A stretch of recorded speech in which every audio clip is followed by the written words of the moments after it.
we've got here is failure to communicate. Some men you just can't reach.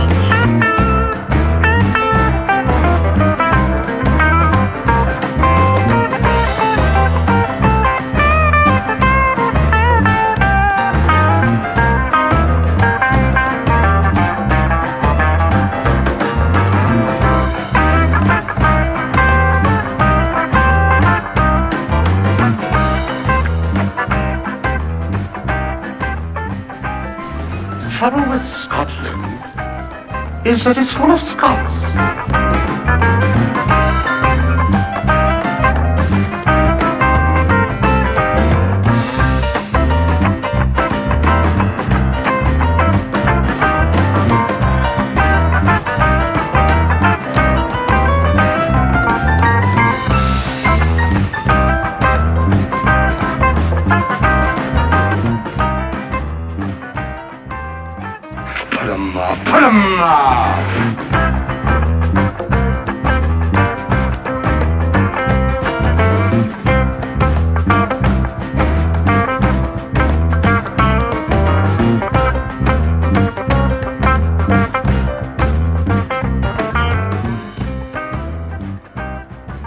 Where's the cue ball going?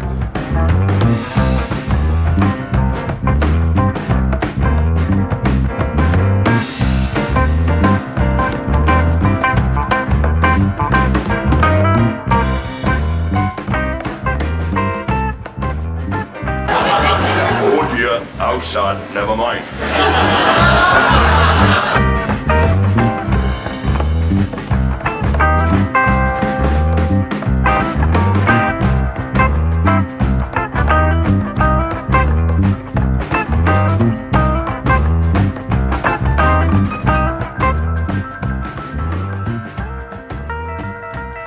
The police, where are your badges? Badges? We ain't got no badges. We don't need no badges. I don't have to show you any stinking badges.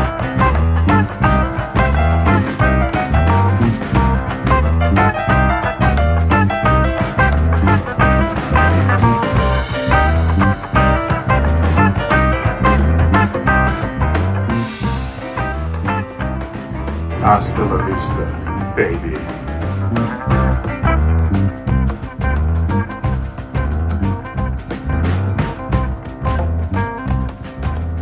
Things look bad. It looks like you're not gonna make it. And you gotta get mean. I mean plumb mad dog mean.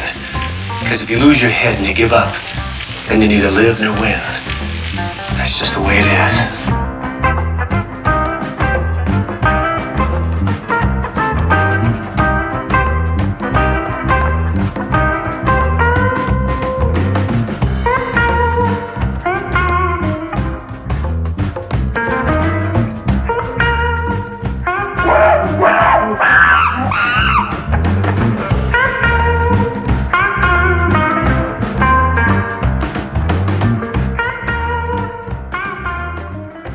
Mistakes here. We just have happy accidents.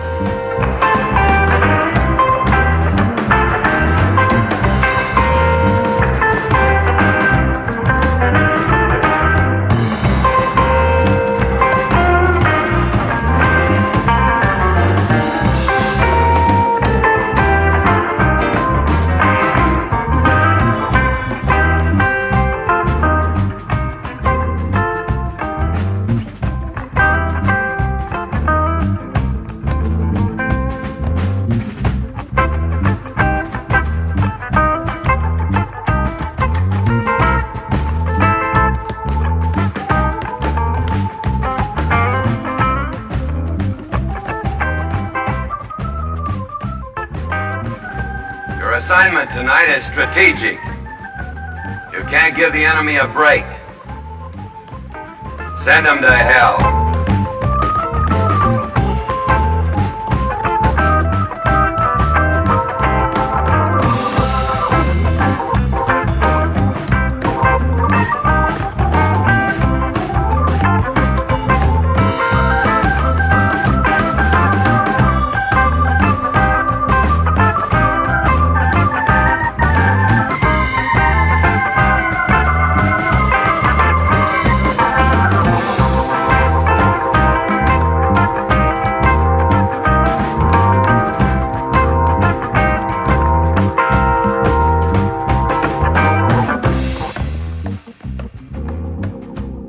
You are watching VP4TV. Tonight we have some matches from Friday Night 9 Ball. It is a handicapped event. Please welcome your commentator, 9ball.com Tactical Genius.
No bar, no pinball machines, no bowling alleys, just pool.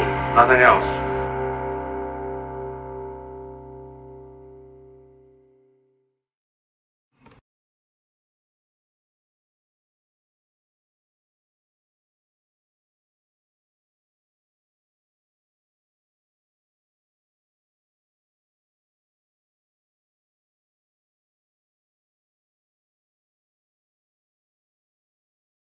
Right, good evening. Welcome back to VP4TV. We are in for a long night, folks. We're here for some Friday Night 9 Ball to start us off. And that will take us round to the start of the three matches that I intend to cover tonight. We have a one-loss, in fact, two one-loss side matches to start the evening. The only problem is they cross over one another. We've got PoTmAn against Quagmire coming up in just over an hour's time. We've got Smoking Sid and Coldest Pillow, which comes up in 90 minutes' time. So the two of those matches bump into one another. We're going to have to weigh up the value of moving from one to the other. We'll deal with that when we get round to it. But the main event of the evening, as far as I'm concerned, is this match between Albinario and Acero. And that goes off at 10 p.m. British Summer Time, 10 p.m. my time tonight. And if we look at the bracket, that should be, I think, a round 4 match, is it? Or is it round 3? Where is it? 3. What might be round 3? Where are we? There we are. There it is. It's a round 3 match. And there already is an opponent waiting there for the winner of it. It's LS3. She's through to round 4. So the winner of the match goes to play LS3. The loser moves up to play Chiku on that one-loss side. Now, the other thing that's on tonight, which starts in about 5 minutes' time, is Friday Night 9 Ball. So let's just see. Hang on a minute. Have I gone beyond? There we are. We've got Friday Night 9 Ball going ahead, but I don't know how many's in. So we've got 2, 4, 6, 8. We've got 10 in, so it's 6 short.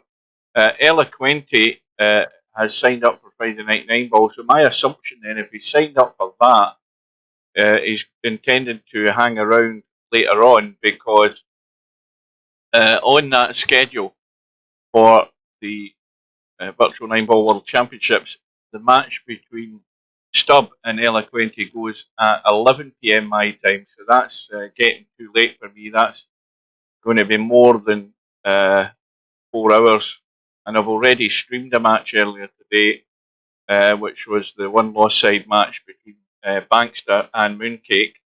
Mooncake won that, and so I have been already streaming for an hour or so today. So these matches are going to be probably 3 hours or more. So if Slim's around and he's not in Friday Night 9-Ball, which Friday Night 9-Ball will be finished by then anyway, then hopefully he's going to cover it. Then on Saturday, I'll be there for the match between Larry and Semi-Pro. Saturday now being my final day off on holiday. I thought I wasn't back till Monday, but I'm actually back on Sunday. And then there's a match between MC Clarkey and Spectre Dawn next Tuesday, and I'll be able to get that because that's me starting my days off next week. I finish on Tuesday morning, and I'll be able to get that on the Tuesday evening. That's going to be a cracker of a match between those two guys. I think at some point along the line, Matt's due to go really deep in one of these and win one of them. He's probably one of the better players that's never really come out and top in one of these, I don't think. We've also got a match with Cobra and Balls, which I think is a week today, next Friday, which I think, looking at the results that Balls has had, I think Cobra's going to be way stronger favourite for that match. So that's where we've got to. Back to the matter in hand. We have 2 minutes left. We're certainly not going to get a full Friday Night 9-Ball, and we haven't had for a few weeks now. I mean, there is the better weather coming in. That could be the one excuse, or people are just bored with it. One of the two, I don't know. But anyway, there's the usual suspects are in. Larry, MC Clark is there. Miasma, who was Pie for a while, but he's now got his name back to Miasma, for anybody that didn't know. And Spectre Dawn is there, of course, among others. So there's one really strong favourite for it. There's Matt, there's Larry going to be trying to stop him, and there's others as well who, if they can use the handicap well enough, Bobby Barris being very dangerous, getting a big handicap, they can take any of these guys out. So we'll watch a bit of that. That's the intention. We're going to watch probably a match and a half in Friday Night 9-Ball. Welcome to Cobra, and then we'll jump across. But as I say, I don't know what I'm going to do once the other matches start at 8:30. So we're going to decide what's good, bad and ugly, and what we're going to ditch and what we're going to move to or what we're going to stay to. But that's all leading up to the match later on tonight, the big one between Albinario and what the hell's his name? Because I've totally forgotten his name. From Japan, Acero. Right, so Wink at Me has signed up. I think he's just made it just now. Let me do a quick refresh and see how many that is. That's 2, 4, 6, 8, 10, 11. 11 in, 5 short. So we'll get a match in anyway tonight. And I don't know whether there's anybody there with Cobra, but whoever's there, good evening. Say hello, don't be shy. Don't just sit there in the background, ducking out behind the sofa. Because we've got 6 people watching the stream. So there can't be 6 people that are mute. Good evening to Matt. Right, you get out of the stream. You're focusing on the tournament. Don't be distracting yourself being in the stream chat. So we'll wait and we'll see what the draw is, and we'll see what's going to be worth going into.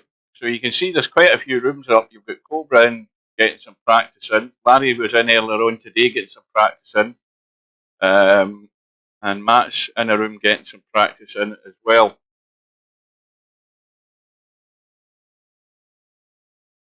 I am a big... yeah, why not come out and say it, Cobra? We all know you are anyway. I mean, you're only telling us what we already know. Cobra's a big Japanese supporter tonight. He's hoping somebody's going to do him a favour and get Albinario out of the way into that one loss side. He's going to have to play well. He's going to have to play well to take out Albi over the distance. But, you know, acero is well capable of doing it. But in all honesty, I keep saying this, he's never really done it in 9 ball to my knowledge. He's never really went the distance. You know, he might have a reasonable start in the match, but then he sort of tails away. I don't know whether, I mean, I know a fair reason why, because I don't think he's really enamoured with 9 ball all that much. I think he's much more into the more intellectual games, shall we say. Hence why he won the straight pool, didn't he? And he got to the final of the, what the hell is it? He got to the semi. I can't remember now. Somebody will remind me. But he did well in a couple of tournaments. But certainly, that a lot more strategy-wise than what 9 ball is. So I don't think he's attracted to 9 ball really that much. And if your heart and soul isn't in it, then your mind tends to drift. 9 ball. I know mine did. So Friday night 9 ball is already up, and we've got Brainful out with Eloquente. We've got Linus and Larry, Stefan Spectre Dawn, Bobby Barris and LS3, and a number of buys. So let's just have a look at that bracket before we dive in. Right, so there we go. Stefan, and that'll also show us the handicap as well. Stefan's getting a 7 ball. Well, Stefan's going to be hard pushed to get to the 7 ball often enough to beat Spectre Dawn. Matt has a bye. Miasma has a bye. Linus and Larry are playing. Linus is getting 7 and out. Winkeme's got the bye. Bobby Barris is getting a stack against LS3. He's getting 6 and out. Brainful out's got the bye, and Eloquente and Brainful out are playing in round 2. So, I think we might as well go in and watch this match between Stefan and Spectre Dawn, if we can get in. So hopefully, again, the audio is okay, because nothing's going to be done about it. If it isn't, that's going to scratch off the 9. So there you go. I have got a talent for jinxing people, and it never fails. But this time I've jinxed Spectre Dawn. So Stefan, you know what I would say, if you're up against Spectre Dawn and you're getting the 7 ball, and then he gives you ball in hand, you have got to make the most of this, my friend, and get yourself out. And that wasn't it, because that's a complete disaster. I don't know that he actually had a clue what he was doing there, because he's drawn into the 3 ball, which he shouldn't have been doing for a start. He's missed the 2 ball, so he's either in one kind of mood or the other. I think he's in numpty mode right off the bat here, because that is ridiculous that with ball in hand he's missed the 2, ran into the 3 for no reason whatsoever. So again, this is just somebody completely not thinking about what they're doing. You know, there's no way you're going to play a 2 ball and run into the 3 when the 3's wide open, and all you have to do is make sure you're getting on it. So Stefan wants to go home quickly tonight, and I'm sure Spectre Dawn will oblige with that by sending them over to the 1 loss side, especially if Stefan's going to come up with pretty poor stuff like that. It's not going to prolong his length of time in this tournament tonight. So, can go forward a little bit and come out for the 7, either into the side or, well, in fact, he might have gone too far here. Let's have a quick look. No, he has. He's gone a wee bit too far, so they'll send it into the far side of the pocket and just go forward with a bit of spin. And as long as he doesn't scratch, he should be good.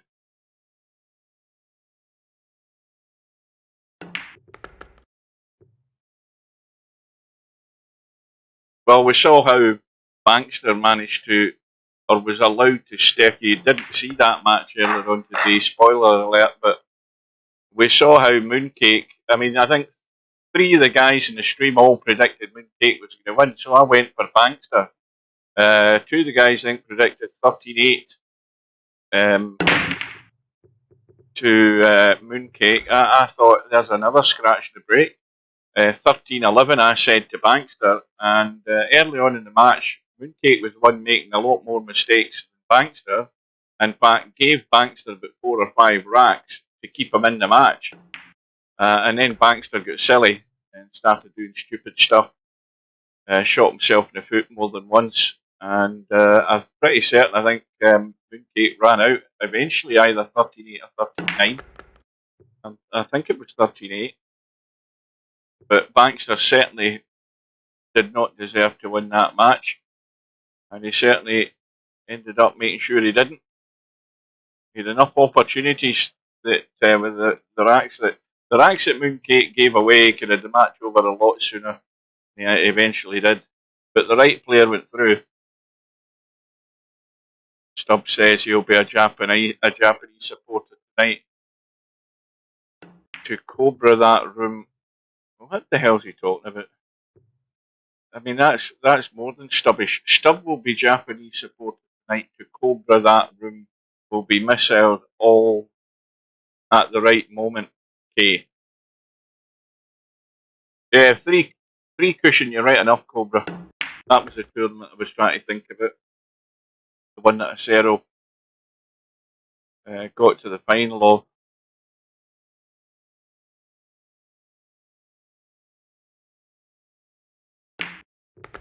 Spectre Dawn already 2-0 up. Well, this could be ugly. I think he's still okay. So blind pocket cut. I don't know whether he wants to just let this cue ball run out. It might take a bit. The 7 here, not the 7, the 8. Well, it has. It's caught the 8. Let's have a look. No, he's fine.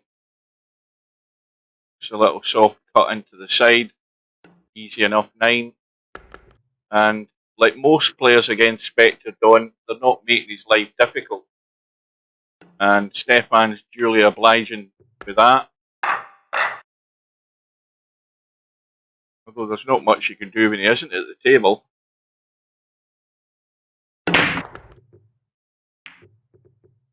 That 3 ball's going to go.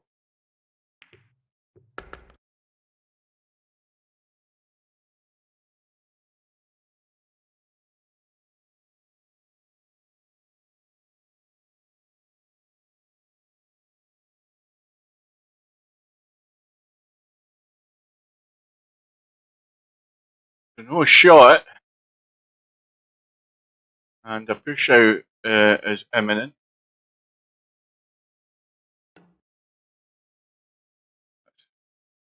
I mean, that's just asking for trouble. Spectre Dawn, I think he's been a complete duffy of that. And no prizes for guessing what Stefan was going to do.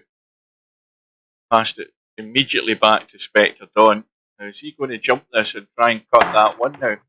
Of course he is, and of course he's got it. I mean that's just put the bait straight out there, and Stefan wasn't interested, as most players wouldn't be, and yet Spectre Dawn still jumped it and still cut the one in.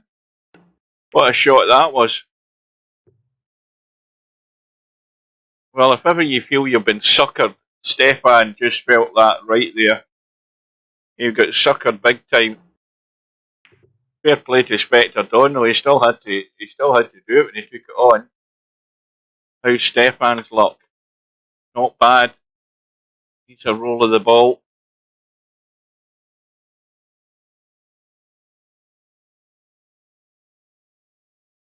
Right, I think that Stubb actually finished with his bullshit. I think that's as long as his concentration can last when he's actually typing stuff. So we'll probably get off the hook now.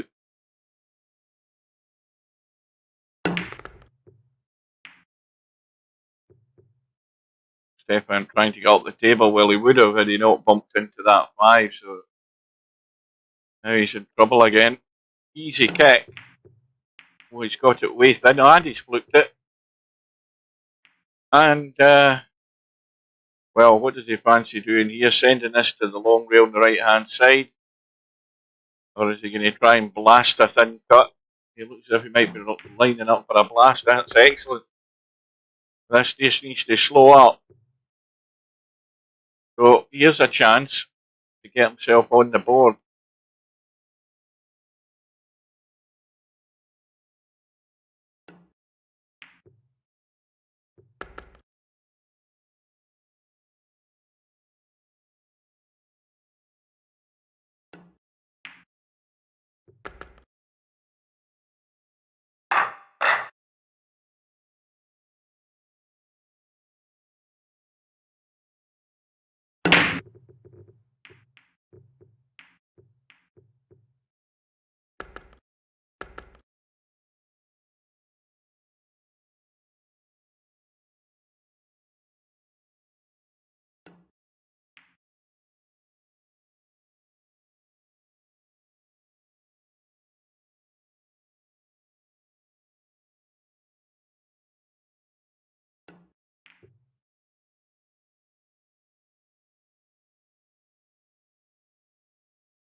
Right, let's see what happens here in a minute or two.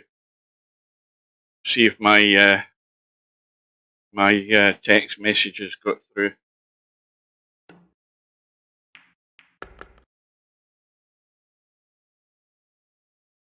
Hang on a wee minute.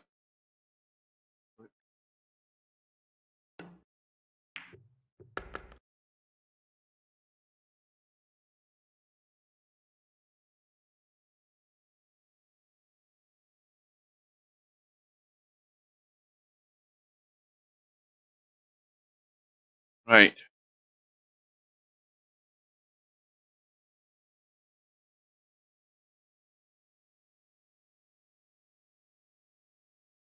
Look, fairly tight, this 3 ball. As long as he doesn't bump anything, he's bound to be on the 5.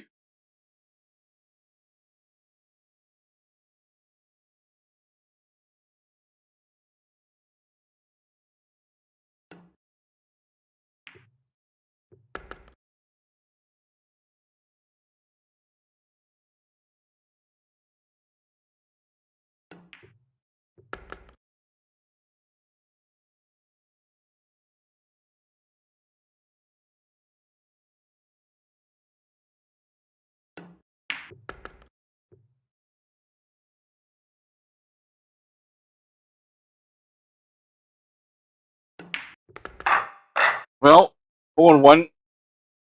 Going to be a long road back already here for Stefan.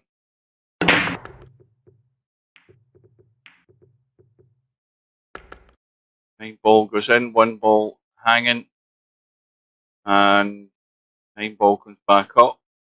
Just bump the rail and chip the 1 in. Oh, I thought he'd missed it there for a second.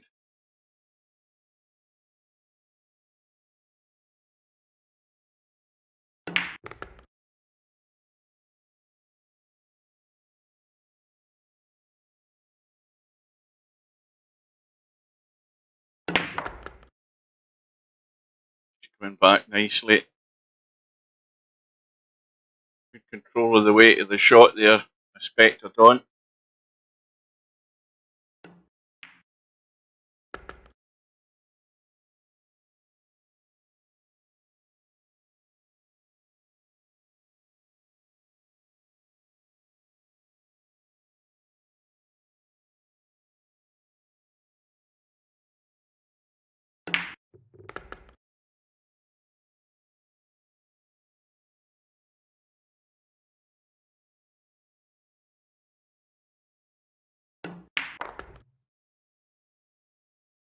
So just leave that angle up to the right hand side by the side pocket would be the route you'd normally go,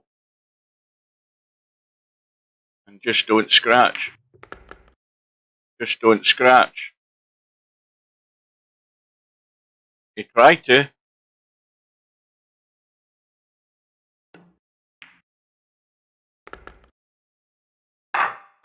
Yeah, the road's getting even longer for you, Stefan. Well, you've got to at least get to the table, but that's a hard job. The spectre rod starts to break. There's that pattern with the 3 balls, first time tonight. And did he get anything there? I think something went, did it? 7 ball gone, is it? No, 7 balls there. 4 balls gone. And he's on the 1. Controlled draw shot. Back for the 2, I would assume. Oh no, he's going forward. He had the line. Difficult to see the line that he's got there when you're looking down rather than behind his cue. That looked as if it was just a simple little draw back. Now, what about the 6 ball? Is it one of these where it goes in the side but it doesn't go in the corner? It might be the other way around. No, it is. It goes in the side but it doesn't go in the corner. So he's trying to, I think, trying to get a bump there, but it won't go in the corner. I can tell you that right now. But he's going to stick it on. Well, that's frozen to the 9, but it's going to keep running. And Stefan's going to, no, it isn't frozen to the 9. So see if a chance for Stefan.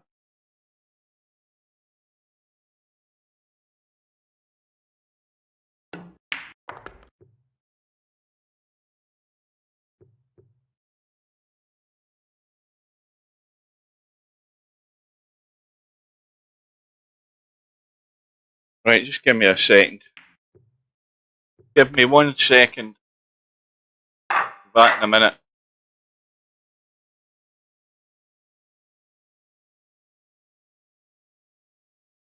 I will be back in a minute. Don't go anywhere.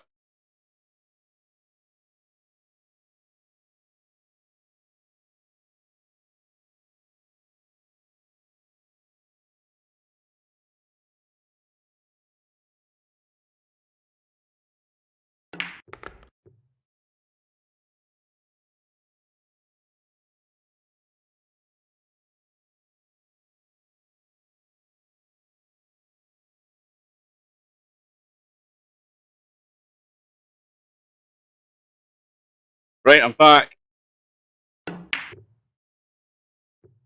We should get this problem dealt with. There we go. That takes care of that. That shut him up for the night. Enough of that bullshit in the room distracting the players.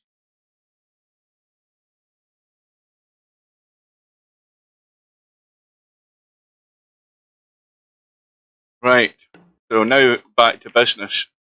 Stefan with 2 racks on the board, a little combo, and the tricky one getting to this 3 ball. Now, the 3 balls really blocked by one. Now, again, in trying to do the shot to get there, again, he's taken his first priority and binned it by not potting the 2. I don't believe that many people want to sit watching a stream where he's come into the room and typing bullshit. I mean, there's no reason that he can't come into the stream and do it rather than going into the actual room and doing it just to annoy the players.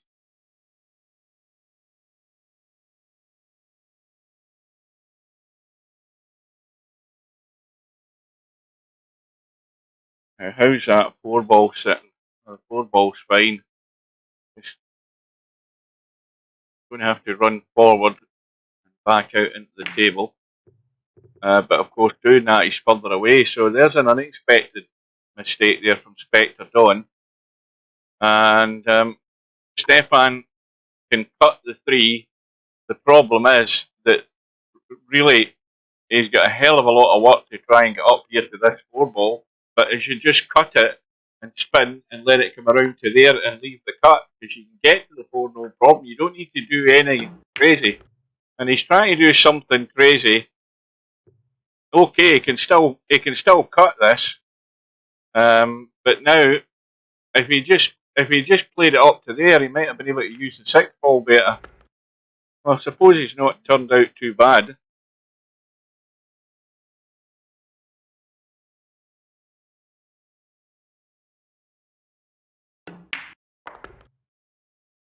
Aye, well, it's better that he's in there rather than in the bloody room annoying people.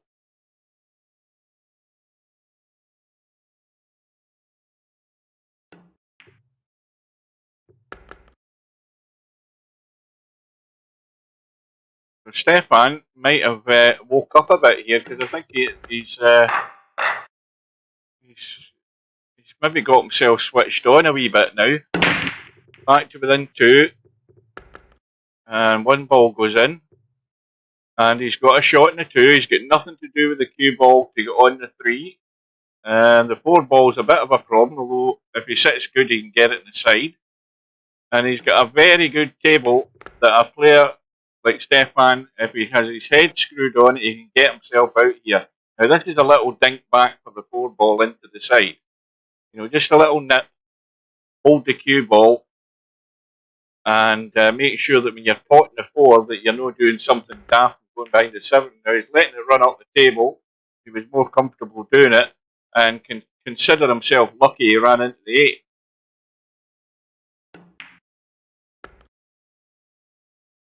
But he's got to get from that 7 ball back to the 8. And I think he should be actually trying to get up to the middle of the table to do this rather than going long and trying to draw back onto this 8. No, that's what he's going to do. This could end up ugly. Is he going forward? Now, why am I saying that? Because I forgot he's got a bloody handicap of the 7 ball. That's why. There's the first mistake I've made tonight. And I never fail to do the same thing every bloody week. Right, so back to within 1. A ball in the break.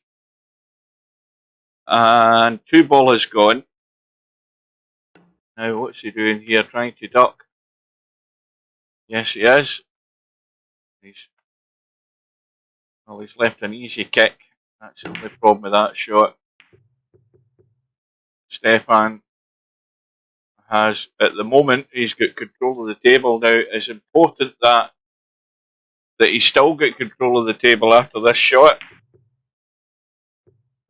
Well, that's one way of staying in control, but he's now not in control because he's hooked, I think.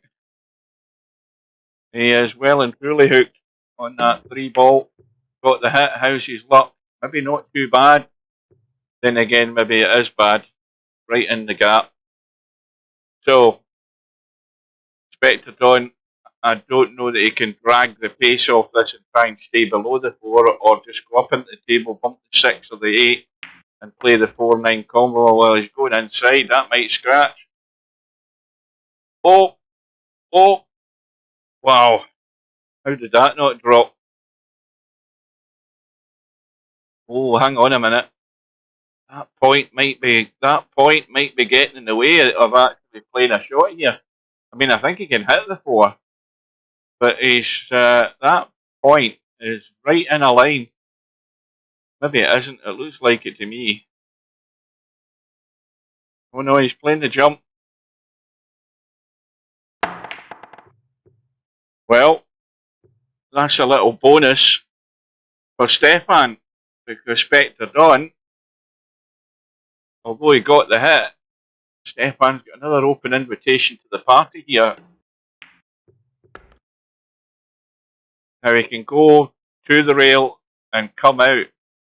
Does he want to draw back and risk scratching into that side pocket? No, he's going forward. And the angle he's got in the 6, again, if he just goes forward, he'll leave the long 7 ball into the corner. And the further forward he goes, the more open the 7 ball becomes.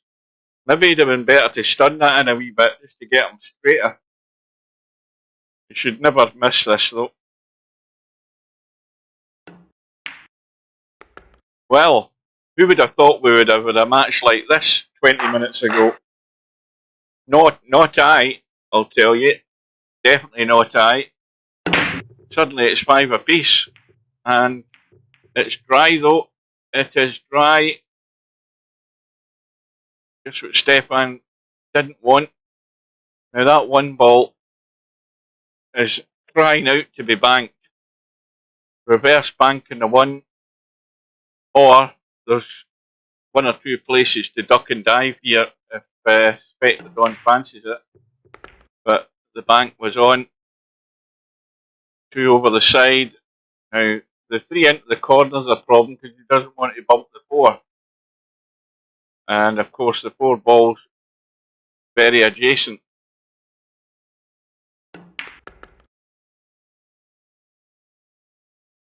Now, how's he going to handle this? Checking it up big time to leave a dodgy cut from the short side. My ball up the table. Well, this isn't as simple as it might look. You've got to watch the cue ball. Got the 4. Cue ball's doing fine. And the further up it goes, or the further towards us, the more it opens out the 5. And he's looking good.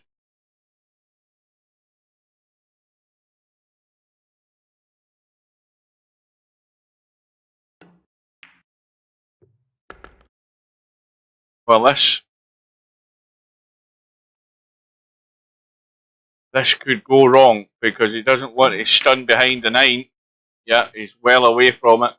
That was the danger there. So up the table, loads of room for the 8. Once you get off the rail though.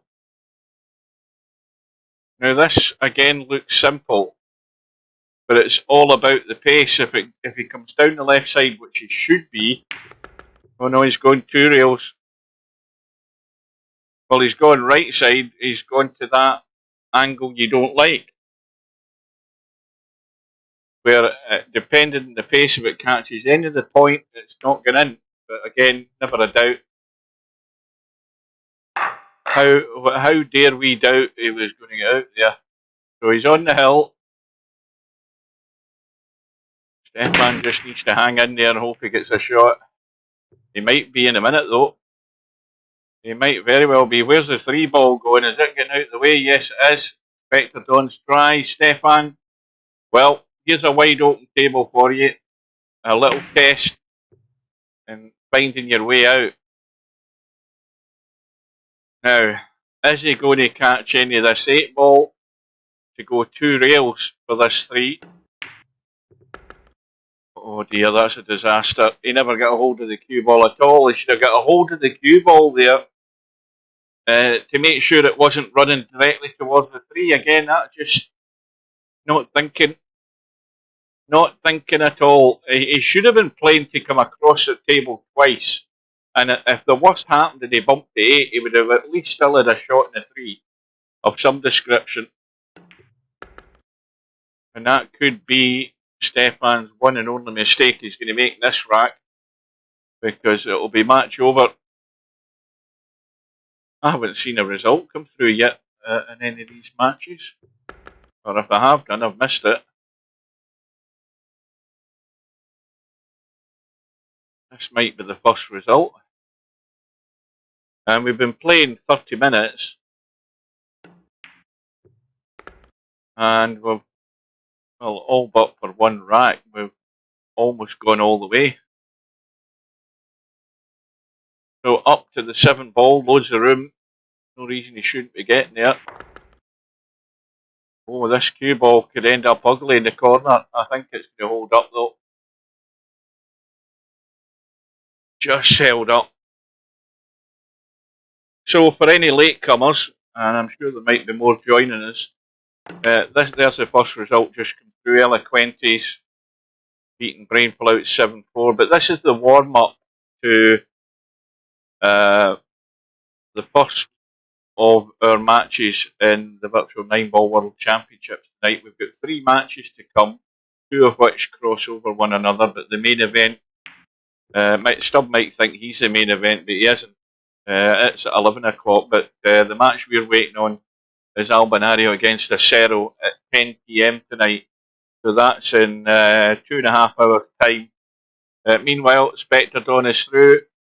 As I said there, Eloquente, who is playing Stubb later on. So let's hope Eloquente stays around.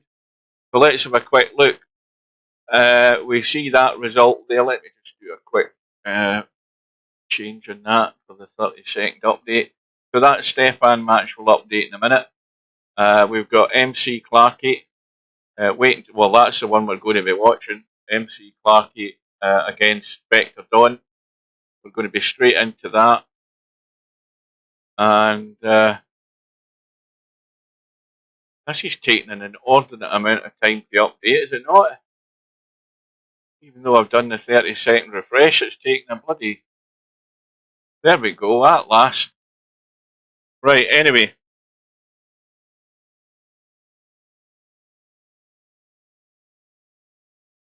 Going to head into that match. There we are. Room is up. That's already in.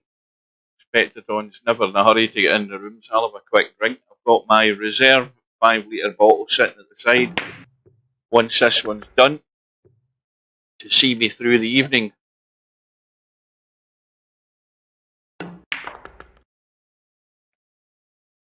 Yeah, I didn't think to do that, Cobra. I didn't think logically there.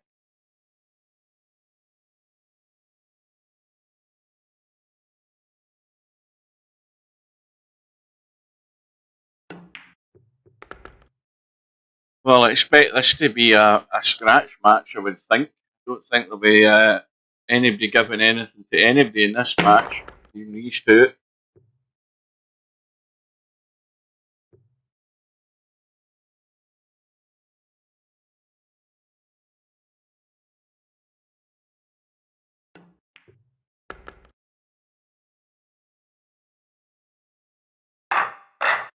Spectre Dawn might be just going for a top up. He might be going to the bathroom, or he might just be pissing about trying to mess Matt up. Make your own choice.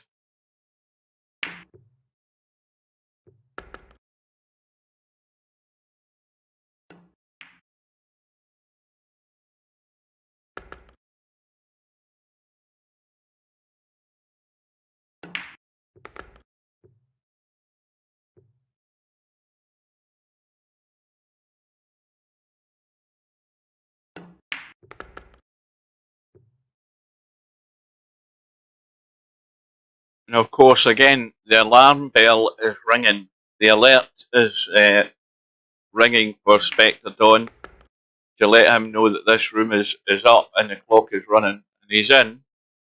We've got Spectre Dawn on the right-hand side. It is a scratch match, no handicap. Race to 7. Winner breaks.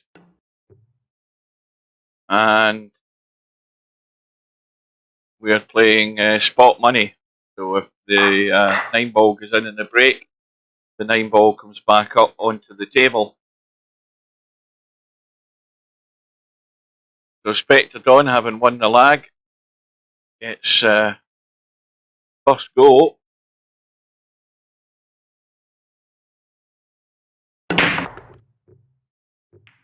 And is successful.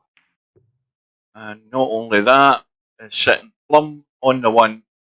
And Larry has just survived against Linus. Final rat decided for Larry, so he's walking thin ice already tonight.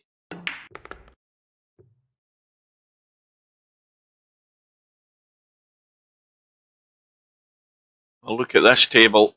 This would be a huge fail if Spectre Dawn doesn't go here.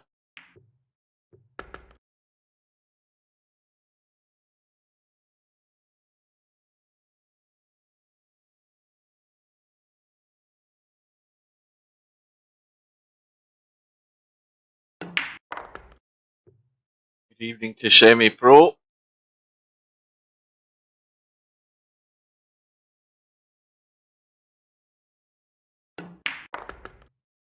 Oh, that's it. I never told him about my Semi-Pro can tell everybody about my sensational win this afternoon.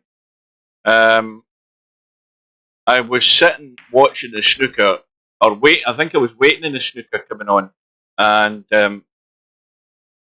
I had a look in the lobby and I noticed a 4-ball carom tournament was due to start.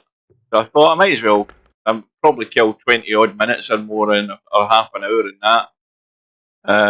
and then I noticed Jana had signed up.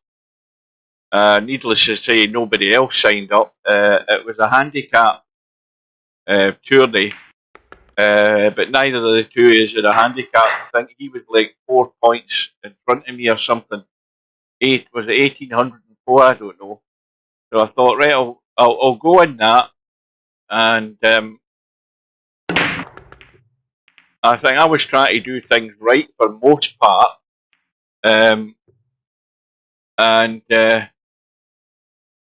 I kept, obviously, in 4-ball caroms, if you're trying to play shots but you don't quite get them, 9 times out of 10 you're always leaving something on for your opponent. So Jana had the lead for all of the match until it got down to almost the wire.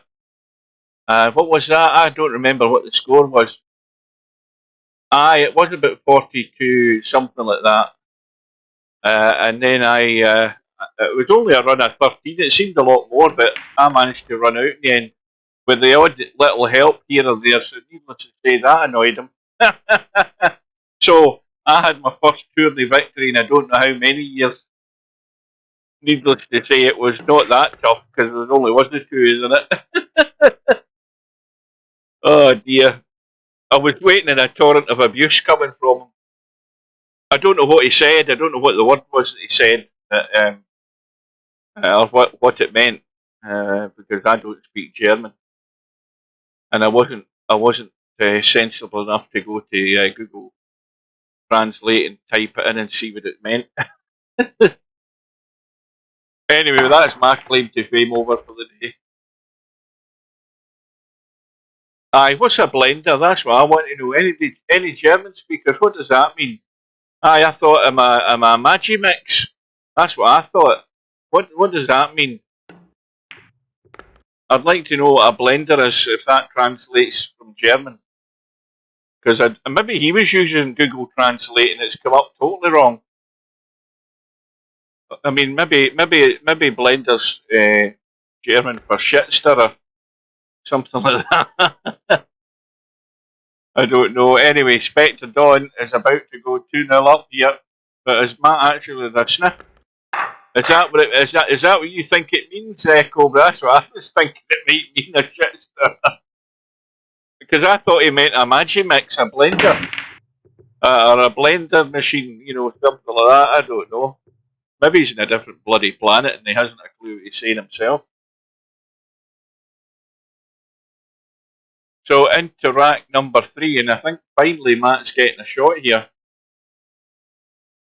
And life's going to be a bit tough here, I think. Can you get that 4-ball? What do you mean it fits you? Where do you get the idea? I'm a shit stirrer.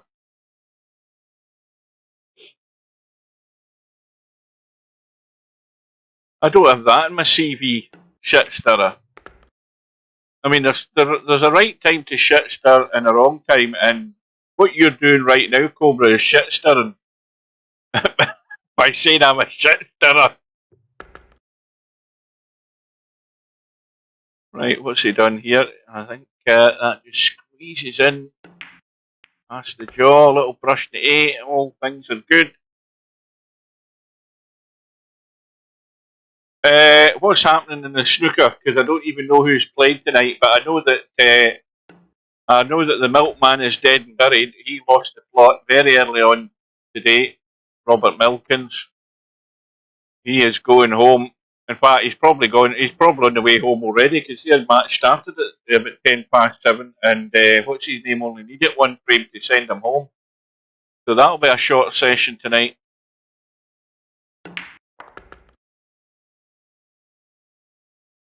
Ronnie, he doesn't play for another day or two, does he not? Or is it Sunday he plays? I think it's Sunday morning he plays.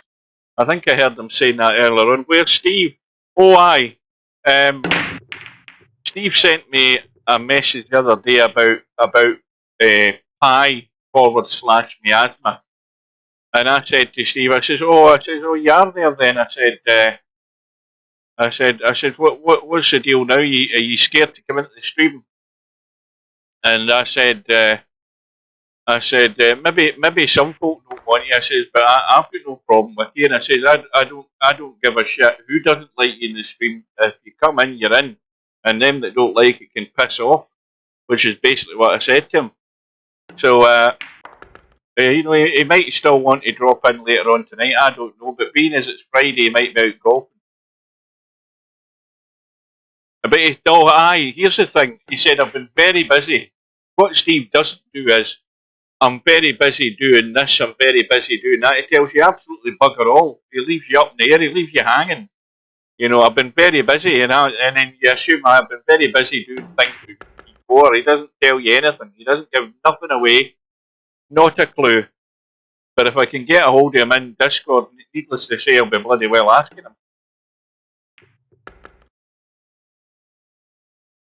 Right, so not a problem here. Nice angle on the 6, cut across with the 7 into the same pocket, and it's going to be 3-1 to Spectre Dawn.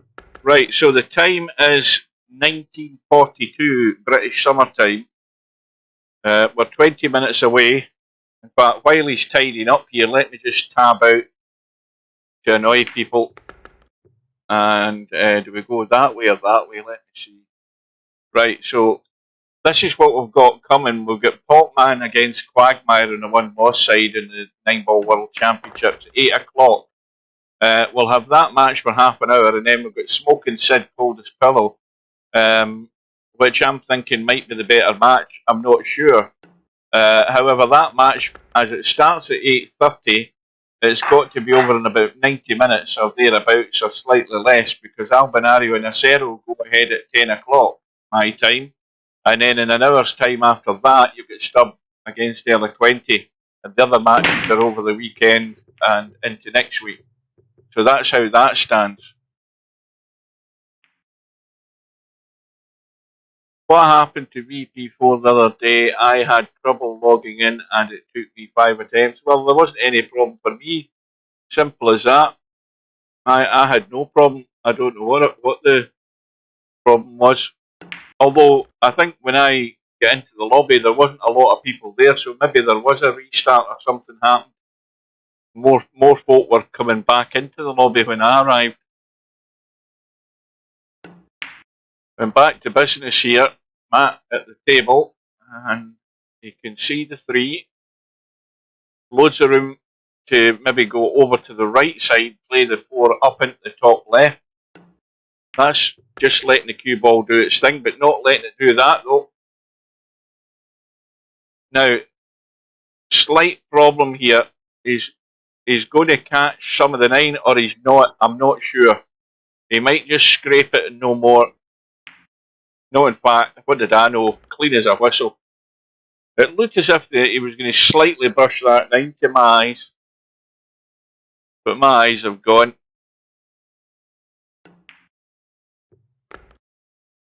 See, Matt's got a very good deft little touch. And the less the cue ball has to move, the easier the game becomes. It's as simple as that, and it doesn't matter what game you play.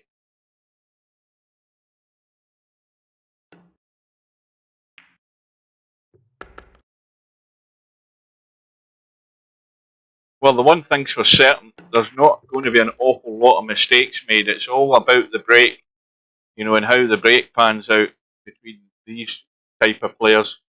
When they've got a table that's there for running out, they're going to run out. There might be the odd mistake, but I think mistakes you'll be able to count in one hand. So, back to within 1. 4 ball into the left side. Did something else go there? I think something else went as well. Did what went to 5? Yeah, 4 and 5 have gone. 1 ball on. Now the only danger here is coming over to the right and going near the side pocket, and he's well away from it. Good angle in the 2, straight across from the 3. But don't nip into the cue ball too much, because he's going forward, because if you nip across you again, you could scratch the other side, so he's well away from that. And it's going to be a 7-9 combo. Once he deals with the 6, there's the result through in the 1-loss side. Well, Stefan's survived after being sent there in that previous match. Braidblout has gone home. He can join us for the stream now for the rest of the night. Well, this is, you could have done with getting better on this and that. How do you mean? Coldest pillow forfeited? Have I read that wrong? He's due to start tonight.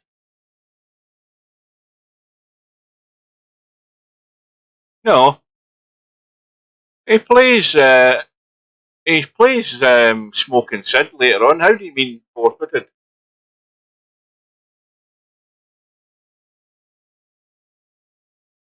Are you saying that match that's on the schedule there is forfeited?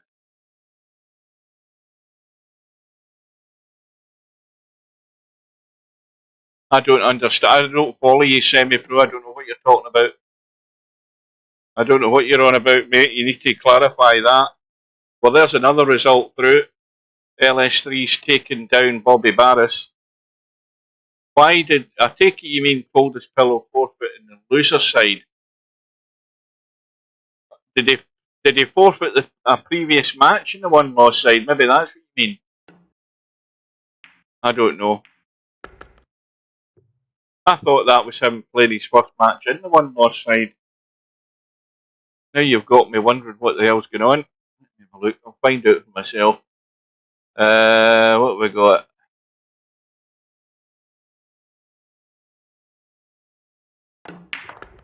Strange, I saw a forfeit next to his name on the ladder. What the hell are you talking about ladders for now? Now you're getting me even more confused. On the bracket, you mean? So you think you saw a forfeit? Now that you mention it, you're right enough. That's weird. That is weird. Why is that on the schedule? Well, why is that on the schedule? And yet Smoking Sid's gone through. Why is it still in the schedule? Does Steve know about that? I wonder if Steve knows about that. Why is that still shown there? I'm glad you said that, semi-pro. There's that numpty in the room now. Somebody message Steve and tell him and ask him if he knows about that on the bracket and he knows about the fact that it's still in the schedule. In fact, more to the point, are these two guys going to play tonight? That's now got me thinking. I never even looked at the bracket. I just looked at the matches that were available on the schedule. So that's a weird one. That forfeit is still showing, and more to the point, that Smoking Sid is already through to the next match, and yet the Coldest Pillow Smoking Sid match is still showing. Well, we're going to have to wait until it gets near the time, or until one of the two is Smoking Sid in the lobby. Is any of the two of them in the lobby? Let me have a look. Where the hell are we? In fact, what's happening here? Spectre Don's 4-3 up at the moment. Well, we'll know if neither of the two of them show up that the both of them think it's all over, unless that's a bug in the bracket.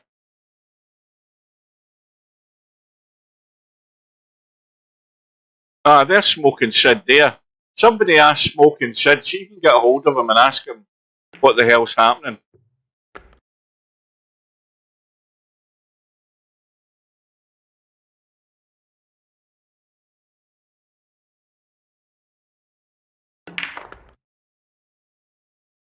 I've noticed something on my phone that when I'm watching the live stream on my phone, the chat has stopped at the line of chat where semi-pro says, "How's Ronnie doing?" The chat isn't moving on any further for some strange reason. I don't know why that is.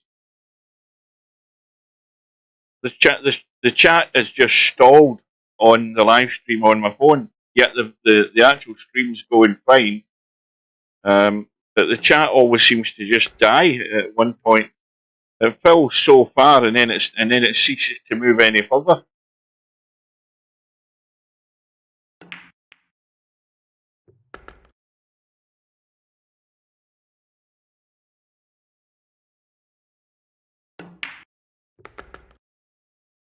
I can't work that out at all, why it's doing that. Let me just go back. Shut that off. Go to there. Go to live.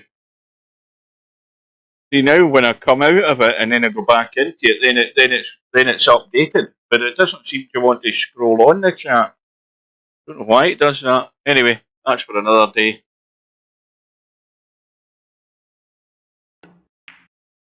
No, I don't want to. I don't want to be tabbing out and putting the screensaver up any more than I did earlier on. Anyway, we'll just hang about and we'll see what happens. If it appears, it appears. If it doesn't, we stay with the other match. Or I can go and have a break until the Albinario match, or I'll go back to Friday Night 9 Ball if it's still on. One of the two.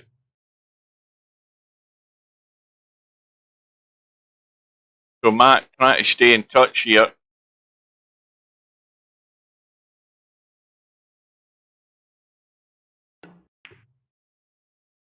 Pace again. Dead weight for the 9.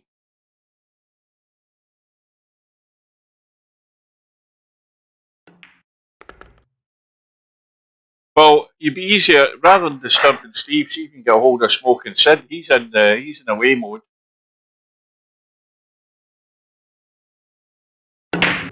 And no doubt, if Cold as Pillow appears tonight, then the two of them know the match is on. I wonder whether either of the two of them know about the forfeit thing. More importantly, that Steve knows about it in case there's an issue that he needs to fix.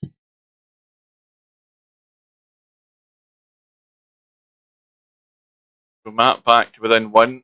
5 ball has gone in a break. Good 1 ball to start with.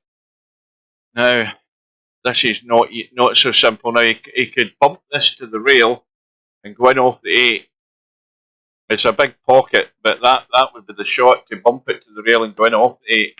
He's trying to play the combo instead. That'll do it. That's worked out very nice. Well, he should be home and dry here, and we should be all square. He might come back the way up the table for the 4 into the same pocket. He could roll through behind it. He can do whatever he wants. Watch that side pocket. Oh dear. That's the only danger with doing that shot now. Everything should fall into place.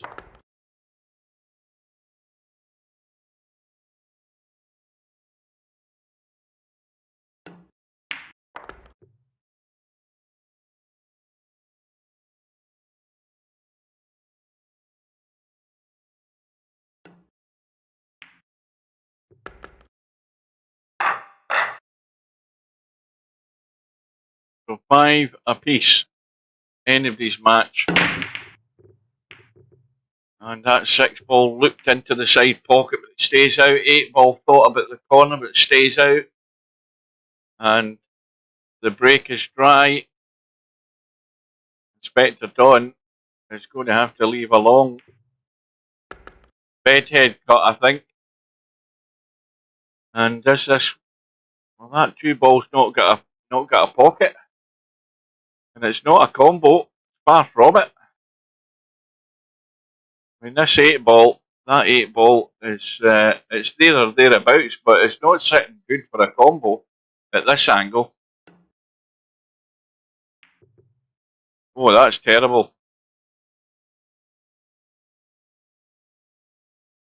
Well, it's almost terrible, but I mean, Matt can try and get really clever here and dip into a very tight space. That's what he's trying. And has he? No, he hasn't got it, but he's not left a pot on, I don't think.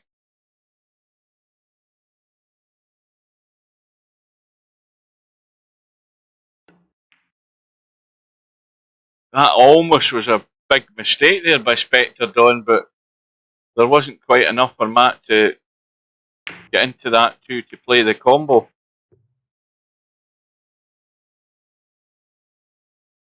How tight is a 2 ball? Well, not tight enough is the answer to that.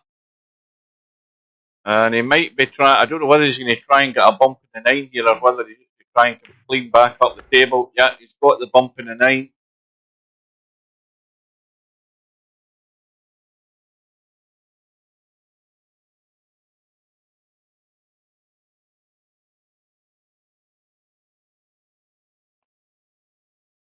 Well, you pot the 3 ball into a blind pocket, the cue ball's running around the corner and back across the table. I don't think it's going to hit. It's going to hit the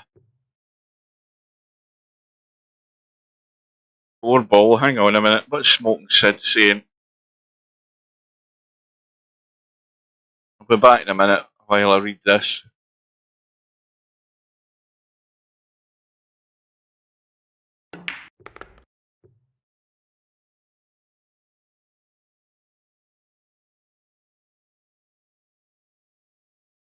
Smoking Sid, it says it looks like Coldest Pillar forfeited the match. Oh well. I don't understand that.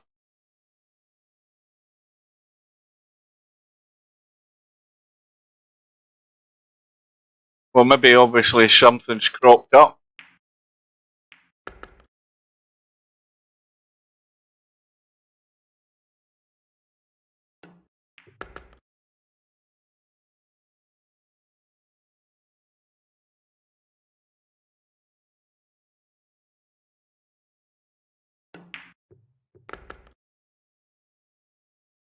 Right. So Smoking Sid says it looks as if he's forfeited. But why it's still... I mean, it must obviously still remain in the text. It doesn't clear the text until the deadline goes past for the match. So, well, Vector Dawn on the hill. We'll see the end of this match first, and then we'll go and have a look at that schedule again. Because clearly, that means that we don't have to make that decision now for the match. We just stick with the first one. In fact, that match is just about to start, so we're going to see the end of this, and then we'll go straight into the other match. Yeah, it shouldn't be shown in the schedule. Yeah, that's what I was thinking. So, well, I haven't seen Coldest Pillar around today, so yeah. Well, I mean, obviously he would have a reason for it. Maybe he's been out and about and he knows he's not going to make it home or whatever. I don't know. He might let us into that information as and when he does appear. Larry's found his scoring boots, a 7-1 win against Miasma /Pi.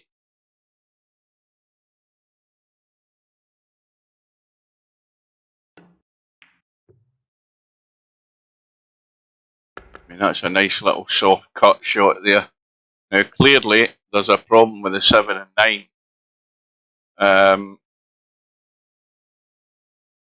There's no way he's going to try and do anything with the 3 ball to break that 7 and 9 with the 4 balls down here. So he's going to have to duck.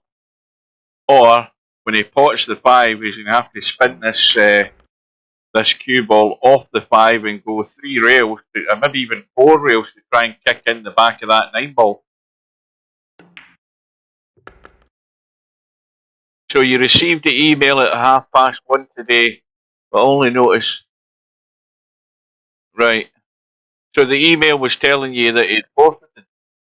You'd been advanced. Well, he's trying to do it off the 4, which I suppose wasn't a bad idea considering the 5 was over the pocket, but he's run into the 8. And that's going to cost him the match, I think, unless Spectre Dawn can come up with something here. Because Spectre Dawn has got to play the combo.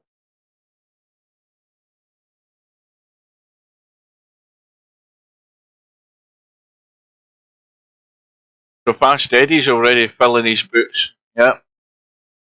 Well, I hope everything's okay for Coldest Pillar. I hope it's nothing untoward. I'm sure he's got a valid reason that he's had to forfeit and didn't want it. I mean, that's probably the best thing to do rather than mess people about. Right, so this is going to be interesting here, and how Spectre Dawn deals with this. I mean, he could try going a couple of rails, so he's trying to spin it.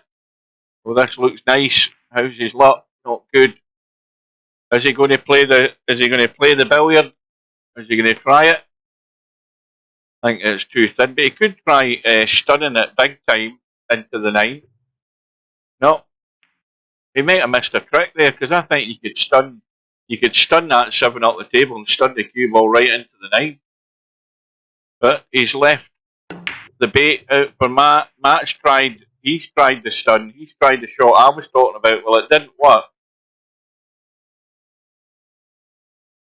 And, well, it's a bedhead cut from a long distance here on this 7. Most certainly not easy. Nothing like it. Yeah, they're not easy. Where's the cue ball going? Well, Matt will cut this in from the long rail side and let the cue ball run 2-3 rails, I would assume. 1, 2, 3. And Matt is going to take it all the way.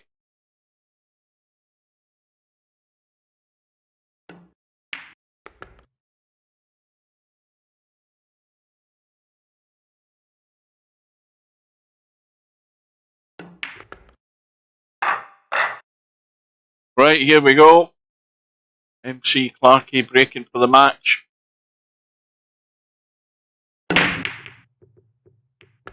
And the ball has gone in. 4 balls going in. Look at the 9. Look at the 9 ball. Well, he's got to push out and get rid of that 9. I mean, he's got to do that. He's trying to duck though. Well, this could get ugly very quickly here. It's a little thin billiard off the 1 down onto the 9. Or is he going for the run out? What does he do? Is he trying to run forward to catch the 9? Or is he trying to run out? Because the little billiard onto the 9 looks dead easy to me. This is like an outshot in Cowboy to me, this shot. Skim the 1 ball, run the cue ball to the pocket, knock the 9 in. What's hard about that? I mean, I'm thinking I'm getting this 9 times out of 10, this 9 ball without falling in, that is.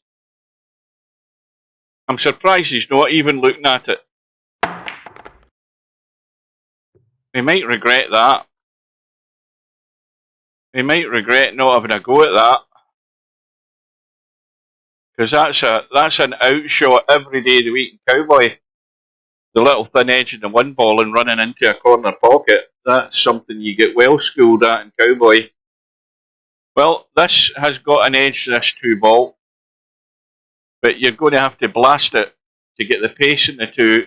It's that thin a cut and the cue ball's running and you don't know exactly where it's finishing and it's going to be well shot. But again, he can have a go at cutting this 3 onto the 9. He's got to cut the 3 onto the 9.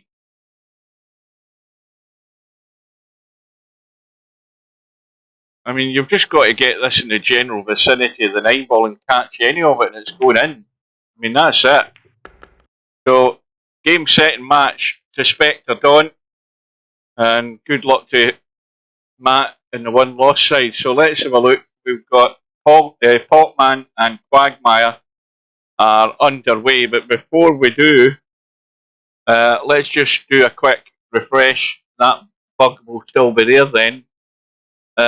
We've got Smoking Sid and Coldest Pillow still showing there, but we'll ignore that for 8:30. So this match between PoTmAn and Quagmire, we're going to stick with that, and then we'll catch up with Friday Night 9 Ball. I might even have a break when you think about it. I mean, Friday Night 9 Ball, it will go to 10 o'clock, I'm pretty certain. And then you've got Albinario and Acero at 10 o'clock. So we're going to go straight in and catch up with PoTmAn and Quagmire. They're still in the 1st rack. And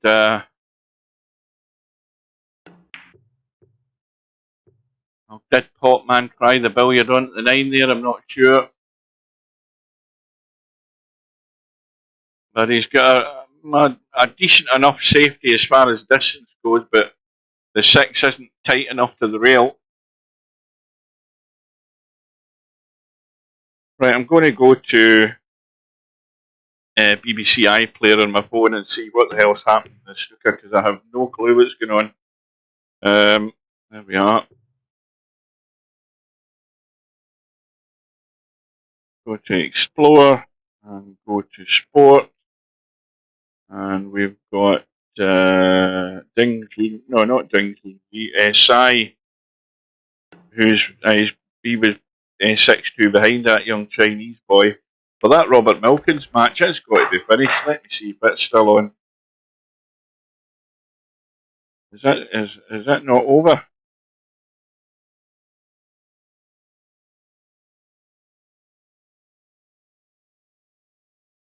Now, why is it I've went to the iPlayer and I'm seeing Robert Milkins come out? Am I watching a rerun? I think that's what's happening there. I think I'm watching a rerun of that match. Yeah, I don't think I'm... Right, let me go back. I think that match has got to be finished because it's not live. Right, the other match is live. So the Robert Milkins has gone home as far as I'm concerned. Yeah, that's all over. Right, so Sija Wee has won the first frame of the night. He's trailing by 7-3 to Jack Jones, the young Welsh boy. Right, I can leave that on, watch a bit of that while I'm doing this.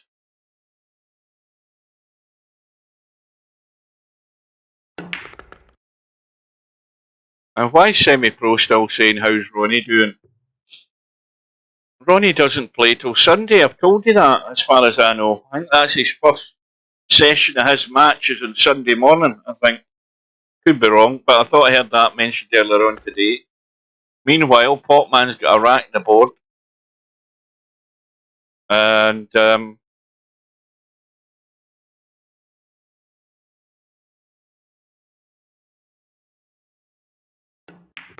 PoTmAn just needs to drop down nicely onto this 8. And he should be 2-0 up. He's got to watch that 9 because that looks fairly tight to the rail. Let's have a look. In fact, that is very tight to the rail. That is a bit chilly, that 9 ball. Absolutely rock solid, frozen to the rail.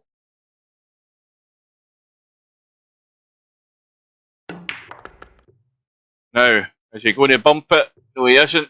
But he's got a tricky cut in this 9. These have got to be, they've got to be creamed or it won't go in. If you catch that and it pushes it forward into the rail, it ain't going in. And at the same time, if you chicken out on it, it won't go in either. You've got to play the shot 100%. Yeah, that's the type of thing that can happen with that shot when it's frozen to the rail. So that's one that's got away for PoTmAn because he couldn't really get good on it. So this will cut, or it's a very good bank, this 9 ball.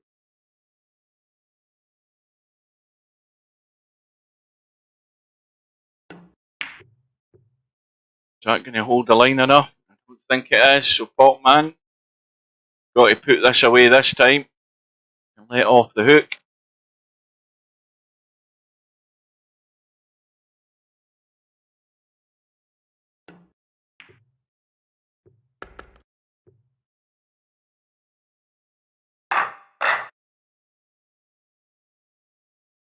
So good start for PoTmAn. Is he going to preserve that lead? 1 ball had a look in the side, 8 ball had a look in the corner. No joy. No joy, but no shot for Quagmire. Well, once again, though, this table is particularly good. Whoever gets the 1 ball. I mean, it's a good table. There's no problems on it. It's just about managing your cue ball. So here's a... Well, does that go? No, it doesn't really. One ball doesn't go past the 3. So PoTmAn has to come up with something half decent here as a safety. And he has got an opportunity for a safety, but the 7 ball's a bit in the way. Yeah, if you're going to try and get away from that 1 ball by going back up the table, the 7 ball was in the way.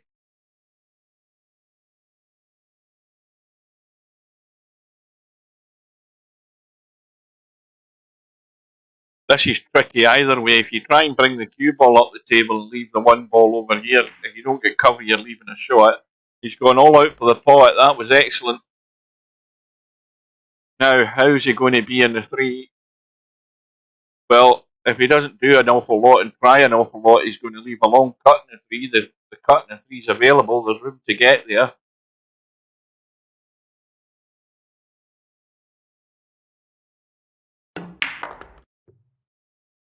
We might be trying too hard to get too good in this, and he's going to be in trouble. That was not the shot. You've got to bail out and leave it to where you know you've got a shot.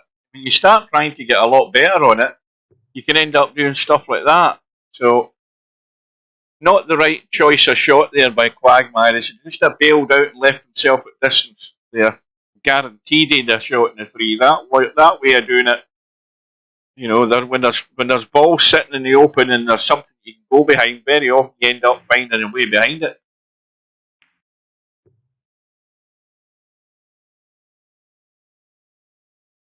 So now it's down to a safety exchange in the 3 ball. That 7-8 combo, you can't miss it. So that'll take care of itself. Although, I don't know whether what Quagmire did there, but if that's what he did, it worked out as far as the top goes. And they can certainly see the 3. And the 3's off the rail, so there's no problem here. Cobra thinks it's going to go all the way, does he? That needs to slow up a bit here. This has gone to no man's land territory, this cue ball. This is no good. Now, is he going to skim past that and cut it in? Well, I think he will, because that cuts in every day of the week. Now, he needs to get a bump, or it needs to slow up. Well, it's still got a chance. But the further away you are, the harder the work it is to get these in and get good.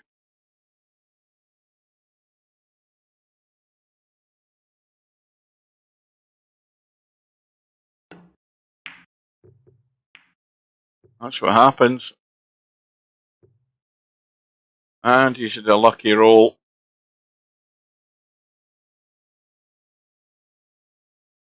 Now, PoTmAn can just feather this 5 ball. And as long as the 5 ball gets the rail and the cue ball doesn't travel that far, he can use that 6 and 7. Just like that. He's actually travelled a lot further than I thought he would. I think you can still nick in at the back there from this side. And there's a chance that if you nick in from the back here and get that full in the face, you might get lucky. You might get lucky from this side as well, though. And that's not a bad result. Oh dear, he hasn't hit a rail. That 5 ball didn't get to a rail. You're joking. Look at that. Well, there's a bonus here for PoTmAn. Now, this is ball in hand. And the only difficult shot is right now, coming back for the 6. This is the difficult shot in the rack. And you see he's just overdone it. I don't know that he wanted to. Did he want to come back that far, or was he trying to play it in the middle? We'll give him the benefit of the doubt. But either way, it's turned out good.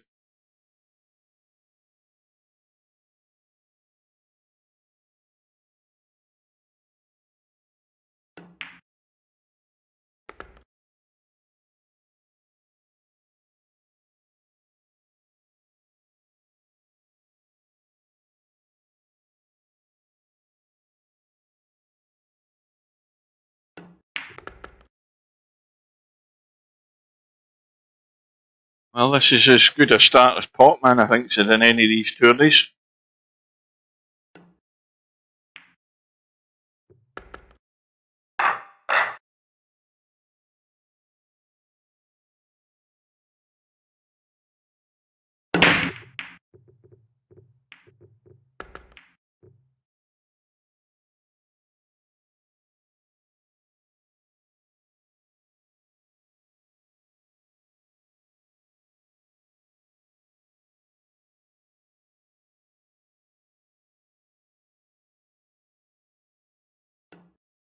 So the 9 ball went in the break, 9 ball comes back up, and again, it is not a bad table. The only main concern is the shot from the 5 to the 6.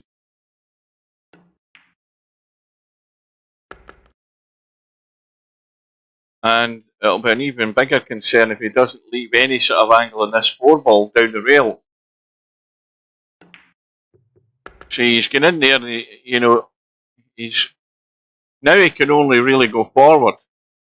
And he's going to leave an awkward cut in this 5. This is no good. The cue ball's going to have to be spinning around rails, riding his luck that he's going to get anywhere near this 6 ball, because he's left himself too straight in the 4. He's running forward with spin. But this, let's have a look from this end.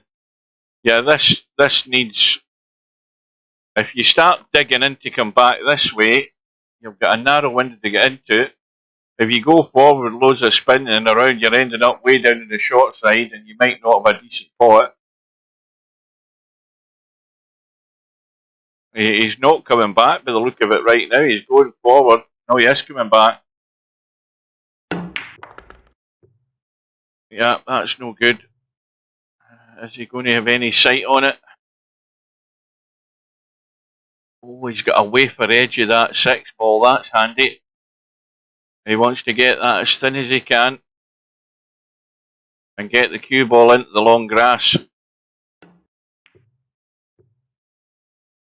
I would have played that. Well, that's actually turned out not bad. I mean, I thought that was too soft, but although he hasn't got cover. But these are difficult to keep safe at distance. I don't care who you are.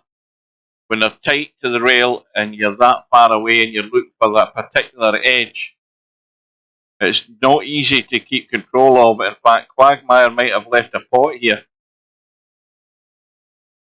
Well, one pocket slim is in the building. Or at least if he might not be in yet, but he should be arriving.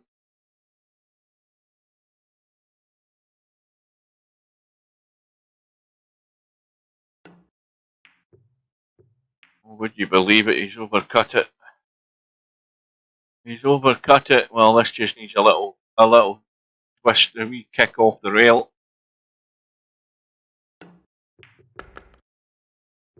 Keep spinning away though.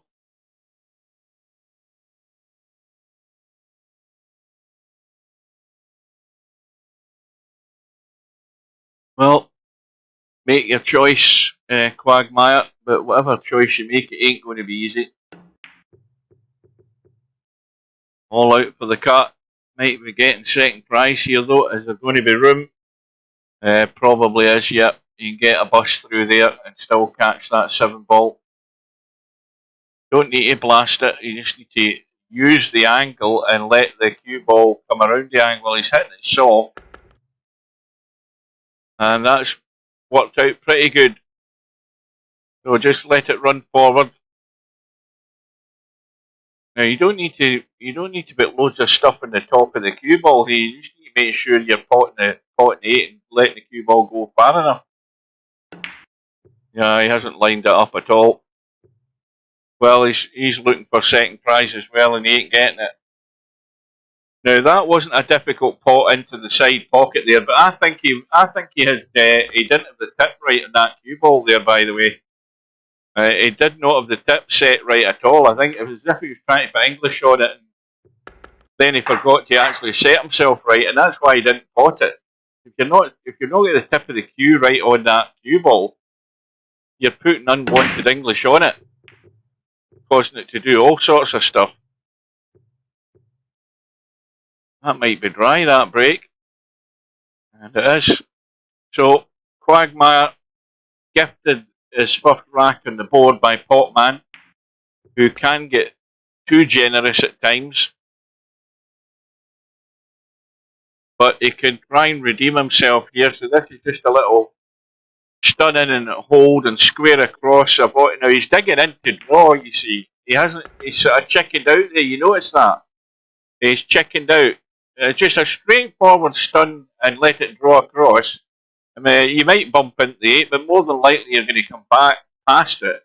So he's not executed the shot properly there. This needs to keep running. He dug into the cue ball and actually killed the pace of the cue ball when he should have just used the angle with the stun and got right nicely onto that ball. But everything's good. It's just a wee bit of, you know, exacting the right shot.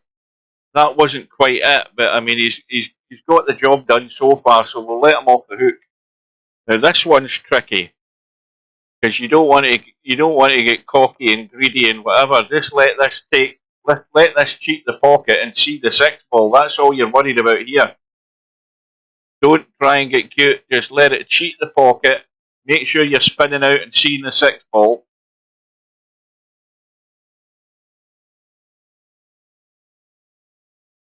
Now he's drawn again. I haven't a clue why he's drawn.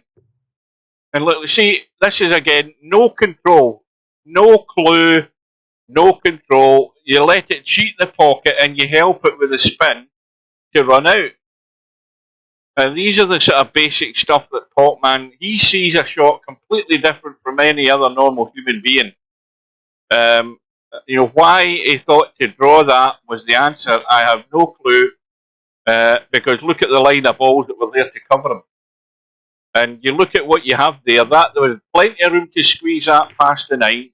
So you let it cheat the pocket, and when the cue ball goes to rail, you've got enough spin on it for they spin out and see the 6. You know, what was hard about it? And now he's ended up, well, he's ended up really getting lucky that he hasn't let Quagmire in there. You know, little minor things where, you know, to me, there's an obvious shot and PoTmAn sees it completely different and starts drawing the cue ball and really drawing and hoping. You know, there was nothing that was going to be controlled over that because all you're doing is drawing and hoping you get into an open space and you don't hook yourself, and then you end up hooking yourself and then you think you're hard done by. You're not hard done by, you've just played the whole shot wrong.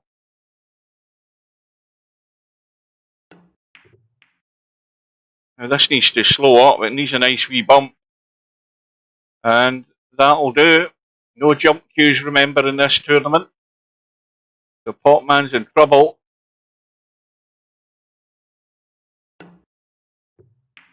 Oh, he's got the hit. How's his luck? Might not be too bad. Not too bad at all. That's a good outcome. He'll be happy with that.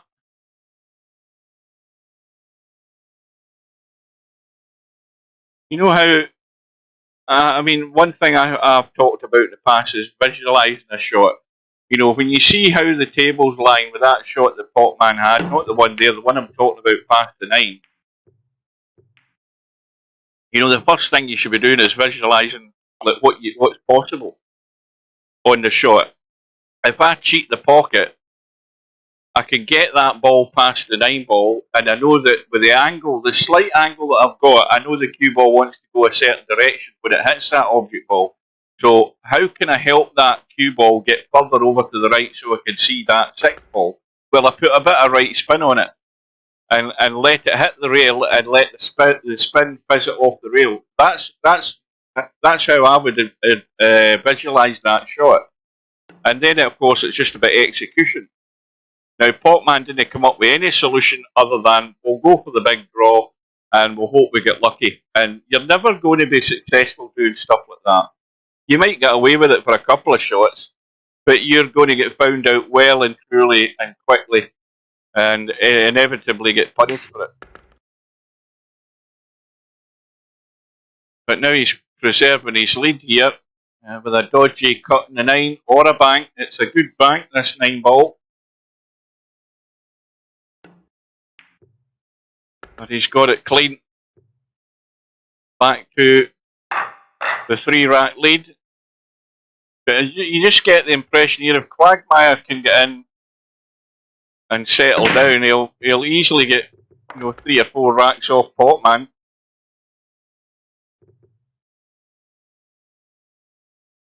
course, that depends on how confident. Did Quagmire not have a surprise result here, or did he not beat Tommy? Let's have a look. I'm sure did Quagmire not upset Tommy in this bloody tournament? Somebody remind me, where is it?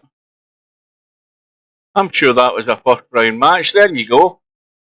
I mean, you wouldn't look at it where Quagmire is now. You wouldn't have thought he would have beaten Tommy 19 racks to 11.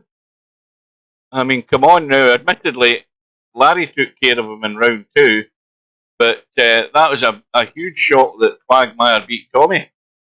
So I'm expecting a lot more out of Quagmire in this match. If he can beat Tommy 19-11, he can sure beat PoTmAn. I think he's just got to believe in himself. Maybe Tommy had a really bad night.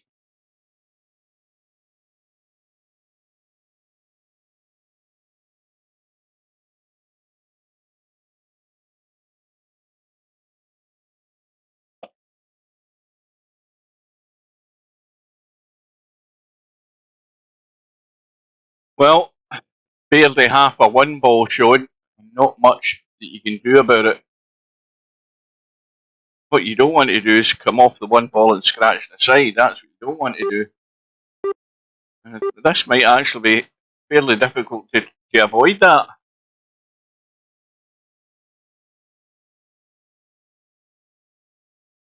This is not giving you any room for manoeuvre whatsoever. Yeah, well, that was the old hit and hope. And I suppose that's not a bad result. Not bad when you think about it. I mean, anything could have happened there, so you'll take that.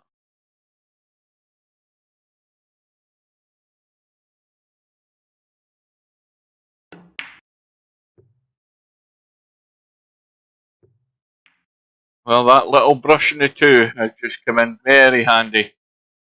And that 4 ball is in the way for PoTmAn. And I don't think he can bend this enough and use the rail enough to get anything in that 1. It doesn't look like it. He's got to just miss the 7 ball to actually get there. He's got to just miss the 7, and it was too much to get to that 1. So here we go. Here's a good opportunity for Quagmire with ball in hand. So let's see what he can do. I mean, there's not a problem in the table. He must have had a few of these against Tommy, I would imagine. So, and he must have been able to get out. So what's the difference? Well, he's already got himself too close to the rail for a start.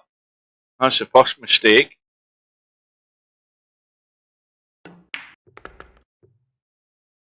And, well, this is now just about controlling the line and the angle that comes off this rail here when he pots this 3, and also the pace. And that's, well, it's going to be giving him a sight in the 4. But unfortunately, it's one of these ones into a blind pocket. They're always tricky. And they can always hang up. Catch end of the jaw, it's going to stay out like that. That's nowhere near it. Overcut it by a mile. So PoTmAn lives again. And again, if he can take these little opportunities, he's going to build up a lead.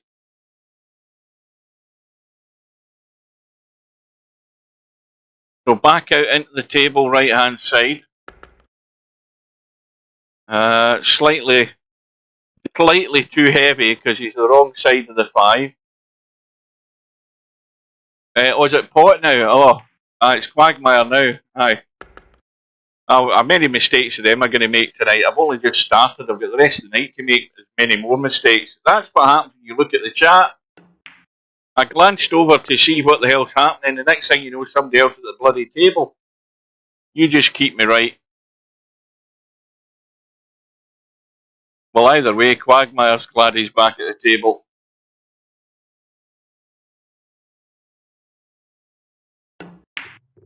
At least, by the way, at least I'm not like One Pocket Slim the other night there with that match with Stubb. And who was Stubb playing?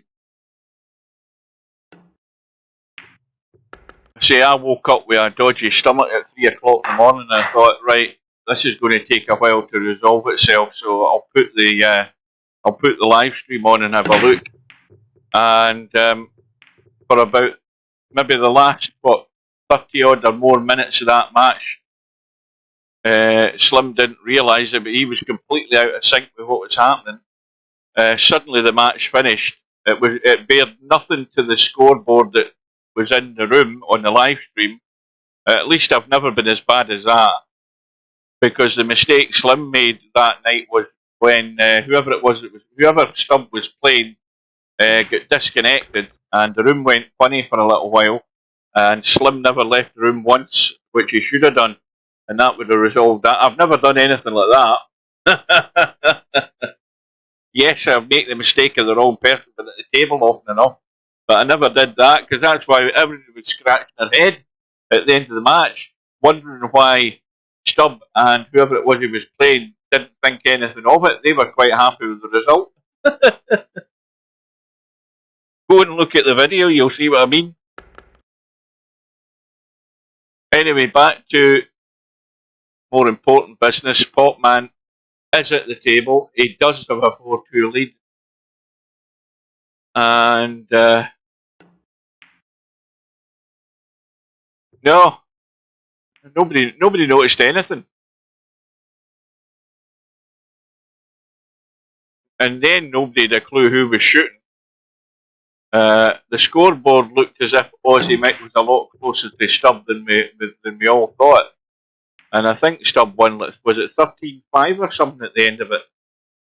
Something like that, or was it 30? I don't know. Anyway, it was completely pear-shaped, that live stream. Now, can PoTmAn see enough of the 3? Yes, he can. Now, this is tricky, because that 4 ball has not got any room, and that's well played, because he's checked it up, I think. Held it well, held it in a good line. He's absolutely perfect in this 4 ball. Now, this is just a little roll through as far as you dare, to at least there. If not there, that way you got a wee angle. So he's left it short, you see. See, now he's in trouble. Just by not going through far enough, he's immediately got himself in trouble. He's having to dig out a shot now.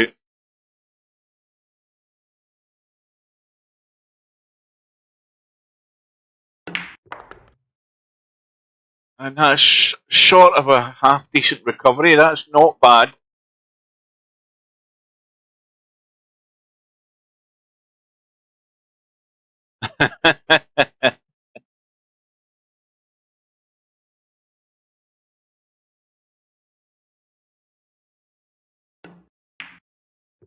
Oh dear.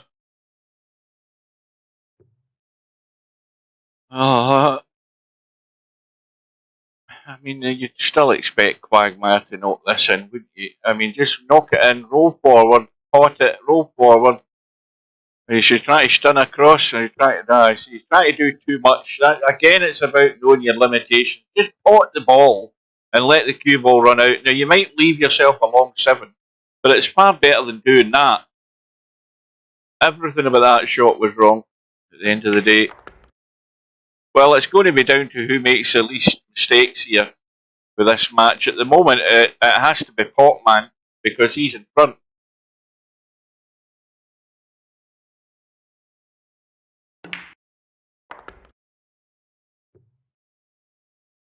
It then sets me thinking, how bad was Tommy playing, or how bad was Tommy's luck when he lost 19-11 to Quagmire? That's what I'm asking.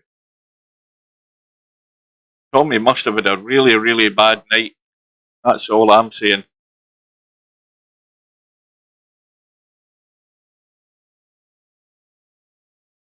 And once again, the generous Mr. PoTmAn is letting Quagmire back at the table. Now, how does that look for a shot?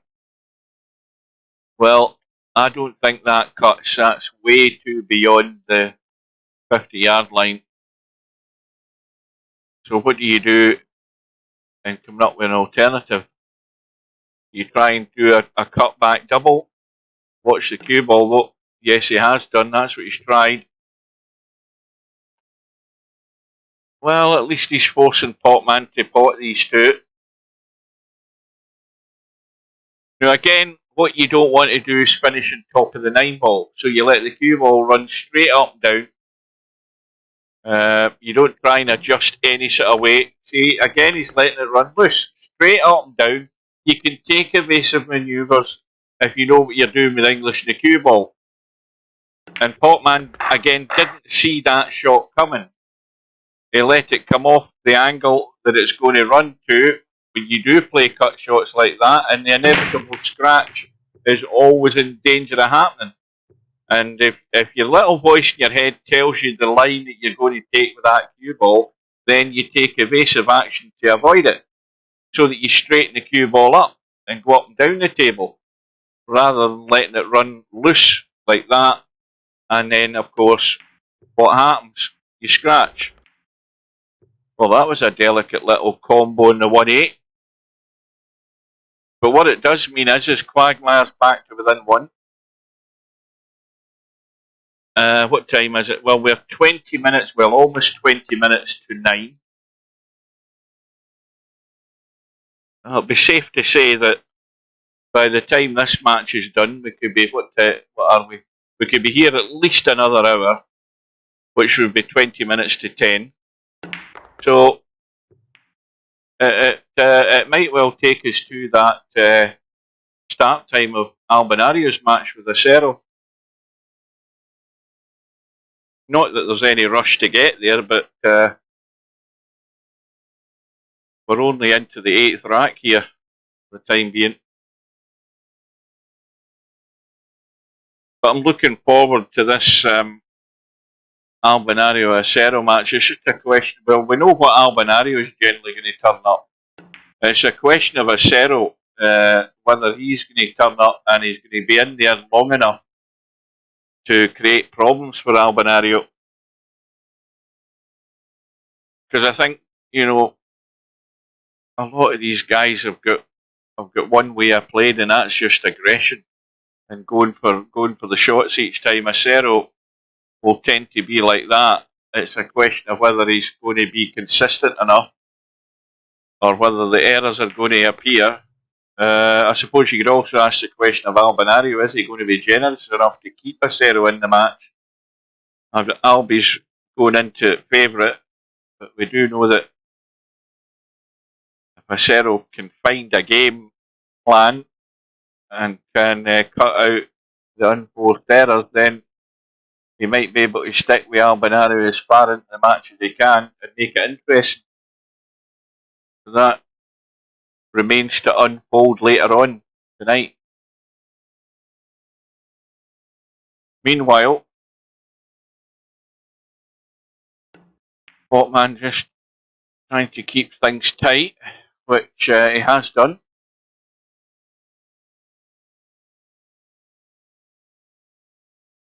Now, if you can see the edge of that board, you can just play the little brush. The worst thing that's going to happen is you're going to see he's played the brush. He's not left anything on. Okay, PoTmAn can send the 4 to the rail and try and use the 9 ball, but you can also bump the 7. The only thing he doesn't want to do is pot the 7 and leave himself hooked in the 4.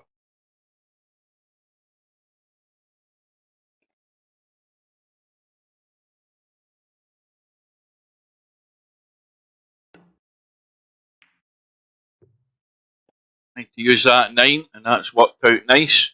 Easy hit though, that's the thing, but no clue where things are really going to end up here.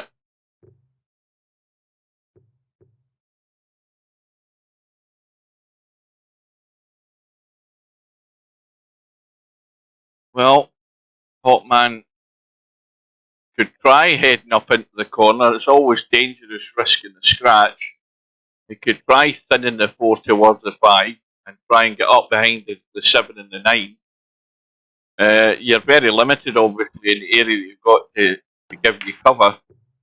But PoTmAn's tried banking the 4 up the table. No clue what that was going to lead to other than this. I mean, I think my idea was at least a bit better than that. That's just a free go he's given Quagmire, and a free go that should be 11 Quagmire to square this match, although I forgot the 4 ball was still up there. How's he left himself on this 5? Well, this is just roll forward so that you can see the 7. He's stuck to the rail, so he shouldn't be risking doing anything else to the cue ball other than just running forward far enough. And it was only the pace that allowed that to go in. Well, dead straight in the 7. He can play the big bump bang to use that angle to get out for the 9. Now he's running forward with topspin. Oh, in fact, he had enough angle just to let it run. I thought he had to stun that. He's fine. That was a lot easier than I thought it was. So this to square it up. That'll do it. Well, PoTmAn had a lead, but that's all gone. Oh no, it isn't. That's PoTmAn back at the table. I got it wrong for a second time.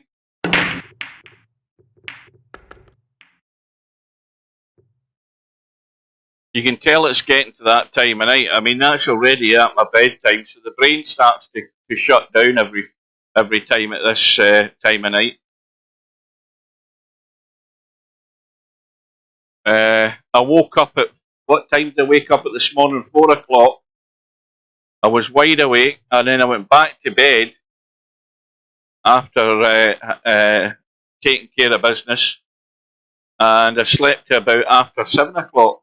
So I had 3 more hours sleep in me, but I didn't feel like it. But I went back to bed persistent. I did fall asleep.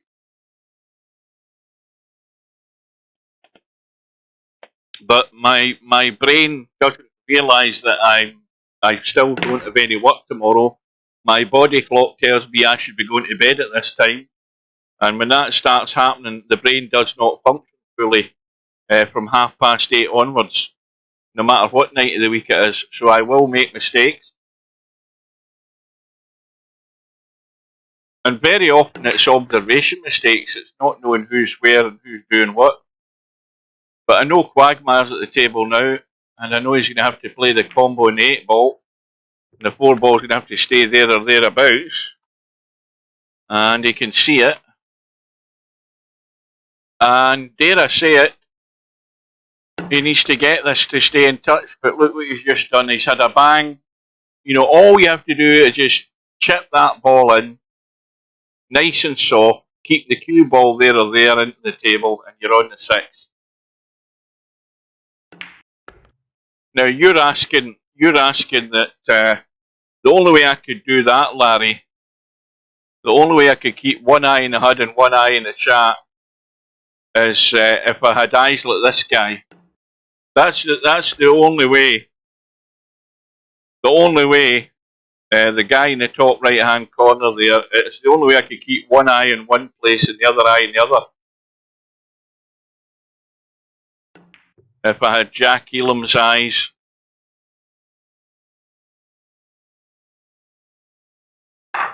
Anyway, PoTmAn has now restored his lead somehow or other to 6 eyes to 3. PoTmAn with 6 eyes.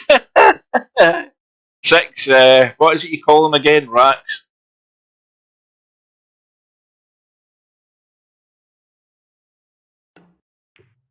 Uh-oh, that ain't getting there. That ain't getting there. And there's no room behind the 4. Is there? Is there? Oh, what do I know? Of course you get a bus through there.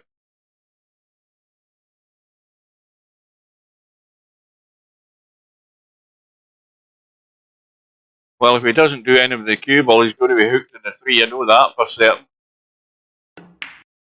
So that's why he's not potting the 2 and he's ducking, and that's the right shot.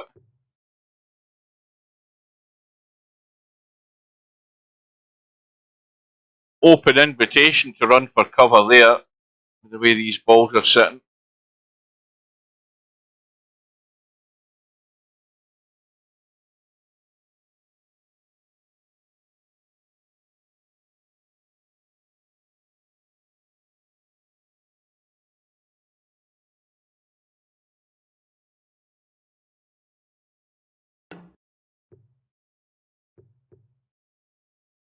Quagmire misses a hit. Let's see what PoTmAn can do. Take full advantage here and start stretching that lead. So again, you know, getting the idea of where you're going here. Now the simple way is just roll the 2 in onto the 3. If he's going forward, which he's doing, he doesn't want to roll through too far. Now, that's enough angle that he's got to stun this in.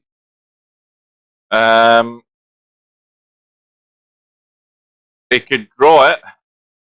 If he runs, see the thing is, if he runs forward with no control, he can end up top of the 4. Now he's playing a draw.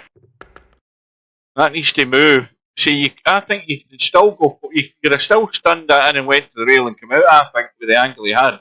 See, now it's already got tricky. He's got way too much angle on the 4. The cue ball's running across the table. He could end up running into stuff here. He could end up scratching like that, and that's how you end up looking an umpty. Because again, I don't think he went about it right.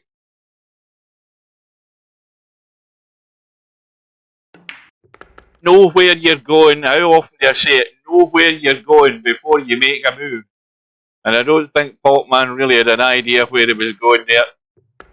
Or else he wouldn't have done that. He wouldn't have put himself in that position. But ending up with that sort of angle and trying to come back across the table and just letting it run loose with no adjustment on the cue ball, you're doomed to failure.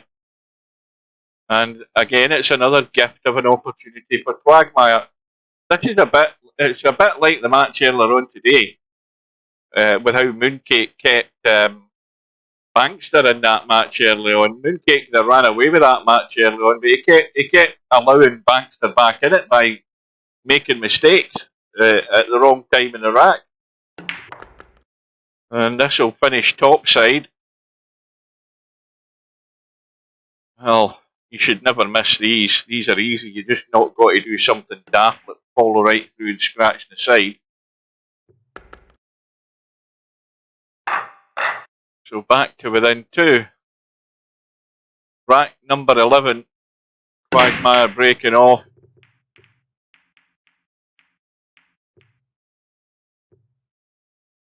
I don't think anything went.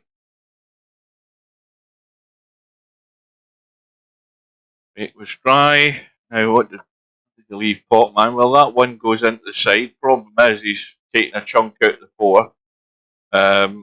There's no idea that he's going to have any sort of shot in the 2, so why not just bump it past the 3 and play a deft little, just a deft little chippy shot past the 3 and stay. Now that's, again, he's bottled out. You see, that to me, that's somebody where they've no confidence in how the mouse is set up to play a little jabby shot and just dink it to the rail and keep the cue ball behind the 4. Now, I could do that every day of the week. I could do that shot. Without thinking twice, I could do that shot every day of the week, and many other guys could do that shot because they would have no doubt in their mind at how they're executing it.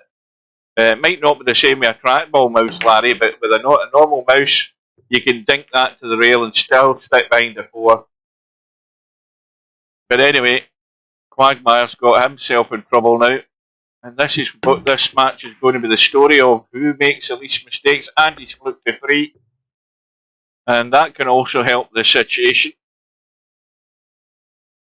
But I'm not being critical, but I am being critical. But there are certain little shots that you've got to have played them often enough and been in the habit of doing stuff like that where you don't have to think twice. You're comfortable executing the shot. And there was nothing difficult about that shot, just a little jabby touch shot, just to keep the cue ball there, use the ball for cover and send that 3 ball out the way.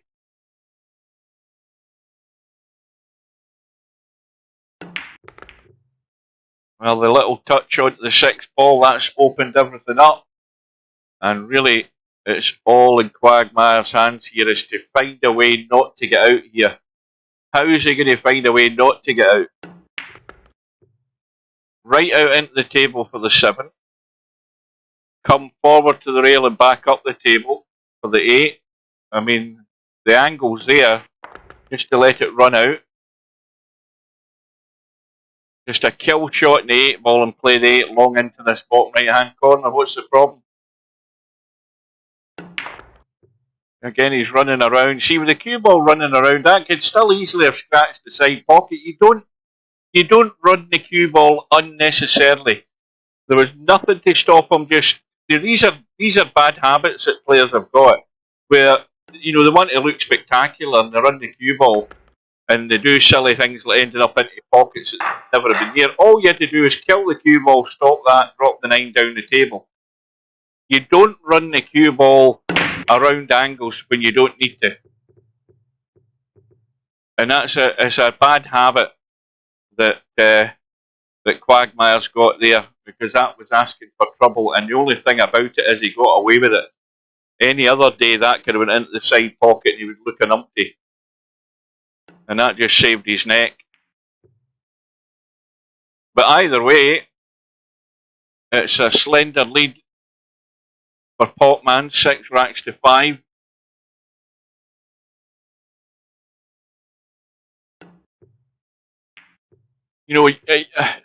To me, if you're not the greatest player, then what you do is you play within your limit and try to have a strategy game to help your game. A strategy game will do a lot more to help your game than trying to do things that you can't execute properly and doing silly stuff, running the cue ball when you don't need to, and not thinking about the obvious way to protect yourself. And I mean by protecting yourself and not doing stupid things. Running a cue ball, potting a ball when there's only 2 balls on the table and you don't need to move the cue ball other than stop it and play the 9 ball down into the corner. Stuff like that. Try and at least help yourself deal with situations by not making situations a bigger hole than they actually seem to be. And players and it's the biggest criticism I've got, players not thinking at all about what the hell they're doing. If they just stop for a second and think, hang on a minute, I've got 2 balls to pot here, what's the simple thing to do? Look at where the 9 ball is, look at where the 8 ball is. If I just stop the cue ball and I roll the 9 ball down the table, I'm fine. But he thought running the cue ball around the angle, spinning it around and looking cute, it might look good, but the end result might not. So get out of that habit is my advice, and don't do anything like that unless it's really necessary, unless it's the only way you can get the cue ball out of there to get to another ball. Bad habits, get rid of them.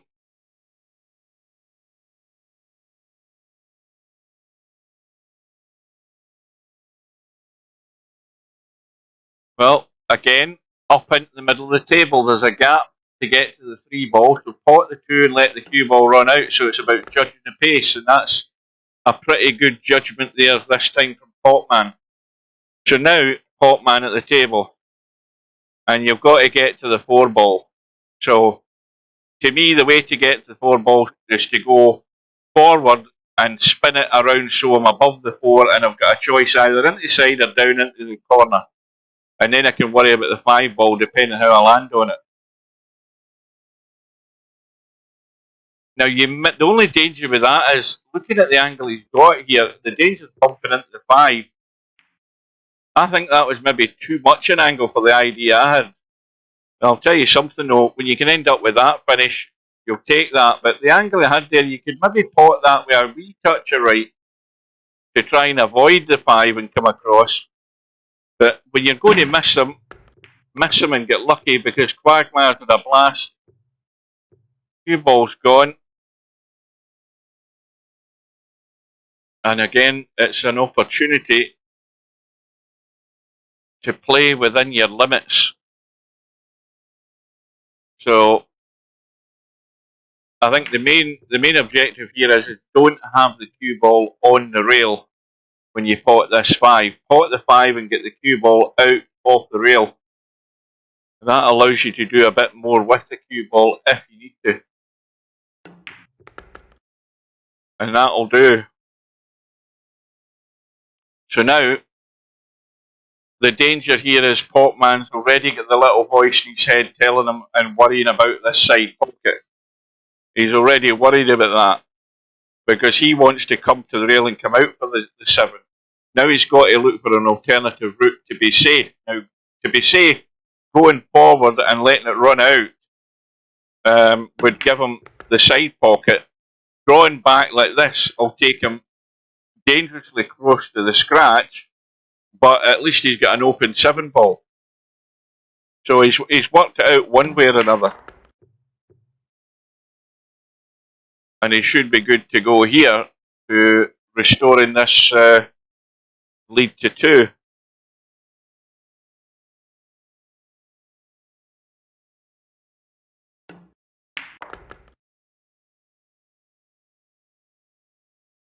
I think one goal that a lot of players should have is that to maybe improve their game is to try and play the right shot. But then people might say, well, how do you know what's the right shot?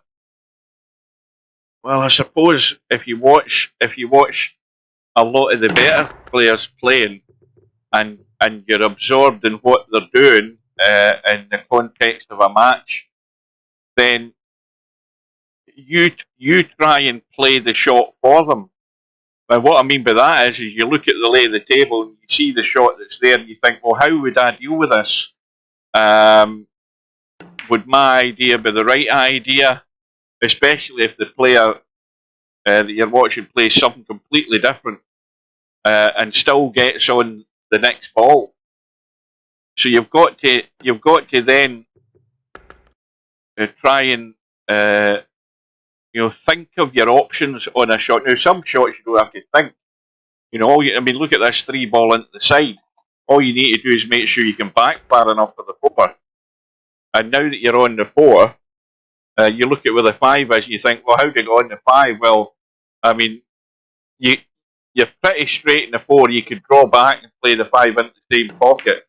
Or you can just come back and nip it into the side. But again, it's a little nip into the side. He's already had 1 look. Loads of pocket there. Now, even with this 7 ball, I'd be cutting that into the pocket just so I can come around and over. I don't want to be cutting this 8 at an angle. And he's done the right thing there. The angle he's got is taking him away from the 9, so you can go forward. If you want to make sure you're not running into a side pocket, just hit it hard enough, maybe check it a bit. See the danger he's running across.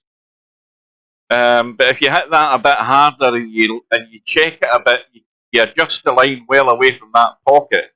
So now he's dodgy with the cut.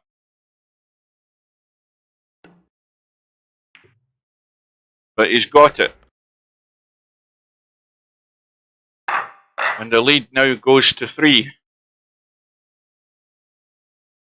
So, PoTmAn is only 5 away.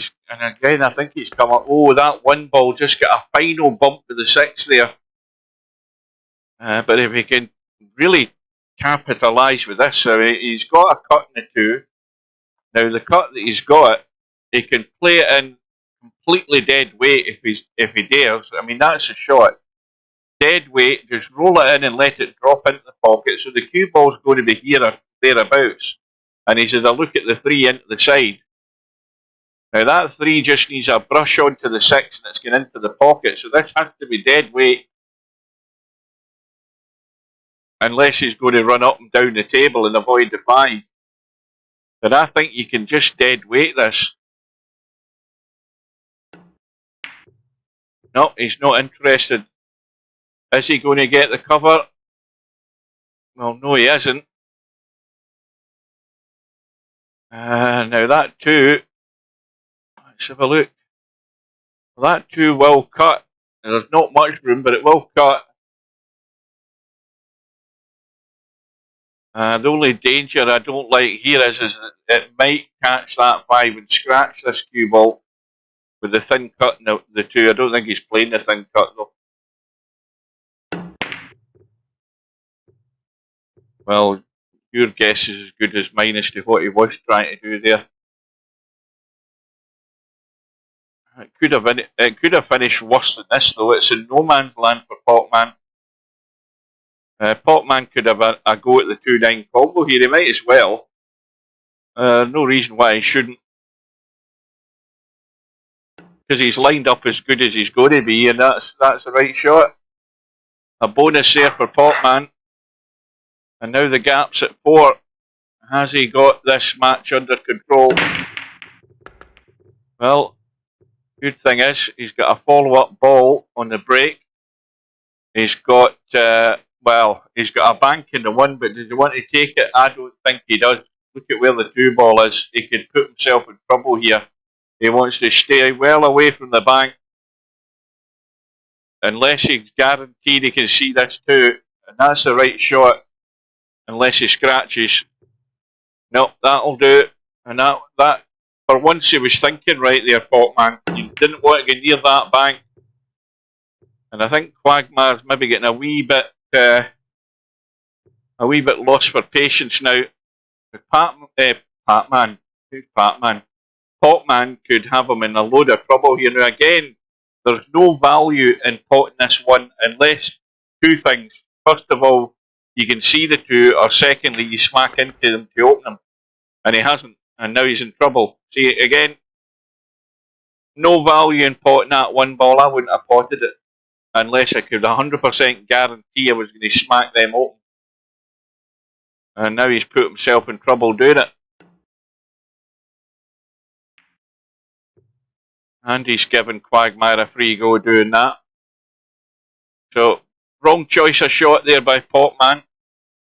He was doing everything okay in the 1 ball until he decided he was going to try and do something heroic. Again, what do I say? Know your limitations. Don't try and start doing things that you don't know what the outcome's going to be. Try and keep yourself in the game. He's got a decent lead, and it's his to give away. So I wouldn't be trying to win from the front here if I was you, PoTmAn. I'd be just play the table as it is and don't do anything silly, or at least cut that out to a minimum. But the question's now been asked of Quagmire: is he going to be good enough to take whatever opportunities he's getting? So here's a chance for him to prove us wrong.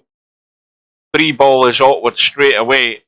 Doesn't go up table past the 8. The 7 ball is taking care of it there. So there's very limited room to get on that 3 and do anything with it.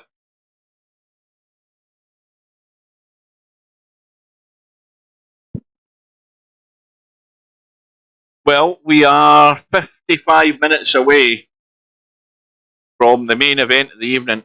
I'll have a quick drink. And don't forget that at 11 o'clock, that is 2 hours' time, we also have on schedule the match between Stubb, Poland Power, and Eloquenti, who was in Friday Night 9 Ball. Meanwhile, Quagmire's got the 3 ball safe.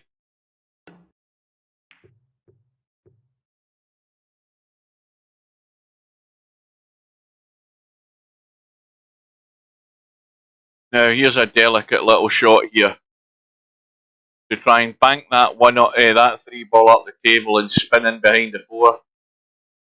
I don't know whether you can see enough of the 3 to do it, but oh, he's going all out, tried the pot, but missed it on the way up, caught it on the way back. And PoTmAn has got a 3-4 combo, which has got every chance of going in. But you've got to get the pace in this right to keep the 3 ball. Well, that's handy. That's the 4 ball got knocked out of the way. 3 balls gone in, and now he's going to be annoyed he hasn't got a shot in the 4. Well, he has. He's got the bank.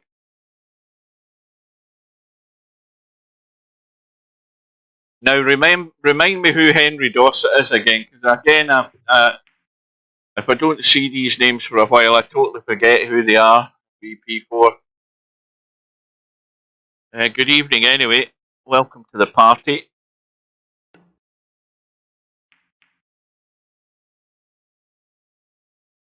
Well, PoTmAn straight across the table to hit the 4.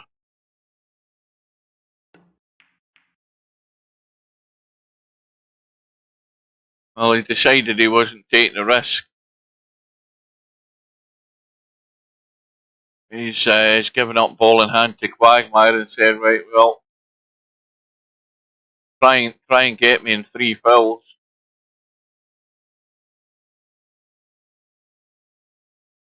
Now, Quagmire can get the cue ball in there to pot that 4, although he wasn't interested. Now, if PoTmAn plays this right, and the 4 ball goes clean round the table, he could have put Quagmire in trouble here.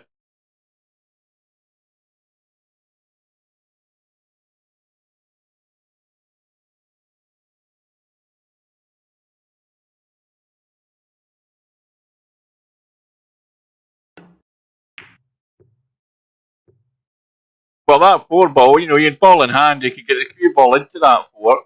Yeah. He could, I mean, how I'm asking myself, how did this guy beat Tommy in 1911? That's what I'm asking. How did he beat him 1911?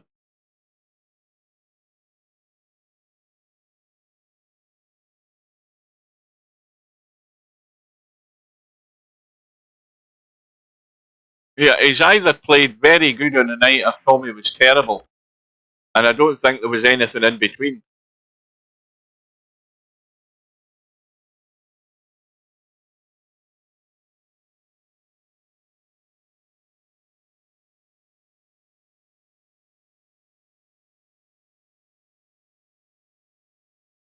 Well, maybe he did have a good night. But, I mean, that ball in hand where the 4 ball was, he should have potted that 4 and tried to go into the 5. I mean, the table wasn't set up great to try and get PoTmAn in 3 fills.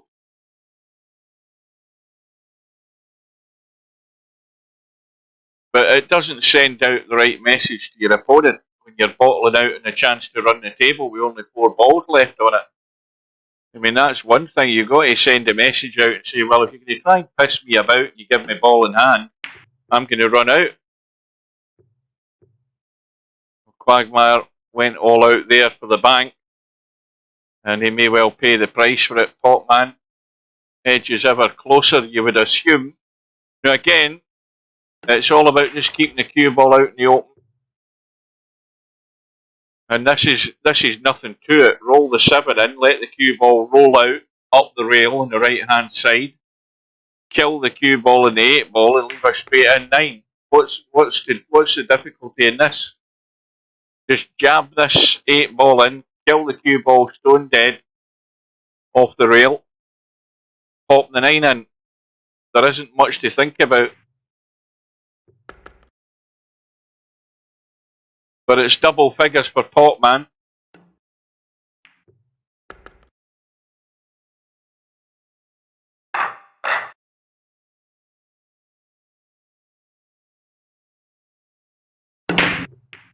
There's that pattern with the 3 balls for what, the second time tonight.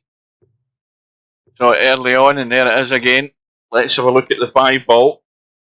There's no doubt it'll be the same story. Yes, it goes into the side, but it doesn't go into the corner. But that's even tight going into the side. I think it goes into the side, but no, it doesn't go into the corner because the 9 ball's in the way. Yeah, I think the 9 ball's in the way. It looks very tight.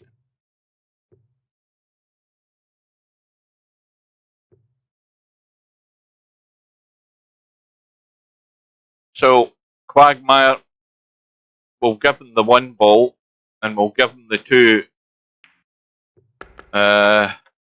We'll give him the 3 as well, because he can go forward to the rail and come back across for the 3. Now he wants to try and come back across as far as he dare up this side. Now that's neither here nor there. To me, if you let that cue ball and help it across to this side, you're on the right side of the 3 to drop down for the 4. Now he's having to avoid the scratch. He's handled that so far. And if my prediction is right, he's got to get up top side of this 5 ball, on the right hand side of the table to have any shot on it. It only goes into the side pocket. I don't think it goes into the corner. So you can't stun up the table to this side. And that's going to scratch. There you go. So PoTmAn should already have been up here to have a look. It goes into the side, I'm pretty certain. And if he plays it from that angle, he can pot it. Now, is he going for 3 fouls? Maybe quite right doing that as well. Going for 3 fouls. This will really frustrate Quagmire.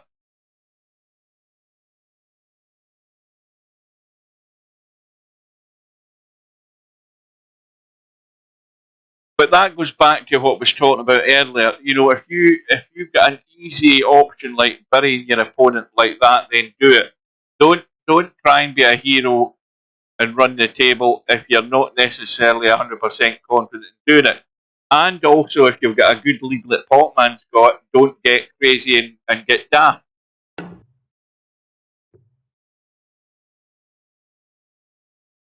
Well, there's a foul. Is that not 2 fouls? Well, he'll have to now, because now he's not sitting good to get a 3rd foul. Yeah, I mean, he's not sitting good to get a 3rd foul. Now, he needs to go far enough so he's not interfering with the 9 here. And that's far enough. I think he's fine. Now, he doesn't need to blast this. If he just can go forward and go around. See, again, he's rattled a 6. Now, I don't know whether PoTmAn's paying attention to his Q-tip or not, but whatever he's doing, he's not making sure he's lined up, because you should never be missing that 6 ball.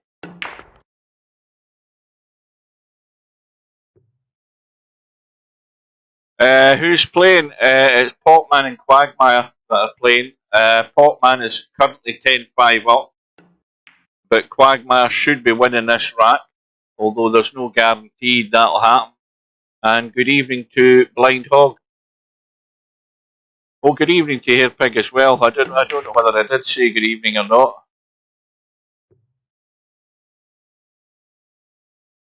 Well, is this to start the comeback trail for Quagmire? He's leaving it a bit late.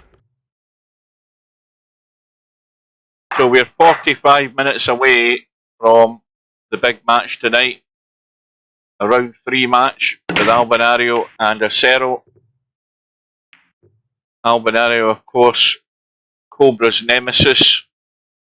And Cobra will be supporting Acero.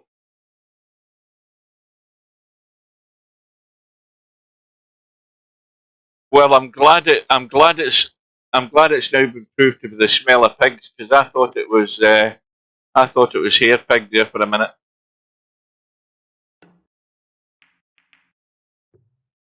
I thought he'd had an accident.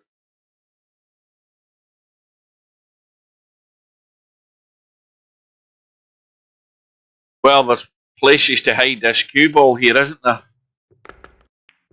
Quagmire's going all out for it, so now that he's made that decision and he's come up good in the 2 ball, he now wants to just nip back. He's going to be bumping into the 7, so this is difficult to judge. Really good to come back for that 4 ball into this bottom right hand corner. And now I don't know what he was doing, and I don't think he did either. No, Cobra, is Cobra going to bed? You're not staying up to watch it? I'm staying up to watch it. I'm live streaming it. Main event is Stub. Yeah, you're no longer box office Stub. You're not worth staying up to 11 o'clock at night to watch. Not anymore. 8-4 against the Chinese boy. Aye, well, he's got a long way to go yet. I think most folk would have had that Chinese boy as a favourite for that match, considering how well he played last year.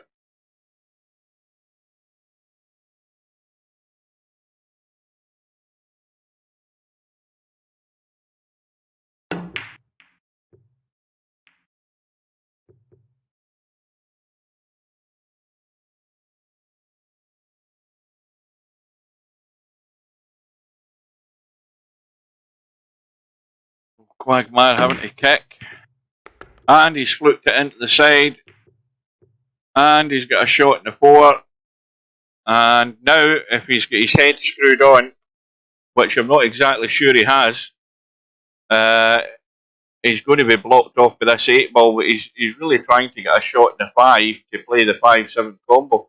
But he might be trying to draw off this 8 to come below the 5, and he's overdone it. He's going to either scratch or be hooked. And it's hooked.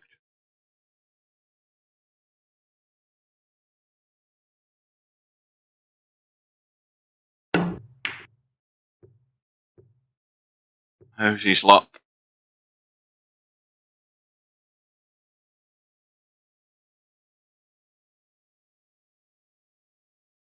Well, again, if you're confident, you look at this, you see the angle with one look, and you play the shot and avoid the scratch to the side. And again, he's just overhit that. You know, you really, what I think you want to do is just open up in that shot and let it open up further up the table. And that makes the 6 ball a lot easier. But you've got to be confident enough to execute that shot, maybe try to drag away from the cut shot and try and avoid the scratch. I don't know. This is no good either. It was all he could do to pot that ball. Well,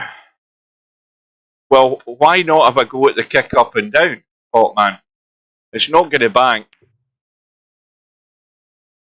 Well, that is a good excuse. That's a good reason for not having a go at the up and down, that you've come up with a safety. We'll take my hat off to that one.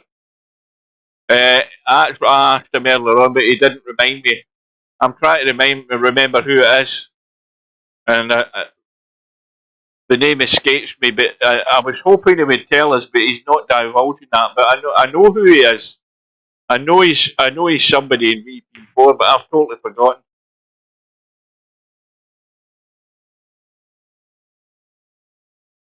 Because he's told us before.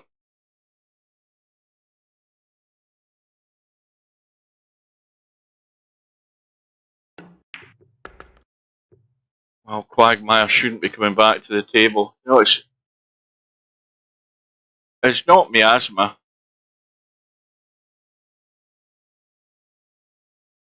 It isn't miasma. Well, let me ask you this question then: Where does Sebastian come into it then? Tell me that. Where does Sebastian come into it? Who's Sebastian?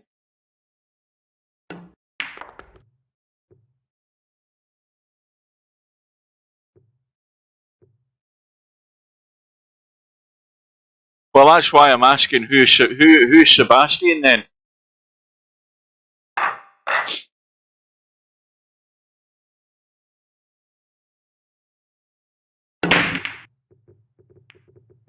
Because why have I got him on my phone as Miasma and Sebastian? I don't know why, but I'm sure that's what it says on my phone, because I sent him a text earlier on to get rid of Stub and get no reply.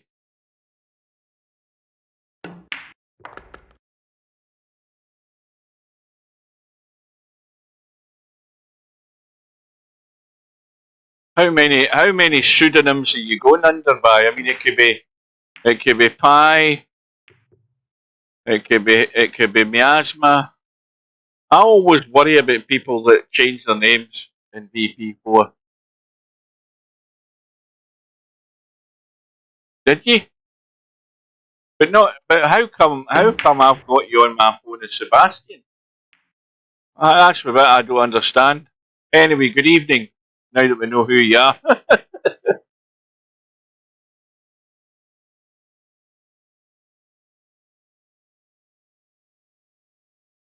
Right, sorry to have kept you waiting here, Pig.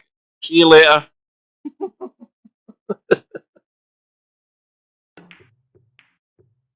Oh dear. Well, somehow or other, Quagmire's got back to within 3. This table is ugly on the left-hand side.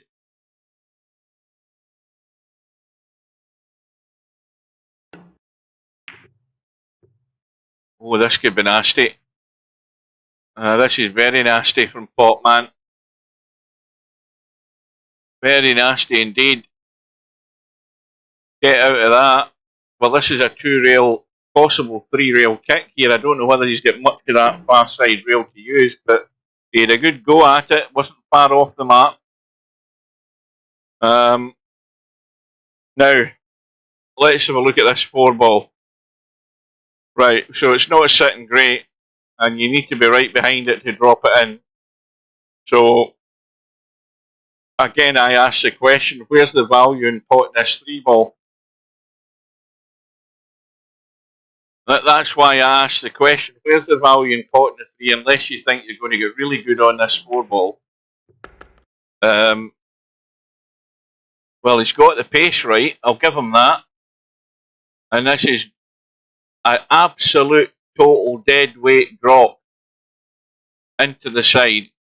I mean, and again, this is down to being confident with your mouse. Because if you overhit this, you end up over here, and you're going to see it again. PoTmAn, I mean, I told you what was going to happen before it happened. He just got no confidence in executing a little touch shot. None whatsoever.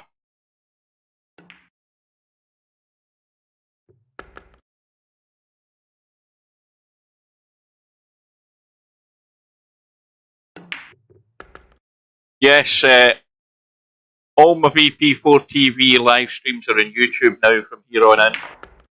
No more Twitch. Yeah, PoTmAn's annoyed. I should think he's annoyed. But that always tells me that somebody isn't confident when it gets down to little touchy shots. If your mouse is dialed in and you're happy and confident, you'll play those little touch shots. Okay, you might not get them right all the time, but you're not going to do what PoTmAn's done twice already tonight and not get the ball to the object ball. And that needed that little soft dead weight touch just to drop the ball into the hole and no more, and keep the cue ball there or thereabouts. And until you've adjusted the finer points of your mouse sensitivity, then you'll never be confident in playing those shots. I'll tell you that till I'm blue in the face. You'll struggle with them all the time. And when the nerves are jangling, not that the nerves should be jangling, but they'll be jangling even more if he doesn't put quagmire away sooner rather than later.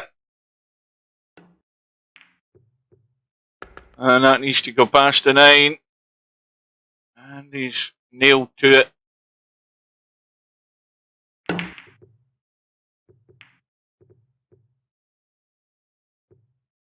But I think, any result is still possible in this match. That's the thing about it. Mistakes are coming thick and fast.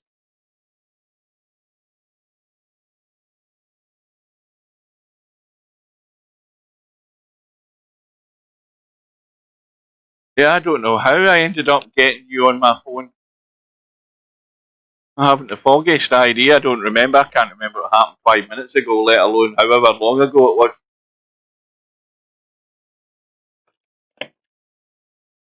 But that's why I sent you a text earlier on to get rid of Stubb and get no reply though.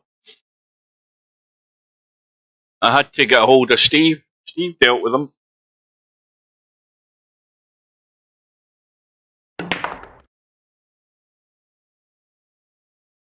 Right, well, this match might be getting to squeaky bum time here for PoTmAn because he's not taking care of business.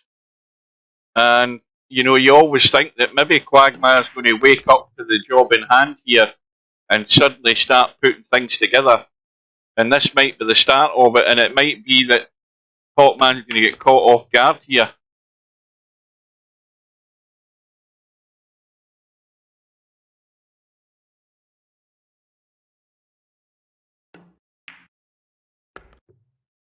Well, back to within 1, and PoTmAn stalling on 10 here.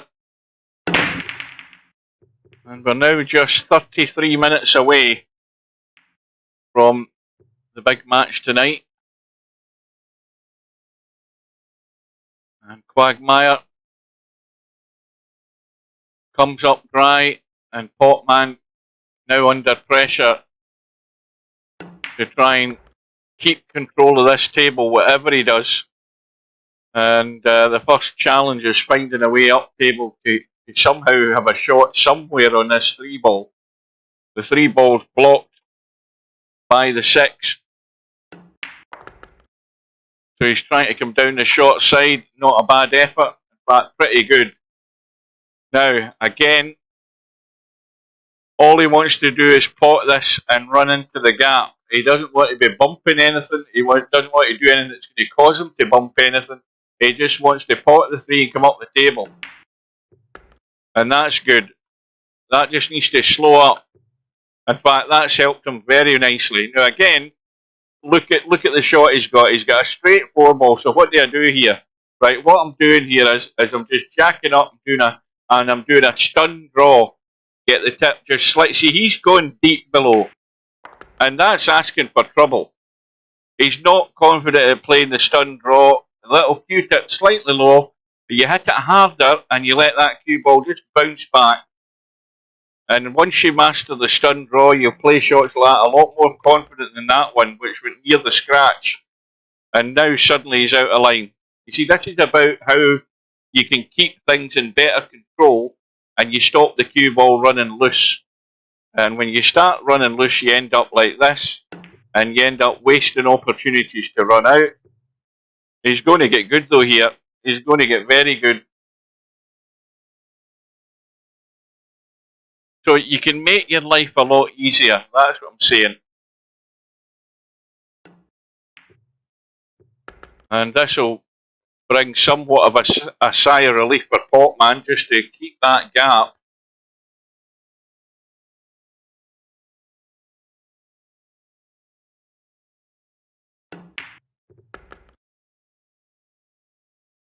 Now, 9-ball, I'd still be just dragging into this and stunning it in, staying well away from pockets. Well, he's fine, the angle was good. He was well away from the scratch. So 11-9 to PoTmAn. In fact, did I have a look at the bracket there to see, let's have a look. Where is this match in the bracket? Where the hell is it? Have I gone past it? No, there it is.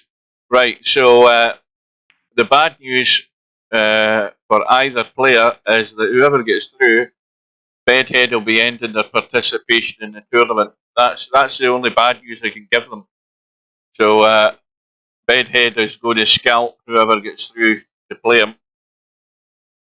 Meanwhile, quagmire at the table, the 3-ball has gone. And that 3-ball pattern is there. And once again, there's the same problem. I'm not sure at all. I think the 8-ball goes in the corner but doesn't go in the side. Well, that makes it different. So all the room in the world to nip back off this 1-ball. Just dig in and nip back off the 1. Come back the way you've went. He's running forward. It needs to keep running to open up the angle. Now the only let me look at the shot here. Right, the only thing here is you've got to get well away from the 7. So I'd be nipping this and just coming around the back of the 7. Making sure I can at least see the 4. See, PoTmAn's going for the delicate touch route. It doesn't fill you with confidence, so you see, that's the thing. Now this shot here, just roll straight through and come out for the 5 into the side. And as long as you go through far enough, let's have a look. And that's perfect, that'll do it. So just a roll out. And again, roll as far as you dare out to here. So you've got a straight in 6 into the side. Don't believe in it short. And that'll do.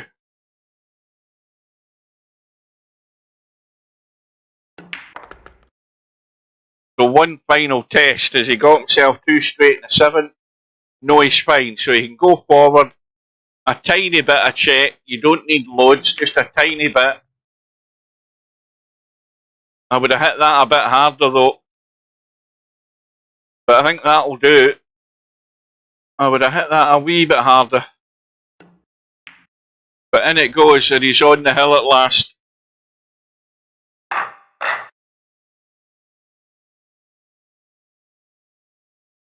So just one more to go for PoTmAn to survive. And he's got a ball. I don't know what went in, but something did go in that top left-hand corner. Was it the 5? 5 ball has gone. Shot in the 1. Just needs to stop the cue ball or bump it to the rail, and he's on the 2. And as long as you see again, as long as you stop this cue ball where you've got the right angle in the 2, where you can pot it and roll out to the 9 for the 3. See, that's probably not bad. I think you can still roll forward. Just gently roll forward. This ball will roll forward more than you think.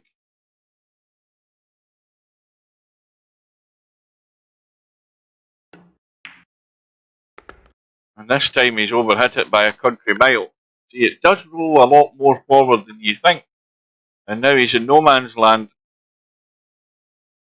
Now, admittedly, the 4 ball's not sitting great, but if you were anywhere in the middle of the table, there is enough room to get the cut in that 4, but it's more than likely going to be a bank. So here's Quagmire at Last Chance Saloon. He can pot the 3. The best he's going to get is the cut down the rail if he can get into the gap. Or if he gets back up top high enough to the left side, he could possibly play a bank, but that's about it.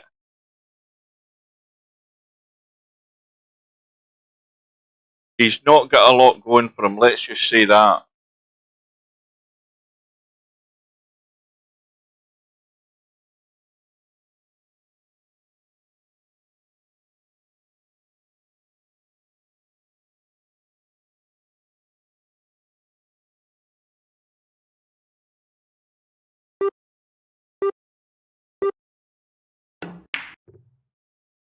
He's going to fluke the 3. Oh yeah, yes he has. Last spread, and he has got the cut in the 4. That's about the only spot he could get to where he could play this cut in the 4. So this is going to have to go 2 rails at least to come out for this 6 ball and for the 4 ball to get to the pocket. 1, 2, he needs to miss the 7, but he's overcut it. And again, he'll take that though. PoTmAn's not going to do an awful lot with this.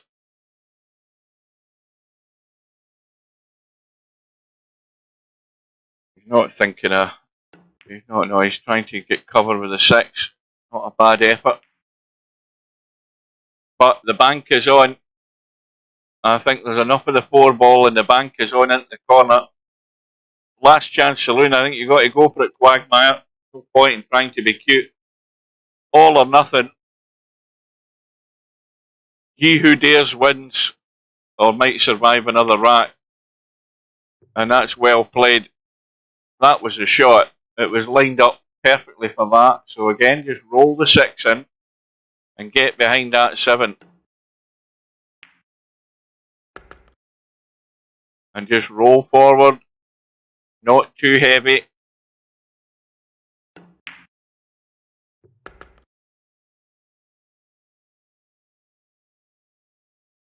The angle's there to roll to the short rail and onto the side rail. So this is, at least he's got to double figures, provided he can roll this in and not do anything daft.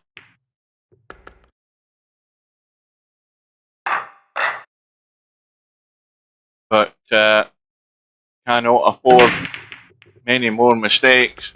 And he's got a ball, he's got another ball, and he's got a 3rd one into the side. And he's got a shot in the 2. Now this just needs to be chipped in, pocket weight, and just let the cue ball run out and still have a shot in that 3. I'd be just dabbing this with a tiny bit of right. I think maybe he had the angle, but he hasn't got the 2 to the hole. Well, is that Quagmire's last shot? It looks very much like it. And is PoTmAn going to hold his nerve?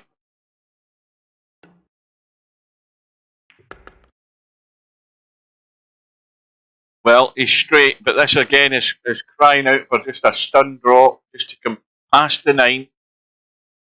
Leave a fairly straightish 4 ball if you can. Well, he could play the kill shot and still have a shot. That'll do. Now, this is dead straight. So now he made the mistake the last time with the follow through. He got it too heavy. That's a lot better. He had a practice shot in that previous rack, so that, or was it the earlier on in this? Maybe the previous rack, and now he's judged it much better. Now he needs to get the pace in this because it needs to fizz and it needs to run down to the short side here. He's got to get top and right on it and run around the angles and come right down, and that looks good. That's good enough. So once again, straight up and down. Don't be letting the cue ball run to corners. Straight up and down here for a straight in 9. That's a shot. And he hasn't got the 8 to the hole though. And Quagmire lives again. And he's no shot. He's no shot. How's he going to get out of this? Well, he's got to go to a rail, hasn't he? Is he trying to get up and down 2 rails and miss the 9? This will be some shot. 1. Well, this looks good. That's superb. The only thing that'll go wrong is if he follows it in. Excellent shot. That was last chance saloon, that shot. Well, good luck to you. Because this is far from easy. And that's overcut. That's going to stay out. Is it? Oh, it's gone in. Wow. And he's still alive, Quagmire. He ain't dead yet. And now PoTmAn's quaking in his boots. I can tell you that right away.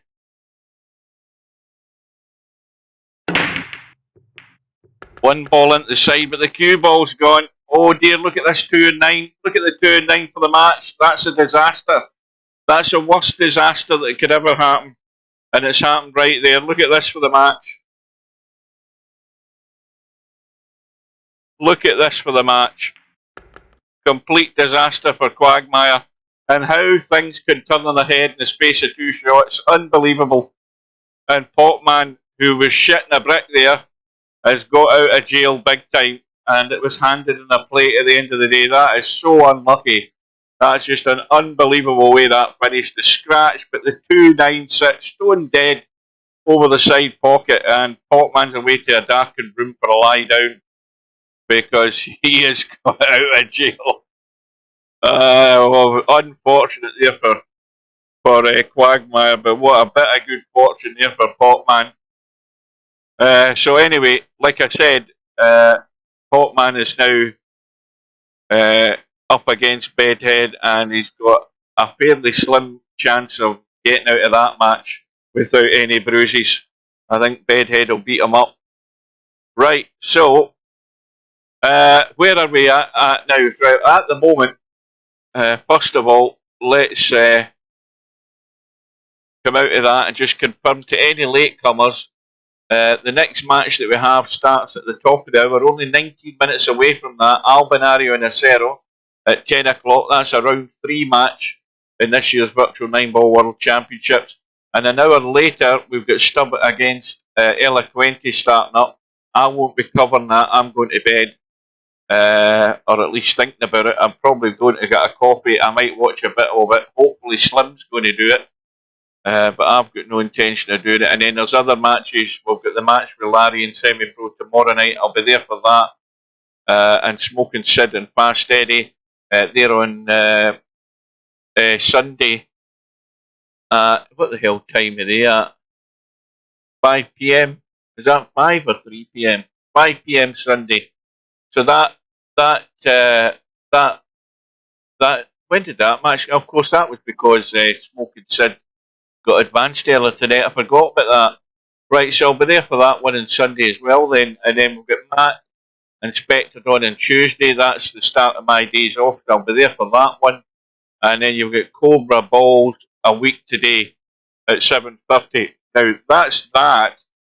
Let's have a look at Friday night 9 ball and see where we've got to. We must be getting to the nitty gritty in this tournament. Let's have a look. Why is the bracket not working? Is it finished? Why is the bracket not working? Ah, right, hang on. Now that's weird. Right, we must be at the final. Larry's already through on the one-loss side. So we're already in the final. Excuse me, and it's just started. It's Larry and LS3, so let's get ourselves in there.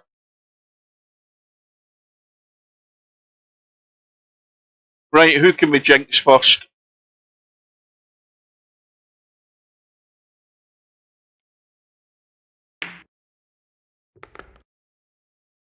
Oh, that's not going to get there. It's not got the legs, has it? Oh, that's perfect. Right into the gap.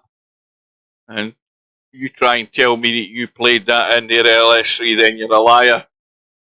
You never played that into that gap, I'll tell you that.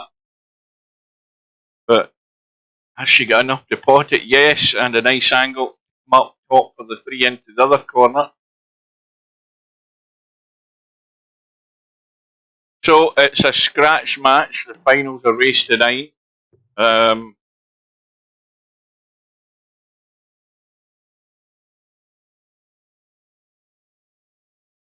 Good luck, you two magnificent breasts. What the hell is that all about?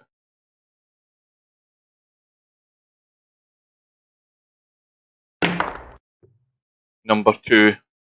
I don't know. That must be a joke between the two of them. I haven't a clue what that's all about. And dare I want to take that any further? I think somebody needs to ask a question here. I mean, what's that all about? I hope webcams aren't involved. I'm saying nothing else. Well, I think we need to have a quick look at the bracket and see what happened to Spectre Dawn then. Let's have a look. Well, Spectre Dawn, Larry took care of him in round 3 tonight. He beat him 7-2. And then on the one-loss side, Wink at Me took care of Spectre Dawn with a 4-0 win. And Wink at Me also took care of Matt tonight by 4 racks to 2. And then Larry returned the favour that Spectre Dawn got and beat Wink at Me 4 racks to 0. And LS3 has gone all the way through the winner's side to the final. Beating Larry and sending him to the one-loss side. So Larry's out for revenge. That's where we've got to.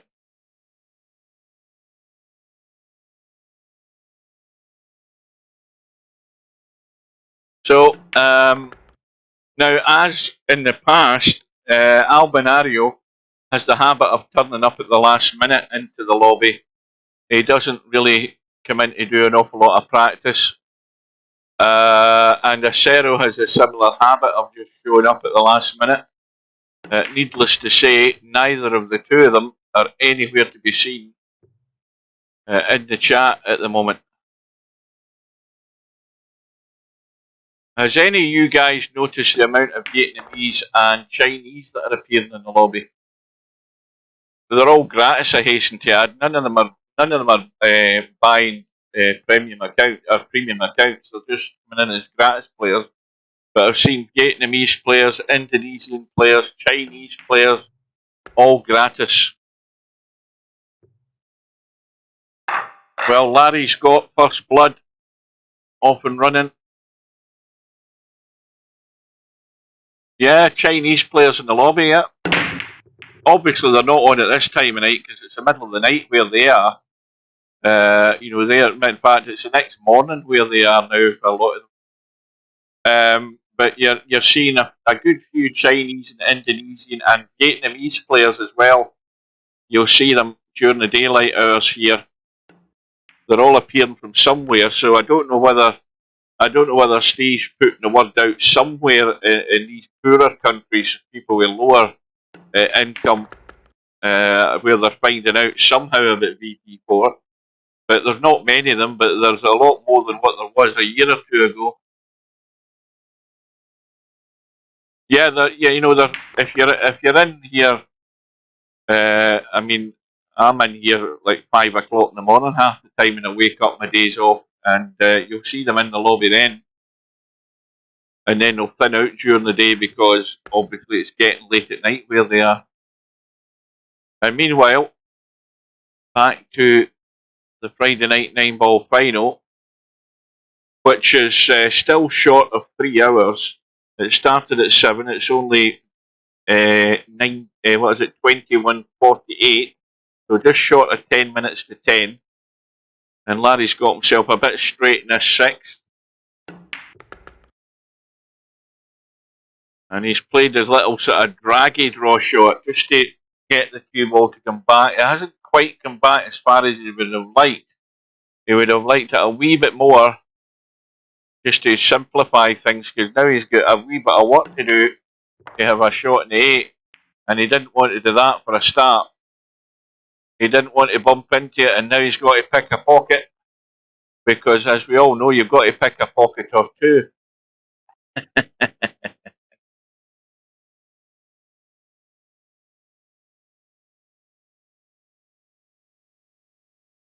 And he's got to obviously think about the 9, so he's dragged in and he's way off the line there.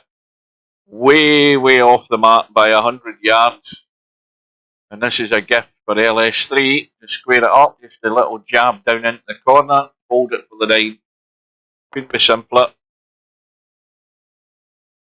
So I'm looking at the chat in the lobby to see who's going to appear first. And then as it gets nearer the time, I'll panic that we'll actually have a match. But I'm not going to stay here to the end of the final. Larry or LS3 can come into the stream and tell us who won, because I'll be going straight over to that match with Albinario and Acero when presuming both of them appear.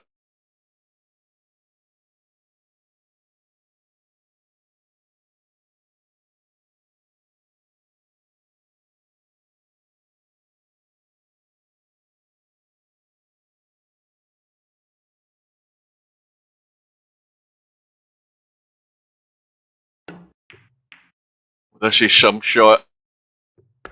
That's a cracking cut, that 1 ball. Nailed to the rail.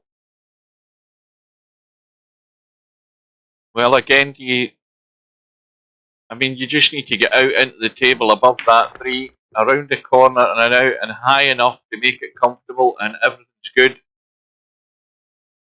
So now the next test is getting clean to the 5 ball.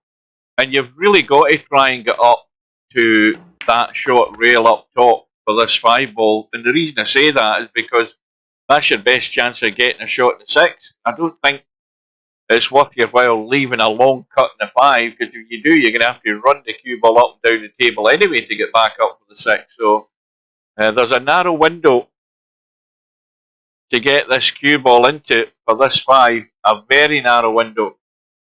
But as I say, if you leave it short for a thin cut, which she's doing, in fact, she's overdone it. She ain't got a pot anymore. And now this has to be as thin as you dare. Or, she try to punch this, because you can't get enough of the 5. Can't get enough of that 5 ball. Well, I still think that it would have been better to have a go at getting that cue ball right up there, playing the big draw and trying to get it up top. The worst thing you could have done was hook yourself.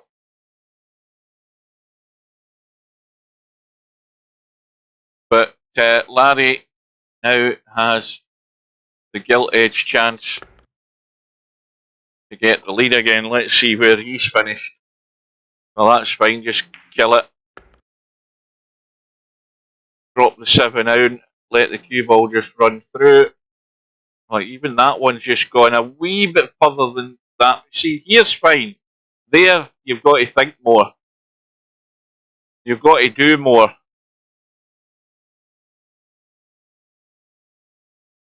you've just got to affect the path of the cue ball. You see, now he's dug down and trying to hold it, and he's pushed the 8 well offline.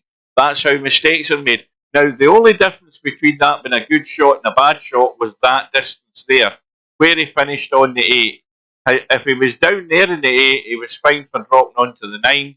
Not a problem, but because he had that angle, he had to do more work with the cue ball, and that's what made the shot a lot more difficult. And that's the difference between success and failure on a shot. It's just not getting into that premium position where you don't have to do anything. Everything just falls into place. Well, the good news is Albinario's arrived, and we are 7 minutes away, so Albinario's going to get probably a couple of racks practice and no more. Acero will keep it finer than that. He'll turn up with like 2 minutes to go, which normally Albinario does. But I don't see Acero turning up here and getting an awful lot of practice. He'll do the warming up when he's in the room. And sometimes that's never a good idea. Sometimes in the past, Acero's turned up and then suddenly he's 3-0 behind when he's trying to warm up in the match.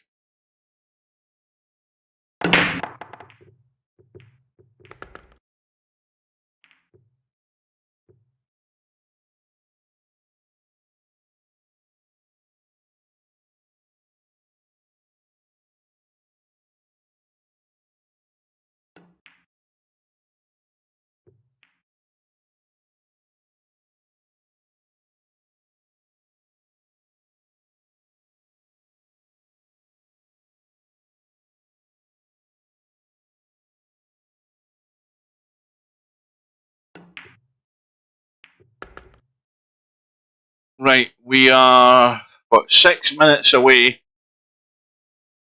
from this round 3 match. Yeah, I've just read it.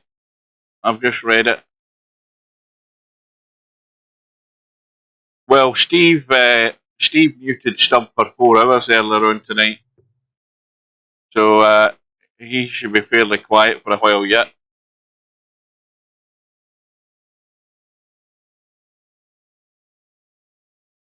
At least until he shows up for his match. Now that I'm thinking, Eloquenti was in that Friday night 9 ball, and obviously he went out. He must have went out early on. Is he still in the building? Let's have a look. Because he's due to play Stubb.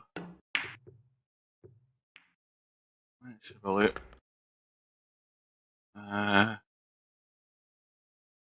See if he's in away mode or anything like that.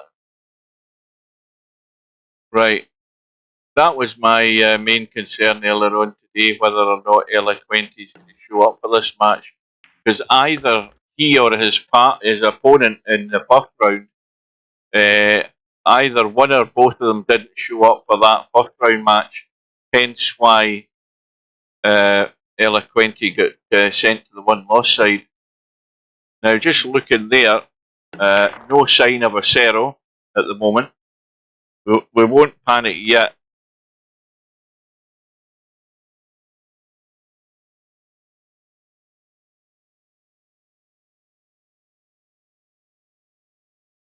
Well, let's hope Eloquenti remembers to turn up tonight for his match with Stubb.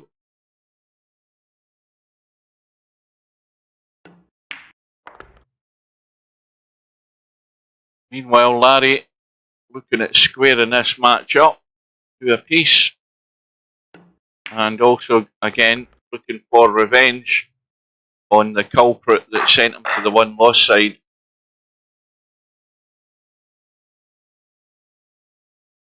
Well, I'm almost into my last remaining 5-litre bottle of water. This one's just down to the dregs.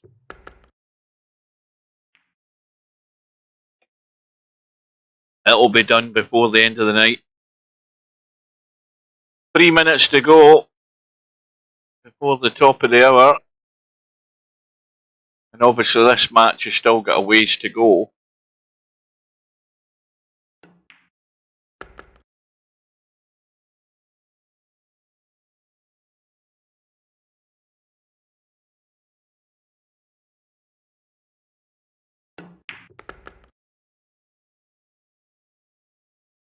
Well, this is a tricky one. Does Larry, again, see, he's got the wrong side of the 3.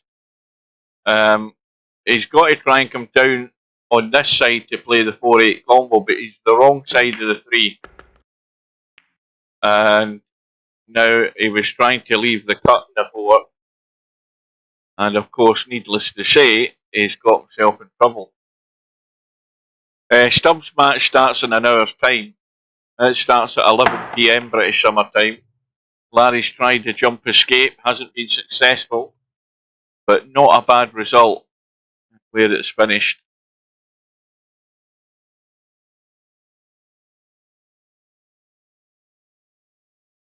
I don't know. I think I've got a sixth sense.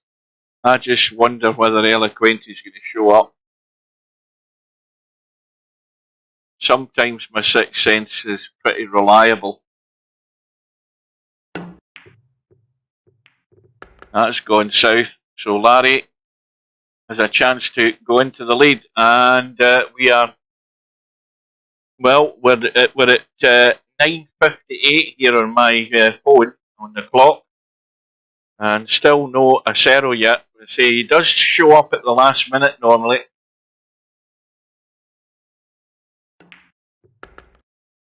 And we are now into the last minute. I can officially confirm that right now. It's now 9:59 or 21:59, however you look at the time. We're on a 24-hour clock. Don't worry, Stubb. Miasma's here to mute you again for another 4 hours. That'll be taken care of.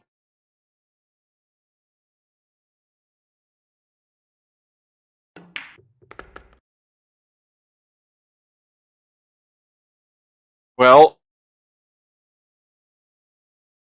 it's getting to that little bit of concern time now that it's still knocking on the door of the starting time for this match, and no sign of acero yet.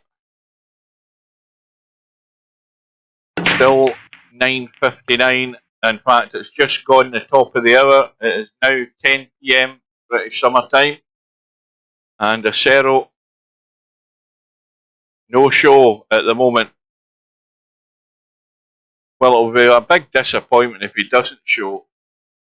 He has had a tendency to leave it to the very last minute. Well, this is definitely leaving it to the very last minute, because we're now beyond the very last minute, and we're now in the countdown. We're in the countdown to the count out. No, he's not showed up yet. At least I don't. There he is. There he is. He's now arrived, and he'll be straight into the room, and they'll be lagging off. So that's good news. In fact, it's now a good time to vacate the building and leave Larry and LS3 to go on with it, and we'll get ourselves in. And we have acero on the right hand side, Albi on the left. Good luck to both of them, and let's hope we've got a good match. Let's hope the competitive acero has shown up, because I want to see Albinario getting pushed. I only have a little over 2 hours, so I may have to forfeit during the match. No, you won't. It won't take that long with two half-decent players in it. I mean, otherwise, why show up? You know, why show up to play if you're limited with the time that you have? So that's a bad sign, because acero will be going for shots that he probably shouldn't be, and taking big risks. But we'll see how it goes. Albinario's won the lag. And, well, again, it looks... And Albinario's break was working very well in his last match. He had a very good break start. But he's certainly dry straight off the bat tonight. Yeah, a bit concerning that acero's saying he's limited to 2 hours. But we'll get to a point. I mean, what I don't want to see is that, you know, we're sort of neck and neck with like 6 or 7 racks to go, and he has to bail out. And then it's a whole completely pointless exercise, us being here and him turning up to actually play the match.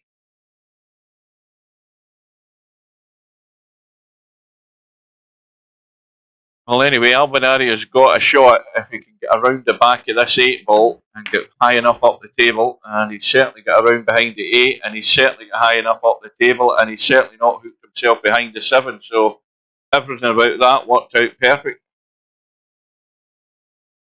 Now he's got to be fairly accurate in where he's going with the cue ball. Here he's bolted straight in the 2, so he can only go forward or back. Needless to say, he'll be coming back. Oh no, he isn't. He's trying to bail through and play the long cut. Well, again, the cue ball's close to the rail, and the cue ball's going in the wrong direction for this 4 ball. He's hoping to bump the 9. And he's killed it dead. He's played it completely dead weight.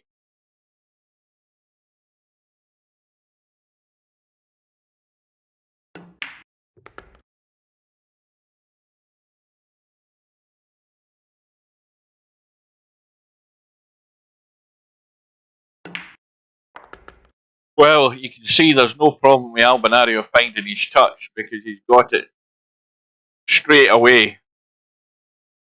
He has got it nailed down already. No warming up here needed.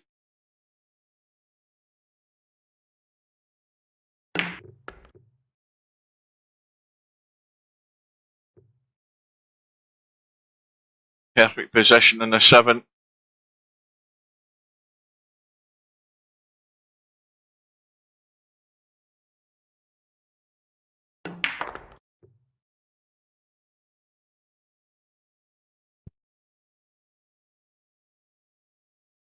Well, is it dead weight or is it 2 rails? Dead weight.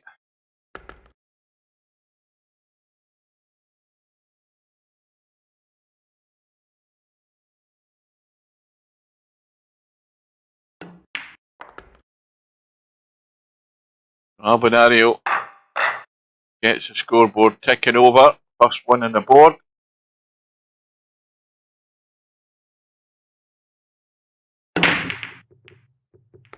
And the ball into the left side pocket. And a shot in the 1. 4 ball has gone. Shot in the 1, and the table is good to extend that lead immediately. Again, just the angle in the 1, the cue ball wants to scratch the side. So once again, Albinario with the deft touch. Happy to play the slow controlled shot. Just let that cue ball run out far enough. No doubt in Albinario's confidence at how to execute a shot by being fully confident in the control he has with his mouse. Because that's what it's all about. You're halfway home if you're comfortable in how you control the mouse in this game. The rest of it is up to you and what you know.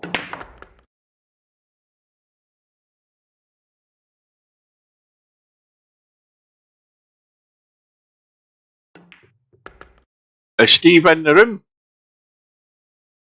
I never saw him coming in. Oh, he is in the room. Hang on a minute. He might be in Discord. Hang on. Or he might not. I'll tab out for a second. I'll be back in a minute.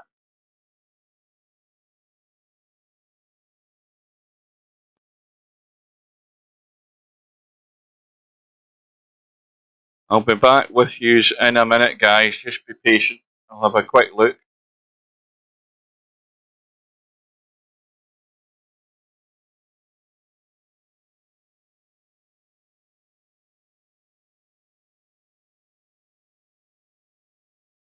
Well, I can confirm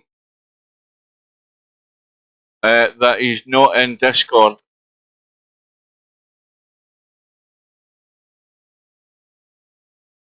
So he's only in to have a look. In fact, he's left the room.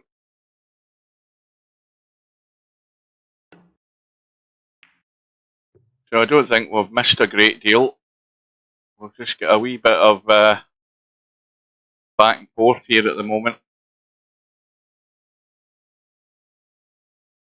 Well, the bank is on, and that's comfortably in.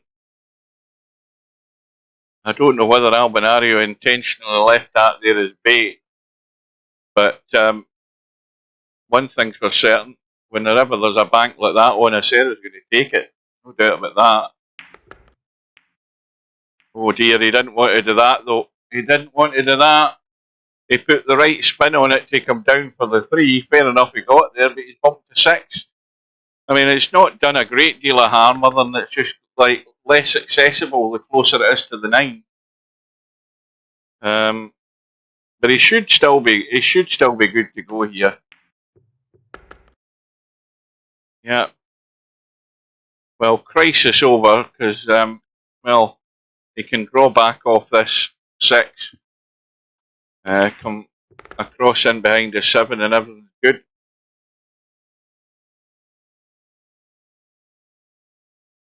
But he definitely just wants to get on this scoreboard quick, because the longer you go without... Now, why is he taking so much time over this? This worries me.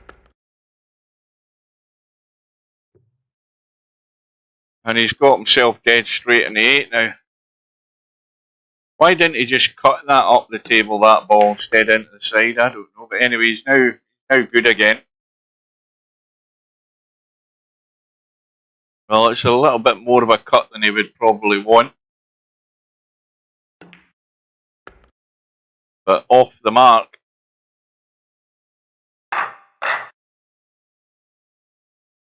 Well, here's hoping this match does tick over as far as the racks go, because that way there's the less likelihood of acero having to bail out here too soon. If he's saying he's limited time. But if it gets into a scrappy tactical affair, then, well, the worst thing that will happen is if he somehow finds himself in the lead and then has to bail out, that's even worse. That's an even worse scenario.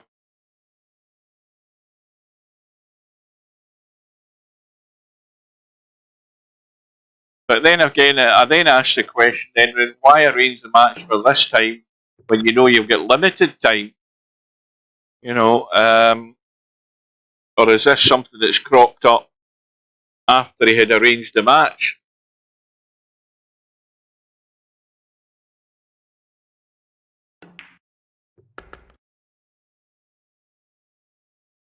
The bad news for acero is that Albinario looks as if he's going to open that gap to 2 again here.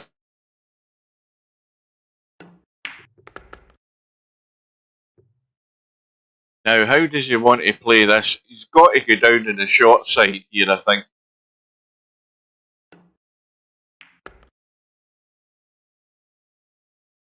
Well, that could have done with going a wee bit further down the short side. Now, he's got to be careful here with the pace in the cue ball. And he's got to get the 6 in the hole in the process. Now, does he overhit it so he can way down here? Or is he trying to hold it soft for the 7 and he's played it perfect? Well within range. And you can see it's like night and day, the touch that Albinario has to the touch that Quagmire and PoTmAn has. There's no comparison. There's no comparison. I mean, this is somebody who has everything under control in his setup.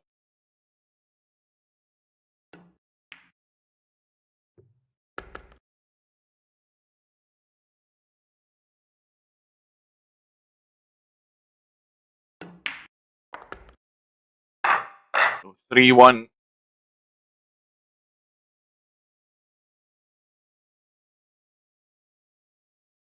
And don't forget,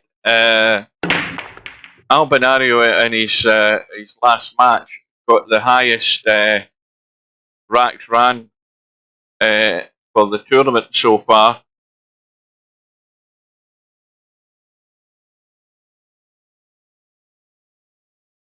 Yeah, when he came into the room, I know that. I'm talking about, you know, did he know that before he actually arranged this match, or is that's what we're saying? You know, if he's turned up for the match, that's fine. But if he's turned up and then said he's limited to just over 2 hours, then did he already know that before he agreed the time with Albinario? That's the question I'm asking. Because if that's the case, then why not arrange it for another time instead? Yeah, what I was saying is, while they're banging balls here at the moment, let's just let's go back to the event, because I want to. That's not the one I want. That's far from the one I want. In case you know, some of you guys won't know, but if we go to the stats, Albinario in his last match set the high run, high racks. What the hell's happened here? Now that went weird there, and that's not what I want, because that's not the stats.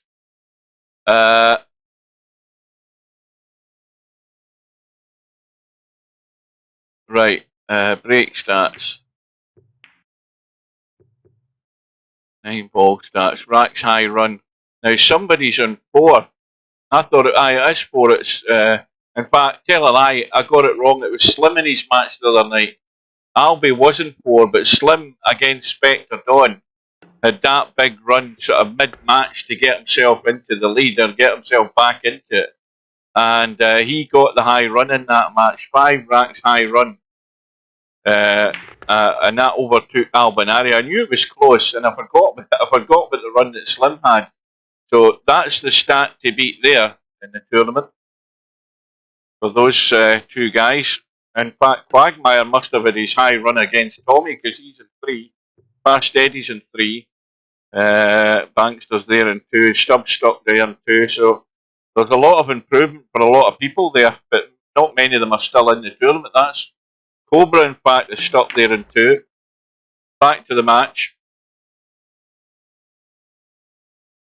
Well, that's true. I mean, it could well have, you know, something had cropped up. But again, if we'd sent a message to Albinario, look, I can't make it, can we change it for another day? Albi then would have got in touch with Steve and open up the sign up again, depending on when the deadline is. Obviously, I don't know what the deadline is for the bracket for this round 3. But Steve could have opened it up and they could have arranged it for another time.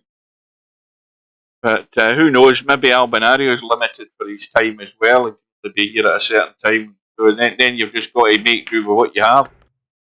But meanwhile, Acero's going to have to make do with going 4-1 behind here. So the little early warning bells are ringing here for Acero.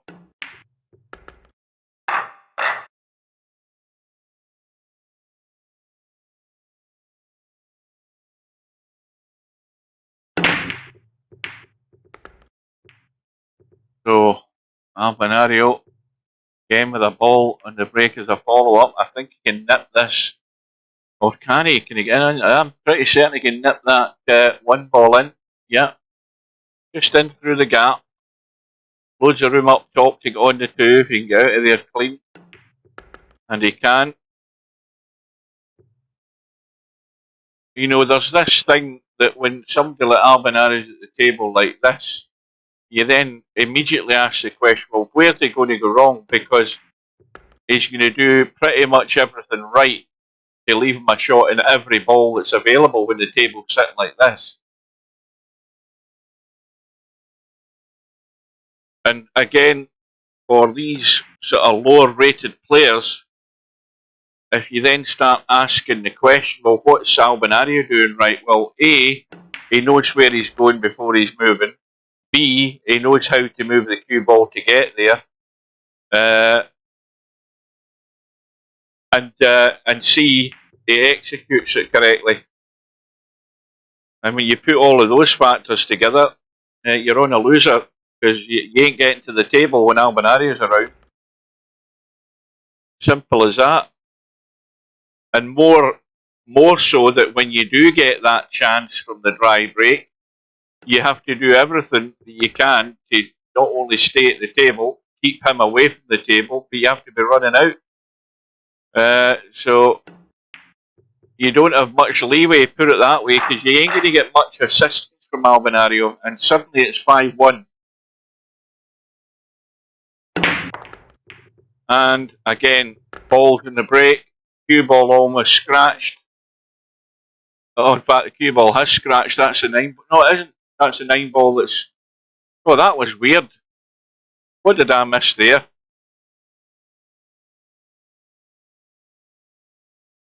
Ah, the 9 ball. I thought that was the 9 ball in the pocket.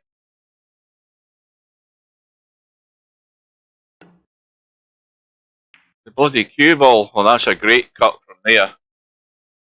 And again, you know, he's played it at a dead weight pace to keep the cue ball just in play to see that through, to be able to cut it.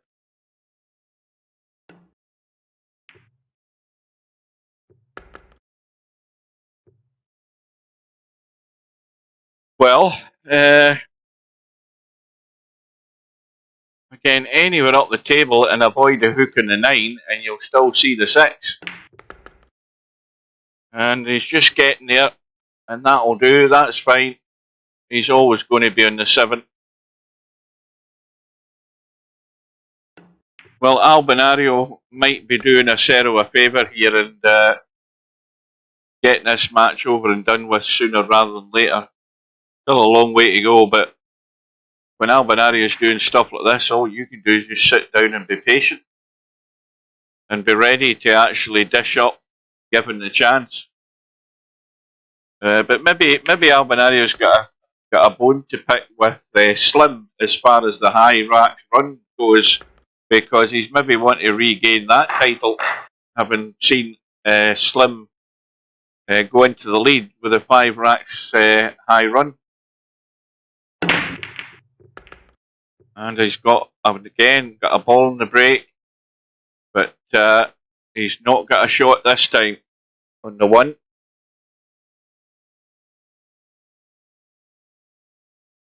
But he's already built up a comfortable 6 racks to 1 lead. And this is why you're under so much pressure against players of this quality, that if you don't measure up in all departments, you're very quickly going to be drifting away in the distance behind them.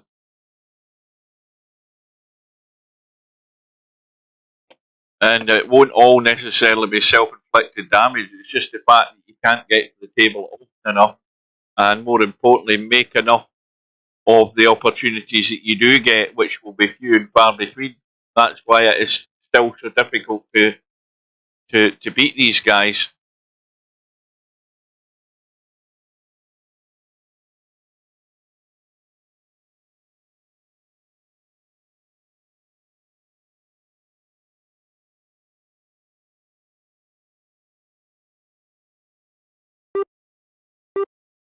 Well, Albie's trying to manufacture a shot here, jumping over the edge of the 7.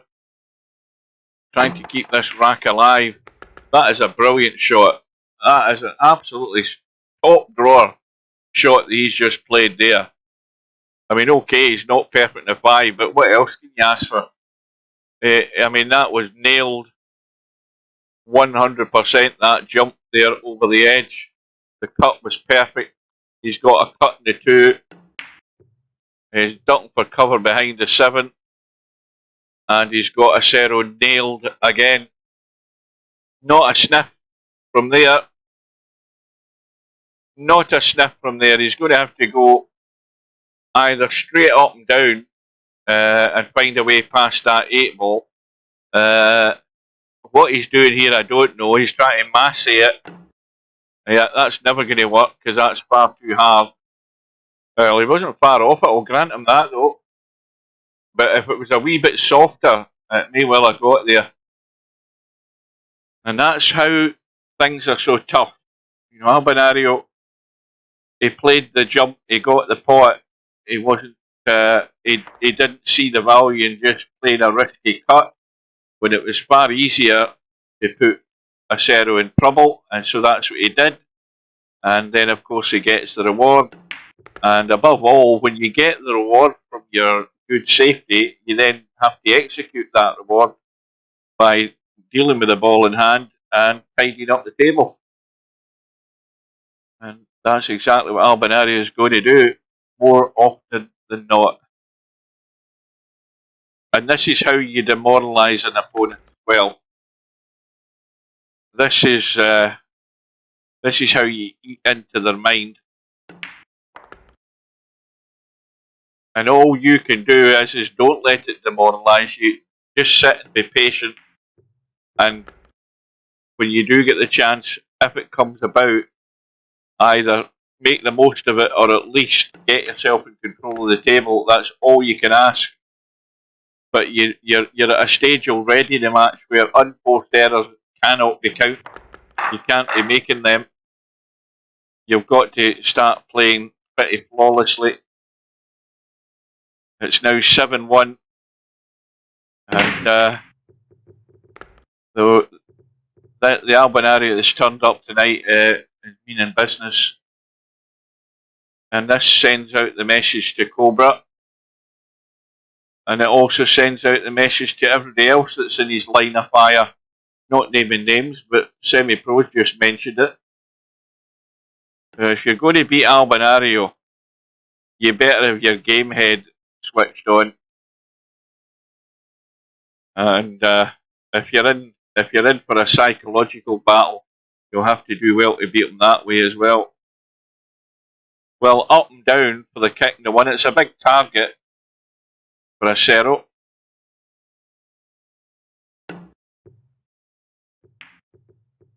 Oh, that's unlucky. Now, even that shot, you know, he's going to think himself unlucky. He's did everything but pot the one. Only to see Albinario come to the table with all the balls sitting there available. And Acero knows that the inevitable's coming.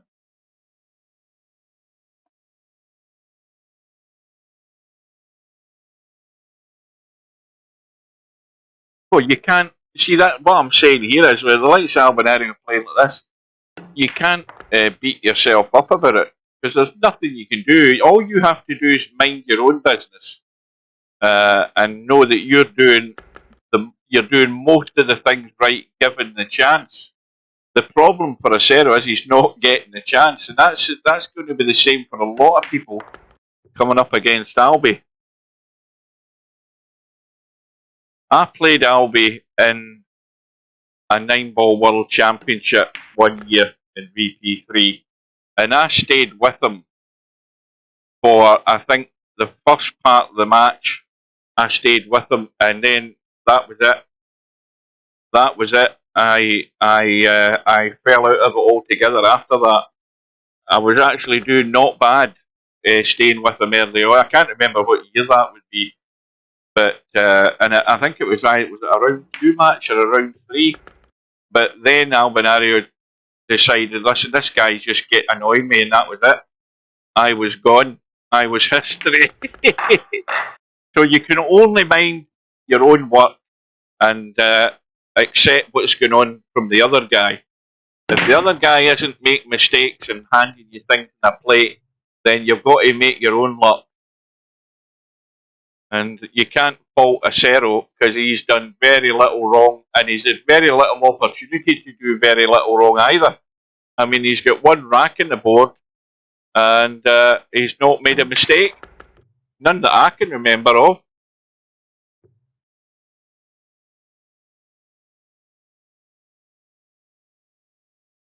By the way, what's happening in that Friday night 9-ball? It's about to be over now. It must be knocking on the door.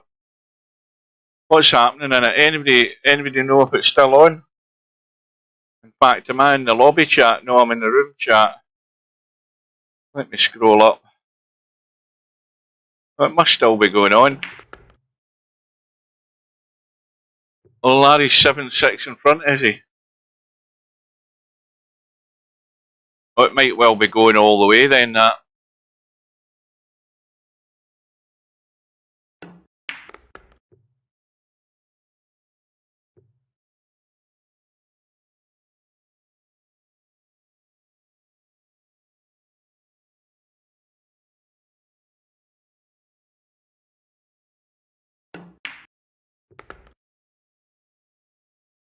Well, this is just a wee bit tricky. This 8 ball.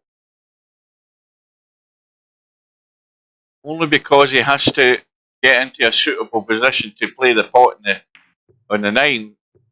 He's just running it across dead weight. Quite content to leave the higher cut in the 9, where you would normally want to be above that side pocket. But you know, he's not threatening to miss anything. And it's 9-1. I mean, how can you criticise acero? I mean, people will look at. I mean, if this keeps going the way it's going, people will look at this result and say, "Well, acero must have had a crap night." When it's entirely the opposite. You've had no evidence of anything acero's done to decide whether he's had a crap night or not. He's done nothing because he's not had a sniff.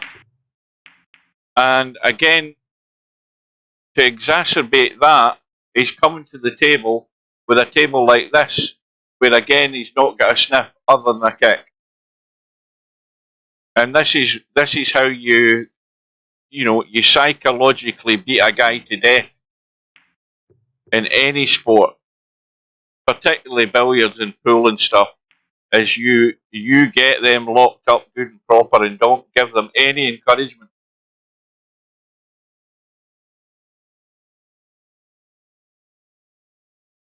So the 4 ball is accessible for a bank. That's about it. But Albinario trying for a little brush, and well, he's sitting absolutely plumb for the bank on the 4, and all he has to be careful about is the cue ball so that he can see the 6. So this bank is unmissable. And would you believe it? Well, there's a numpty shot of the night from Albinario, because that's the one mistake that the commentator called, is make sure you see the 6. And now he's having to bail out and attempt to jump over the edge again. He's certainly got the line right. And he's got the shot, and he's got the 6, and that's another way to demoralise your opponent, is get yourself in the shit like that, and then promptly dig yourself out of it. Just when the guy thinks he's getting a sniff, you just shut the door on him again.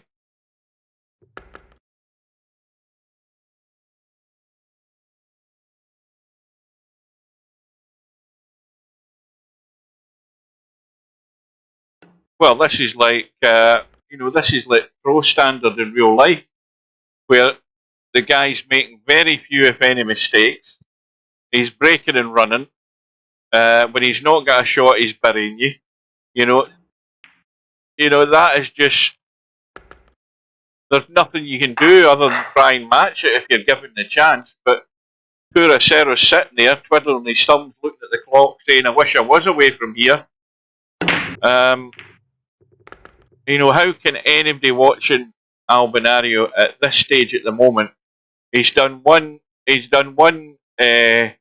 not necessarily a howler, but considering the position he was in there, it is a bit of a numpty shot to hook himself. He didn't rant about it, he just got down and dealt with it. But apart from that, it's been blemish-free, this performance so far. So anybody that's in this tournament in the line of fire of Albinario, one thing you better be doing is you better be getting all your factors sorted out, all your potting, cue ball control, getting your head straight, because if you want to be put through torture, Albinario is just the guy that will do it for you. Poor acero sitting here, 10-1 down, not put a foot wrong, the poor guy, or barely, if anything. And there's a possible glimmer of a chance for Albinario, and even when he does that, he still ends up hooking acero and giving him nothing. So how about that? How about getting a roll of the ball when you don't get a pot, and you still leave the guy nothing? And then acero has to kick, and then he sets it right up for him. I think acero might bail out here, to be honest with you. I think he might come up with a "I've got to go" excuse. I'd be surprised if he did, but I wouldn't put it past him, because this could end up a complete humiliation. It definitely could. In the meantime, just as a reminder to you guys, there are 28 minutes to go before the possibility of stub against Eloquenti. I'm hedging my bets that Eloquenti's not going to show because my nose is twitching, thinking that he ain't going to show. He may well do it to prove me wrong, but I think the odds are in my favour, to be honest with you. But I don't get upset if I'm wrong about it. But I'm sticking my neck out and saying I'm probably going to be right. So has to come back, miss the 8 ball, which he's done. Now just a clean drop in. Is he going to go through to the rail? No, he's actually dead straight. But he can send it into the far side of the pocket and still go to the rail. Or kill it, whatever he's happy with. Now it's 11-1.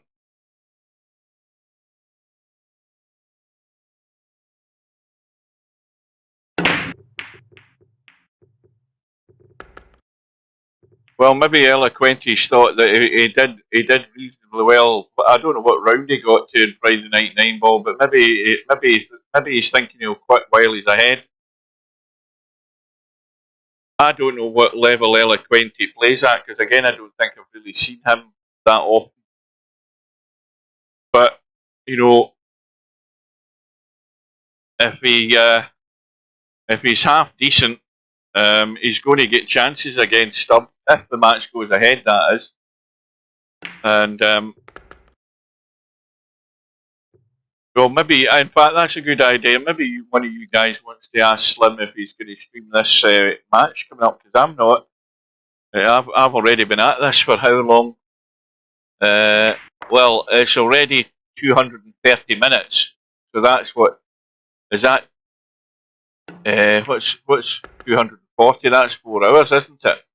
So I've already been at it far too long, and I need a coffee.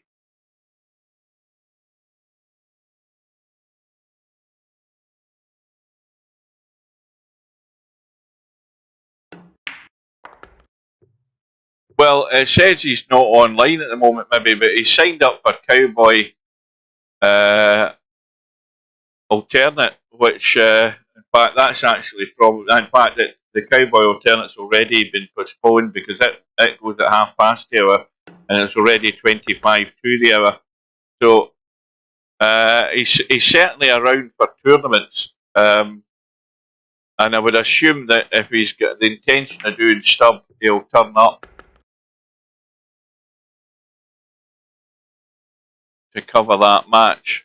But I think it might be wise to switch to the lobby tab, have a look at the lobby tab. Is that match still going on with Larry in LS3? Oh no, it's finished. Larry won 9-6. So it might be worth just sticking with the lobby tab to see if Eloquenti shows up. So I'm saying he won't. You guys are saying he is. He's definitely not in the chat, and we'll look for the name coming up within the lobby chat. So he's not there. He's got plenty of time to get here though. And meanwhile, Acero's got 2 racks on the board now. But he's come up dry on his next break.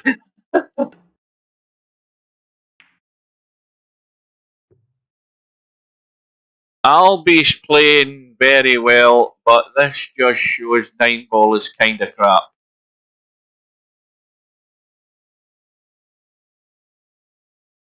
What does that mean? What does that mean, Bedhead? 9 ball's kind of crap because Albinario keeps potting balls. It doesn't matter what game it is. It doesn't need to be 9 ball. It's any ball game. He just keeps potting them.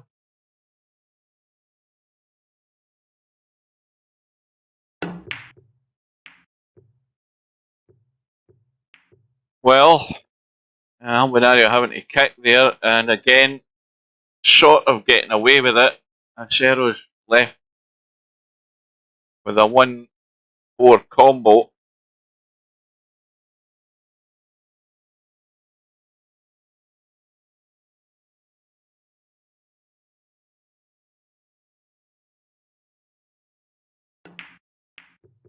That was difficult. Well, has he got cover? No, he hasn't. He's left a thin cut for Albinario. Now he's going to have to spin this cue ball a bit as well. I think the cut's that thin. Yeah, I think he would have done well to have any sort of shot in a 2-ball from there. So he's looking for the feather edge here and heading to the long grass.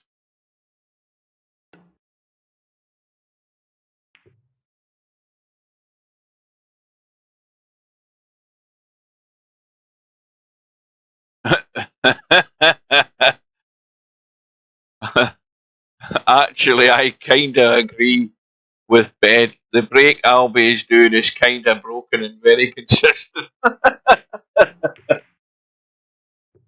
Oh dear.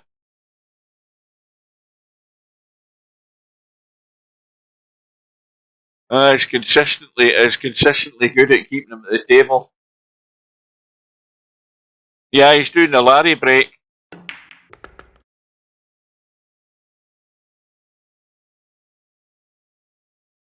He's more or less central, isn't he? Or maybe just slightly off central.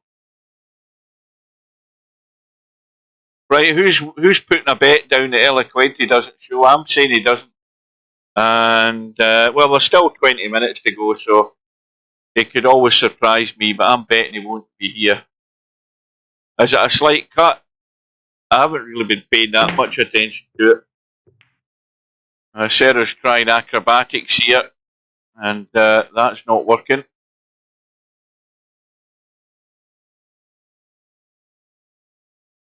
So 4-ball over the top right.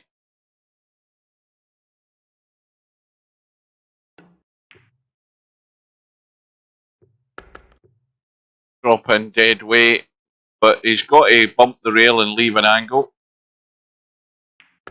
Any slight angle, let's have a look. Well, there's an angle there, so you can certainly bring the cue ball out to leave the long 7. Didn't want to do that though, but again, now he either does one or two things. He either goes forward far enough into the table, or he leaves it on the short side at the back of the into the side like that. So that gives him a choice in what he's comfortable in doing.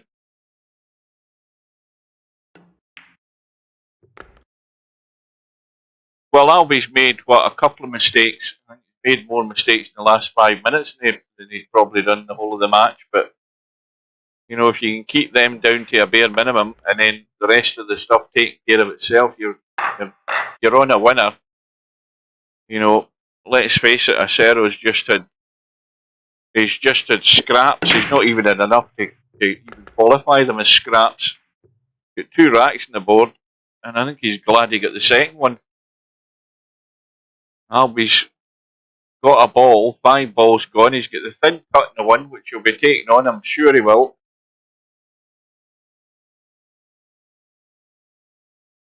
I mean, it's too big of an invitation, that 1 ball, not to have a go at the cut. Well, he's hung it, so it's an opportunity for Acero. And like I say, when you get chances, they're few and far between, but the most important thing is that you put them away. And that's why you're then under so much pressure to deliver. Right, so there's room behind the 4 to come around for the 3. So there's nothing to do other than pot this 2-ball and let the cue ball open out around the corner and get off the rail. Now again, there is room for the 4-ball, but you've got to really get comfortably on that 4-ball from that side. So he's going down the other side, which opens everything out, and he's good now.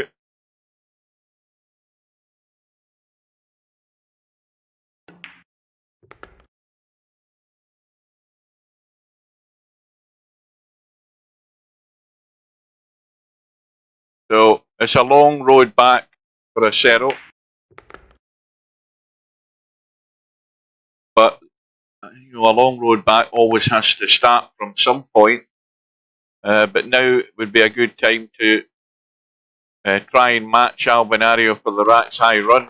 That's the kind of performance he needs right now. He needs to get balls on the break, good tables, and most importantly, running them out. Nothing that falls short of that is going to be any good for him. He wants to get a little rhythm going here. Well, he's got another ball. Is that one ball going to be available? No. Not a snowball in hell's chance that he's going to come out with a good table and a shot.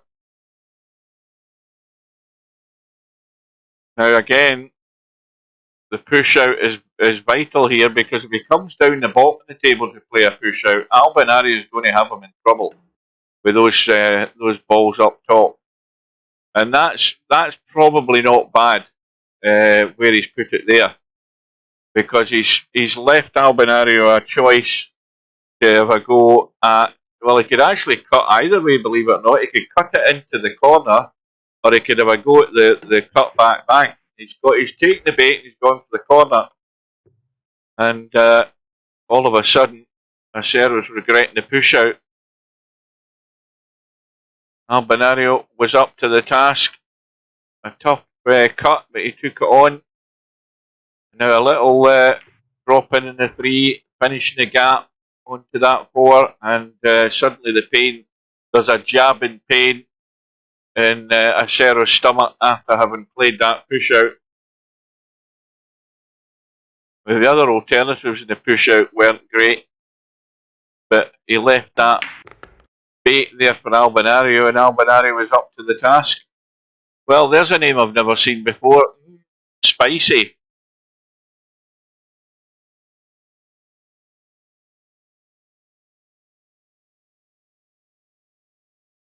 Well, I've now been streaming live in this session for 4 hours, because I'm looking at my little timer on my screen.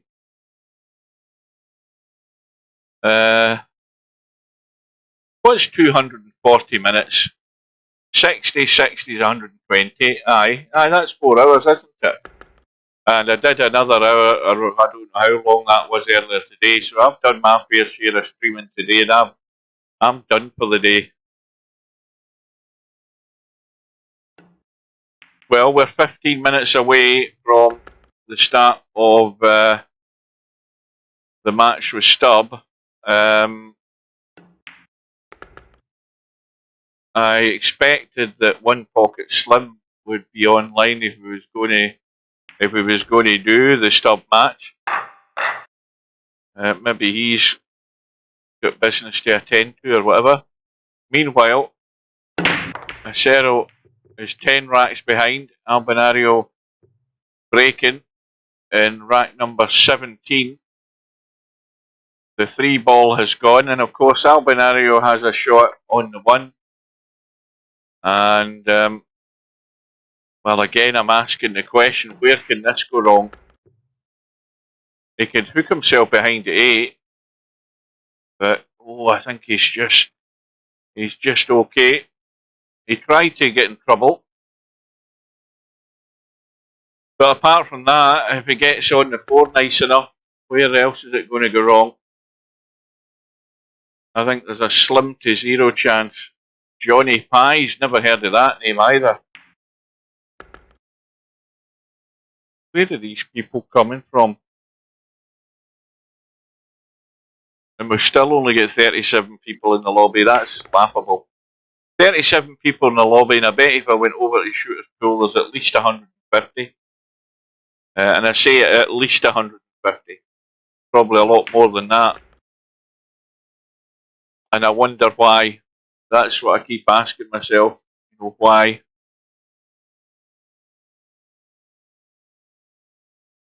Well, again, this is a controlled shot. He's just dragging the pace off the cue ball. Because doing that, he's got everything under control in how this cue ball's running and reacting off the rail. Dragging all the pace off it. Not just running things loose like everybody else is doing, or like most of us are doing. You know, the better players in the game have the better control of the cue ball. They've got the better judgment. They've got far better confidence and control of the cue ball with the mouse. And Albie stretches the lead again. He's got the 2 ball on the side. He's got the 9 ball hanging up top. He's got a shot in the 1, I'm pretty certain he has. And he has. And he could take the pain out of this pretty quick if he can just drop behind the 3 rather than try to run the table and just bump the 3 onto the 9. And I think that's what he's going to do. He'll just roll that 3 up into the corner. Watch he doesn't scratch in the side or do something daft. I think he's okay though. But I don't think he should hang about. I think he should just go on with it. Big margin of error. And then it goes. And, well, the match started at 10 o'clock. It's now 10:48. So we've been 48 minutes. And I think Acero will be glad that he's going to be well within his time limit as soon as Albinario is finished with him. So Albinario is just 4 away from round 3. And I hasten to add that we're 11 minutes away from the proposed 1 loss side match between Stubb, Real Poland Power, and Eloquenti, who is not in the lobby.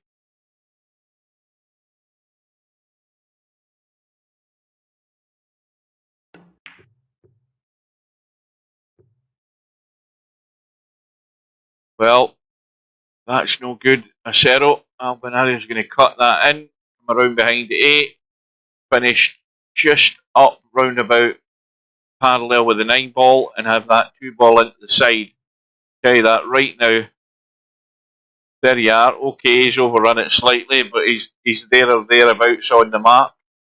Now the question is what can he do about this 5 and 6? Now, from that angle, he can get a bump, but it's too risky to get a bump and hopefully you're still in the 4. So he's looking for an angle in the 4 to then play the bump. And now he's got the angle. Bit of left English maybe. Not a great deal, I don't think, unless he wants to try and... Oh, that's unlucky. Try to just chip an edge there. Now, that 6 ball is stone dead into the corner. It is no, it isn't quite stone dead. It's going more to the rail. It looked as if it was stone dead into the corner, but no, it's going to the rail. You'd have to play that at a pocket weight kick to give it a chance to cheat, I think. Trying the cross bank, but he's got the double kiss. So, slim to few opportunities for Acero, but this is one of them. I don't know whether Albinario looked at the up and down kick behind in that 5-6 there. I think if he'd kicked it at a fairly soft weight, like pocket weight, he might have given that 5 ball a chance to go in. Or 6 ball or whatever it was, the combo. But anyway, these are these little glimmers of hope that Acero has got during the match. Very few, if any, but this is one. And, you know, this isn't even going to give respectability to the scoreboard. It's just all he could. It's all he could get on the night. That's basically it. It's all he could get.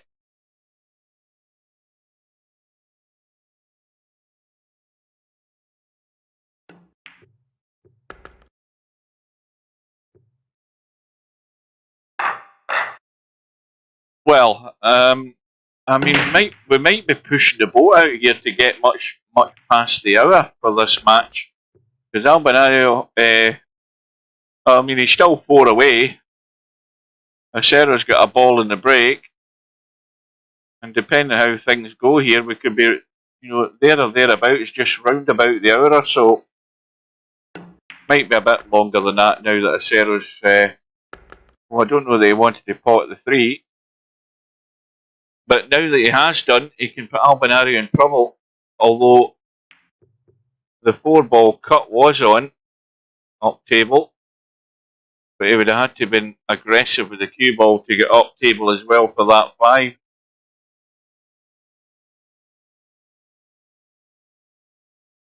I am still sticking with my intuition that Eloquenti's not going to show up, because I have a sixth sense about these things, and I got it very early on today, having studied the bracket, and saw that there was a forfeit in these winner's side match, not knowing who forfeited, whether it was one or both of them, and that's never a good sign.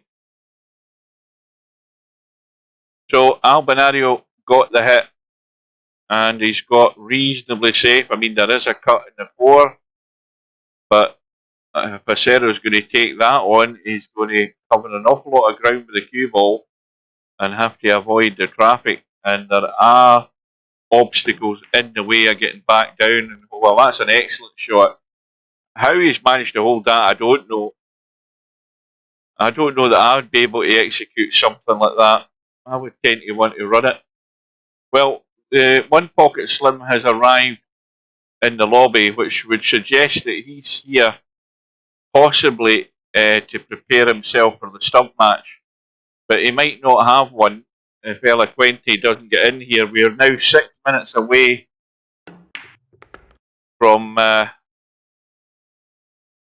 supposed match.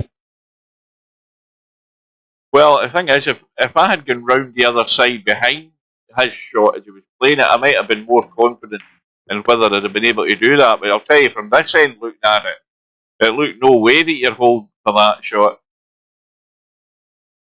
Been able to kill it as much at that angle. But anyway, Acero's managed to do it, and he's going to get another little bonus, a little bit of bonus time at the table. Spicy's arrived back in the lobby, but Eloquenti hasn't. He's not appeared yet, and there's 5 minutes to go.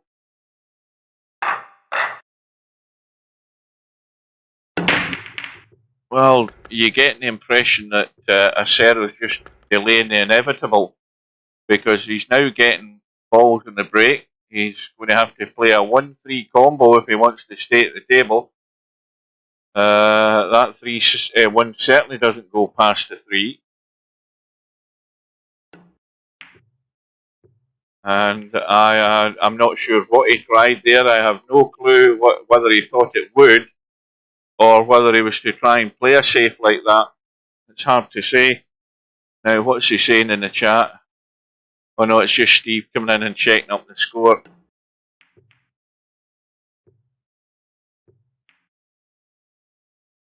Well, that's Albinario at it again. Got Acero in trouble, although he can jack up and he can bend around this no problem and get the hit. I mean, that's it. But I don't think he even needed to jack up. How's his luck though? Not that good, because this banks every day of the week. This one ball. This is if you just bank it at the right pace. I mean, it's going in 10 out of 10. This one ball.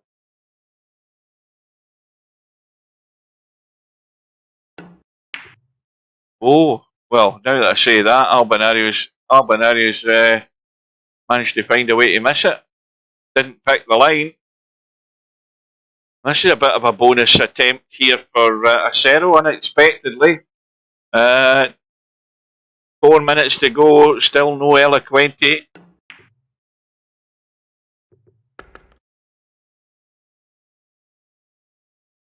Yeah, he'll show up though. I mean, Stubb will show up. There's no way he's going to forfeit a match from no showing up.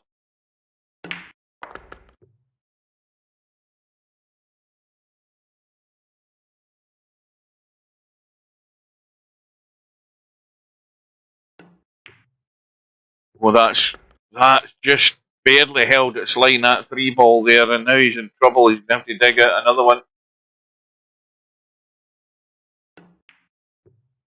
But he's got it. Now he needs to slow up. He needs to. I think he's fine though. That's good.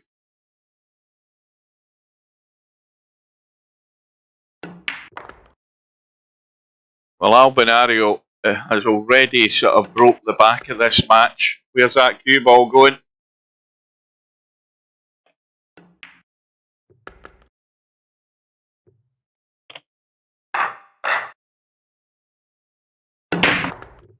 But, you know, this is a sort of run that acero needs to, well, he needs assistance in putting it together because he needs the tables to finish good. Now, again, he could get crazy here. He can pot the 1, he could bump the 3-9. He could then hopefully still have a cut in the 2-4, but does he want to get that crazy? That 3, yeah, he's played for the bump. The problem with that is that he's going to have to play. Well, he's fine. He's not really hampered by the 9. So he's certainly not got a bank. So he's got the cut onto the 4. And that's very well played. So what acero, I'm saying Eloquenti, what acero is doing is pretty much making the most of this opportunity. He's done pretty well to get as far as he's got so far.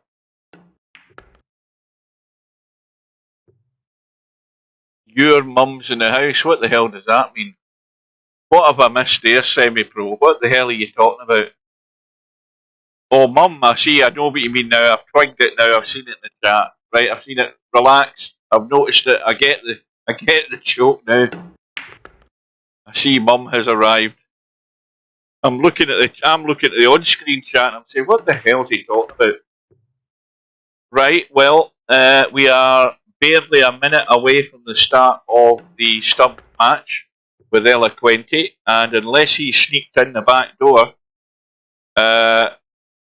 i.e. he's somewhere in the chat that I have missed, he is still not here, and my prediction so far is looking good that he wouldn't show. Yeah, I'm looking at away mode, and I see no Eloquenti in away mode. So my bet still stands that he wasn't going to show.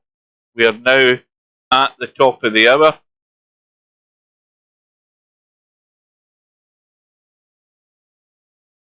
Never doubt my sixth sense until it goes wrong. But right now, for the time being, it's pretty good. It's working well. It was a good call on my part.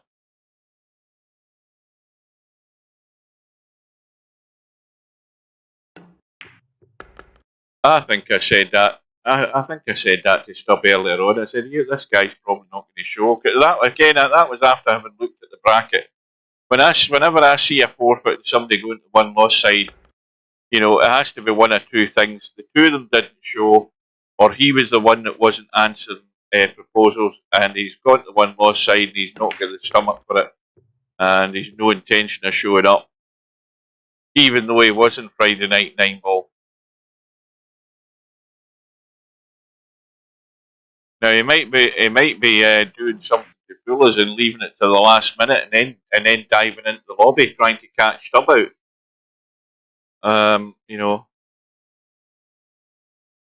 Well, Acero's just caught himself out here. He's going to have to try and manufacture a kick in, or at least get that past the side pocket. And it's caught the knuckle. But has it caught the knuckle enough? I think it hasn't. I think Albinario's. Well, let me have a look. I think looking at that, I think it might go. It's touch and go whether you can get that thin enough. Albinario's. Well, he's not convinced. Is he playing the bank into the corner? What's he doing? What's he looking at? He's having a look at the. I think that's it. Again, if you look at it from there, it's too far past it. If you look at it from here, you can thin it and it might go in. Well, he's going to scratch. So here's another bonus for acero. So the stub match is counting down. Stubb's going to come in. Look, guarantee there's no shadow of a doubt Stubb's going to turn up in the lobby. Whether it's like 5 minutes into the countdown, but Stubb will be here. There's no way he's forfeiting the match where he can't get into the lobby in time. He will be in. So another bonus rack for acero, and suddenly the scoreboard doesn't look quite as bad, but even then he's still almost double behind Albinario. What is it? Albinario 7 in front, is it? And of course, the follow-up rack that acero needs, he ain't getting. He's come up dry.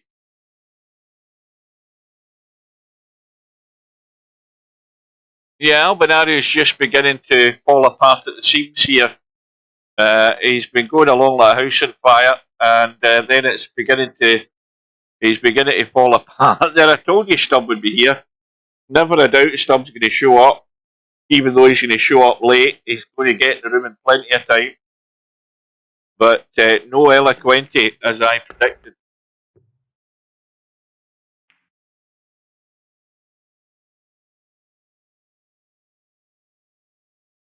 Well, Albinario has been stalled on 15 for a good, 15, 20 minutes now. And I don't know that he's played that all that good either. Well, he's got enough cover on it that acero can't do a great deal with it.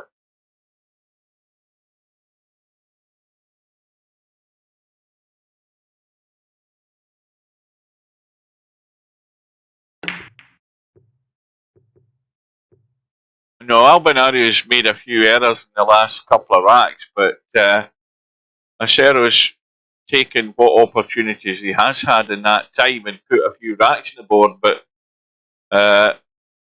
Albinario's going to have to fall apart big time here for acero to really get back into this. I think the scoreboard would look a lot healthier to acero in his own mind if he got to double figures before Albinario gets off 15.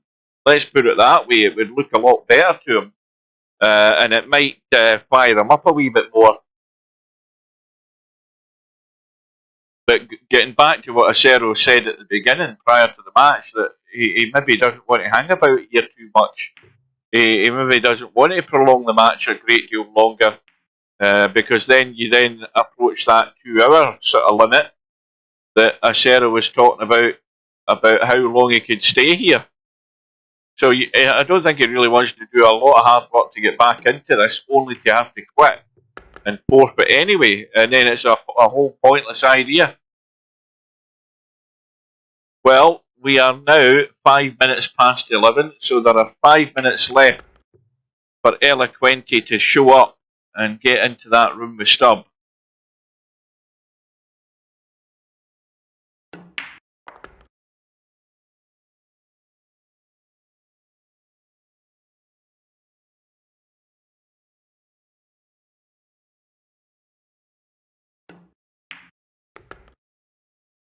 Well, down the right-hand side, so he's going to... Let me have a look. Does that go past 8? Yes, it does. He can come down the left as we look. He doesn't have to come down the right. But he is coming down the right. And he's absolutely plumb. Ball in hand, that is. That's where you stick the cue ball with ball in hand. Right on that mark there. Couldn't have played it any better.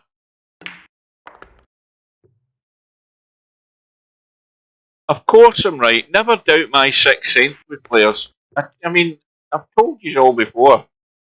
When the sixth sense starts kicking in, it very often doesn't let me down. Just to say, I mean, there are still people doubt my ability to go into a room and jinx anybody. You only have to ask Larry and all the other people there. I went into 3 rooms in a row yesterday and jinxed every single bloody one of them as soon as I turned up. That's my best record. 3 rooms in a row, and I jinxed every player that was at the table as soon as I went into the room. I got the hat trick. That is just an ability that nobody else has in VP4. Only I have that ability. To pick a room, go in it, and whoever's at the table is going to make an arse of something, or scratch, as soon as they play their shot. Now, I'm not convinced that that was the right shot, and neither I think is acero, because I think he's hit that all wrong. And he's actually left a shot here for Albie, which Albie's not going to turn up his nose at. He's going to stick this in the rail up past that 6. This might be Albinario's key to finishing this match. The fact that he's been let back in here, and that could have been Acero's last shot.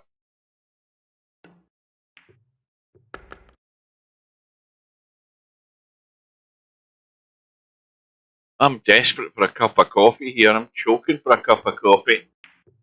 But it won't be long now, I'm pretty certain of that. Oh, now watch this cue ball, because it wants to go into the side pocket.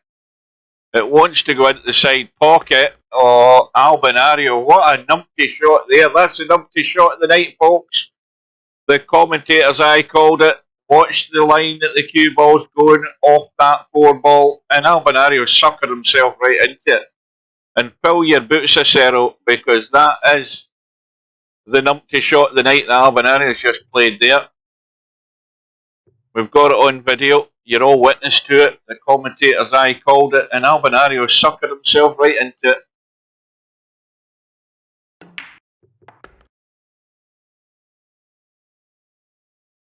Right, well, Stubb will be in the room right now because that room is just about to time out.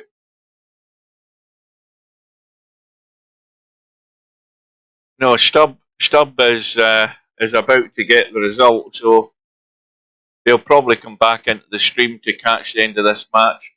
Right, good night. Take care. So Acero now has a healthier looking scoreboard here. And we will see that result come up in the lobby. In fact, we will see it within the next minute to a minute and a half. It's at 23:09 at the moment, and it's now gone to 23:10. And that forfeit will appear imminently, as Eloquenti hasn't showed up as predicted.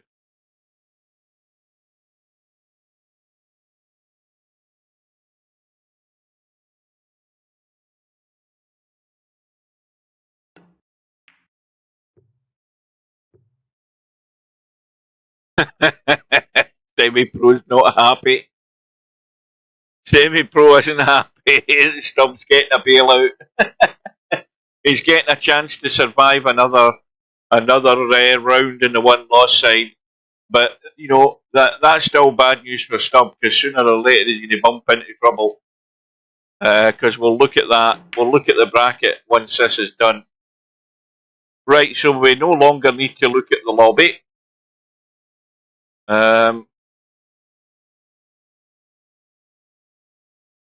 We can just focus on what's left. Now, there might be a lot left in this match here if Albinario doesn't get his act together, because this is a far, far healthier looking scoreboard than it was half an hour ago.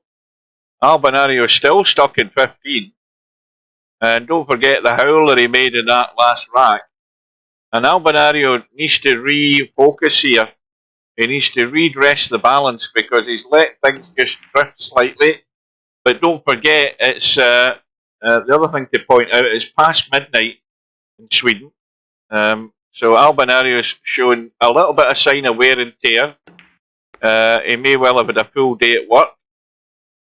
In which case, you know, playing on at midnight, and you've been at it for over an hour, and you've had a comfortable match so far. The focus has been good. And now things are just beginning to drift a bit. You know, if Acero had got himself really good there, he was in with a chance. And now it's not quite as simple. And if he starts blasting for a thin cut here, he's now going to be doing the try and stay at the table type shots, which could lead to trouble. Now that is some shot right there. Unfortunately, he shook himself. That was nearly a great shot, and he'll probably pay the price for it if he doesn't get fortunate in the outcome of this shot, because he left himself really awkward in that cut. Oh, hang on a minute. Almost got the kick, but it's left on for Albi, and this is Albi's first rack for a long period of time here. I don't know how long that is. I need to look back at the video, but he's stuck in 15 for quite a while. But he definitely should be adding to that now. Well, Acero almost got himself out of that hole there, but it was just too much to ask in the end. So Albinario, well, again, he's too close to the rail, so you've got to think he's got to be aiming up the short side of the 9, right-hand side of the table. Unless he's going to run forward to come out into the wide side, it looks like maybe that's what he's doing. No, he's jacking up. He's going to try and nip down. Yeah, he's trying to nip down by just jacking up. Left himself the higher cut. But this is where tiredness can kick in. And things that you would say, well, you would say it's a gimme. I think the voice is nearly gone. Hang on. Oh, I think the vocal cords are drying out. I needed that drink there. Well, it is the first rack for a long time for Albi, or what seems like an age.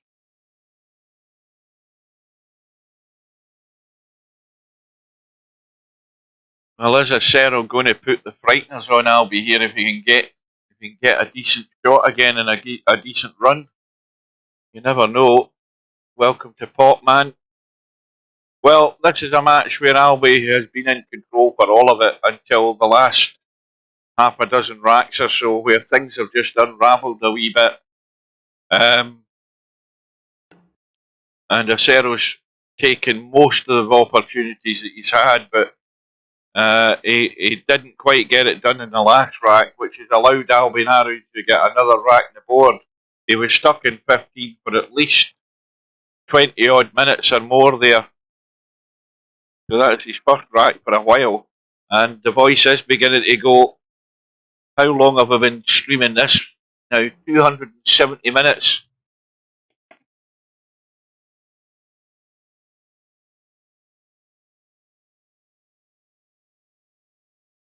So I knew it was going to be a long session. And your voice can only hold out so long when you've been nattering, rabbiting away for 4 hours and more.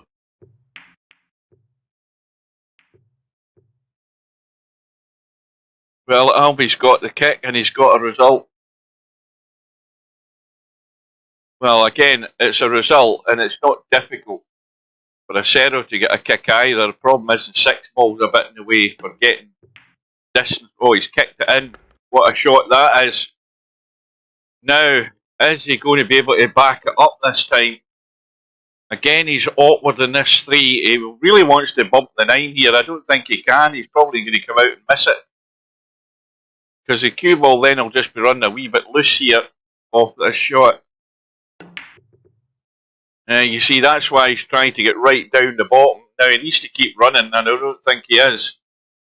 So, you know, he's had a couple of chances these last 2 racks here, and the table's just been a wee bit ugly in one shot, and that's what's let him down. He's having to push the boat out. No, Eloquenti didn't show up. PoTmAn, told you that earlier. Or I said that in the stream earlier, he wasn't going to show. So, I was going to call him PoTmAn. I apologise to PoTmAn for that, because he called Stump PoTmAn. So Stump gets an easy bailout through to the next round on the 1-loss side. And Albinario is just eventually going to fall over the line here. There's just been a glimmer that, you know, had things, if this had been a different day, these 2 racks that have just happened could both have went to Acero, and it could, you know, it could be back to within 4 there, but, you know, it's all ifs, buts and maybes. On another day that could have been the case, but unfortunately for Acero it isn't. And Albinario is going to be 2 away from round 4.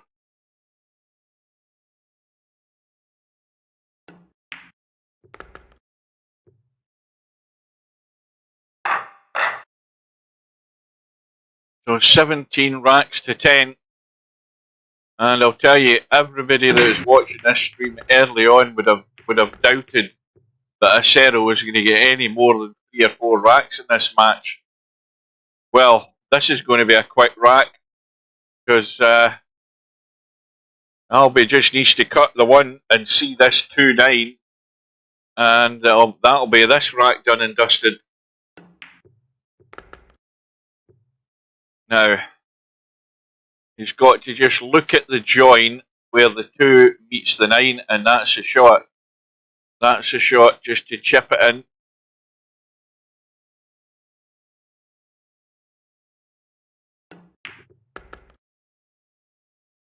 Well, that's exactly it. You've got to. I mean, but the thing is, what you've got to hope as well is that Albinario is mug enough to actually accept a match proposal at that time, his time, if you know what I mean. So, you know, Stubb wanting to play Albi at 3 o'clock in the morning, Albi's time is never going to happen. You know, he's never going to agree to that. So, Albi on the hill. And he's got a couple of balls. He's got a shot in the 1. He can come around out into the table for the 2 into the side. I'm pretty certain he can get out of there clean. Is he going to catch that 3? Is it going to affect him a great deal? Is he going to bump into the 7? Hard to say whether he's going to catch any or both. He might catch the back end of that 3, or he might just go straight through onto the 7. I think he's well past the 3 though. Well, we're about to find out. Well, he's digging down because he's intended to hold it. Yeah, he's used the 3 to hold it, and I'm afraid, as far as Acero is concerned, that his time in the winner's side is numbered. Hasta la vista, baby.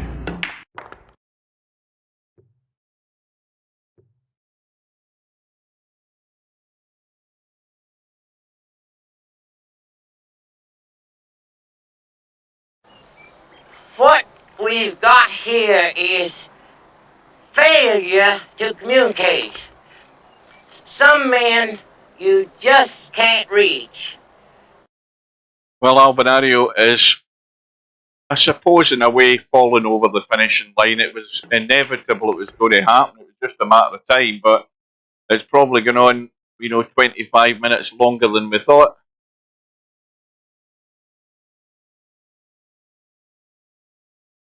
But early on, there wasn't really anything that Acero could do. I mean, he was 10-1 down at one stage. I'm pretty certain he was, because he was not getting a single sniff at the table. And then Albinario, the odd little error, the glaring error that he made, following that ball into the side pocket. But Albinario gets himself over the line. He does Acero a favour in cutting the match down to an hour and 20 minutes. So Acero's now got plenty of time to go and do what he's meant to be doing within 2 hours. And Albinario marches on. So certainly proof there that Albinario is definitely the player to beat. You've got to be at a high level, but you've got to sustain it.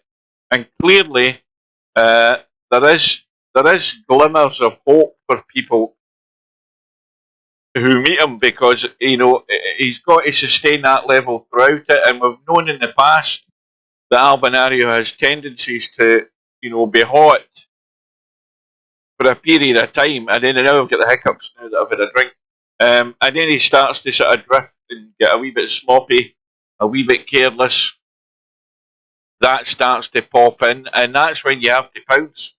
And Acero took those opportunities there, but then he failed on a couple of them. Just when he was threatened to turn the tide a wee bit, but it really was all too late.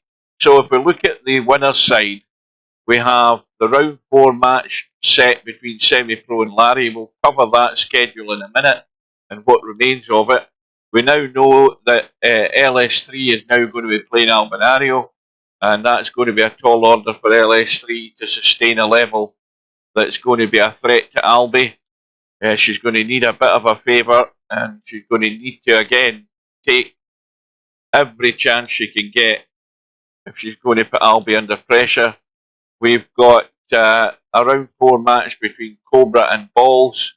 Balls, whom, if I've seen him play, I don't remember it. And looking at the results and how he got there, the fact that he got a forfeit in the last match to Eloquente, which is how he ended up in that one-loss side.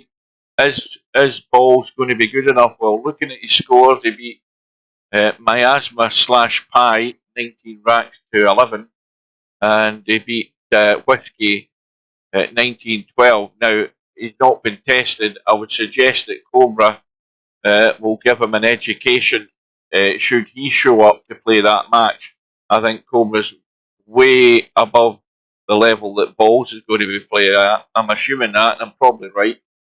Further down, we have MC Clarkey having arranged his match with Spectre Dawn, and that is it on the winner's side. Now, the one-loss side, we've got Stubb that haven't been advanced.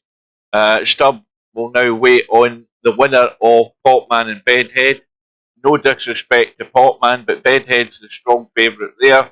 So that should be a good match to look forward to on the one-loss side. Further up the bracket, we've got Keith against Jose. Again, Jose is going to make far too many mistakes.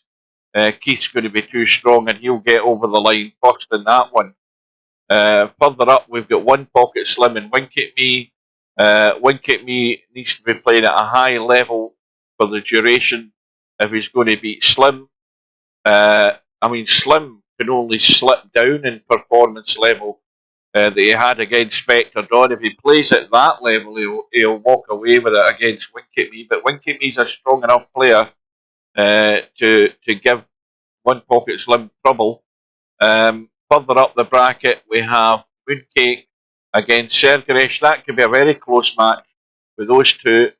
And further up again, we have Smoking Sid, who earlier on tonight, there was a match on the schedule with Smoking Sid and Coldest Pillow. Coldest Pillow hasn't been online, and it was only Semi-Pro that brought it to my attention that the match had been forfeited by Coldest Pillow. So Smoking Sid gets through, and he now plays Fast Eddie, and they've already arranged their match. So let's hope everything's okay with Coldest Pillow, and it's nothing untoward that prevented him from being there for that match. So final look at the bracket. We have the 4 matches on the schedule. These are the ones that I can get. We've got Larry Semi-Pro, and that's tomorrow night at 7. We've got Smoking Sid and Fast Eddie, which is Sunday at 5 PM. I can get that one. We've got MC Clarkey and Spectre Dawn on Tuesday, which is the start of my days off at 7:30, and I can be there for that one. And then you've got Cobra and Balls next Friday, which clashes with Friday Night 9 Ball. So Friday Night 9 Ball at 7 PM, and Cobra and Balls, if Ball shows up, at 7:30. And that, of course, is a winner side match. Is it worthwhile having a look at the stats for that match? Let's have a look. This is just to satisfy my own curiosity. Who the hell was he playing again? Acero. Let's see if that appears. There he is. And break stats. 10 breaks. Acero. Look at Albinario's break stats. They're actually slightly lower than what they were on his previous match. But look at the difference there. Now, bear in mind, Acero didn't have an awful lot of opportunities to break, but run-outs from the break, Albinario had 8. Acero had 1. The break percentage, 89, and Acero down at 60. If we look at the racks high run, well, surprisingly tonight, Albinario just had 2. A high run of 2. and the racks run overall is 9 for Albinario. So he's probably up at the top of the ladder as far as that goes. So that is it, folks. It's been a long session, well over 4 hours. I'm knackered. And is he a decent player? I've never seen him. But again, I've got my doubts as to whether he'll show up as well. But we'll see. He's played a couple of matches, but you never know. I am going to bid you good night. I'm off for a coffee. Good luck to Stubb in the one lower side. And I will see you later, folks. So take care. And, well, hopefully you can be with us for some of those matches that have to come over the weekend and into next week. So until we meet again. Hasta la vista, baby.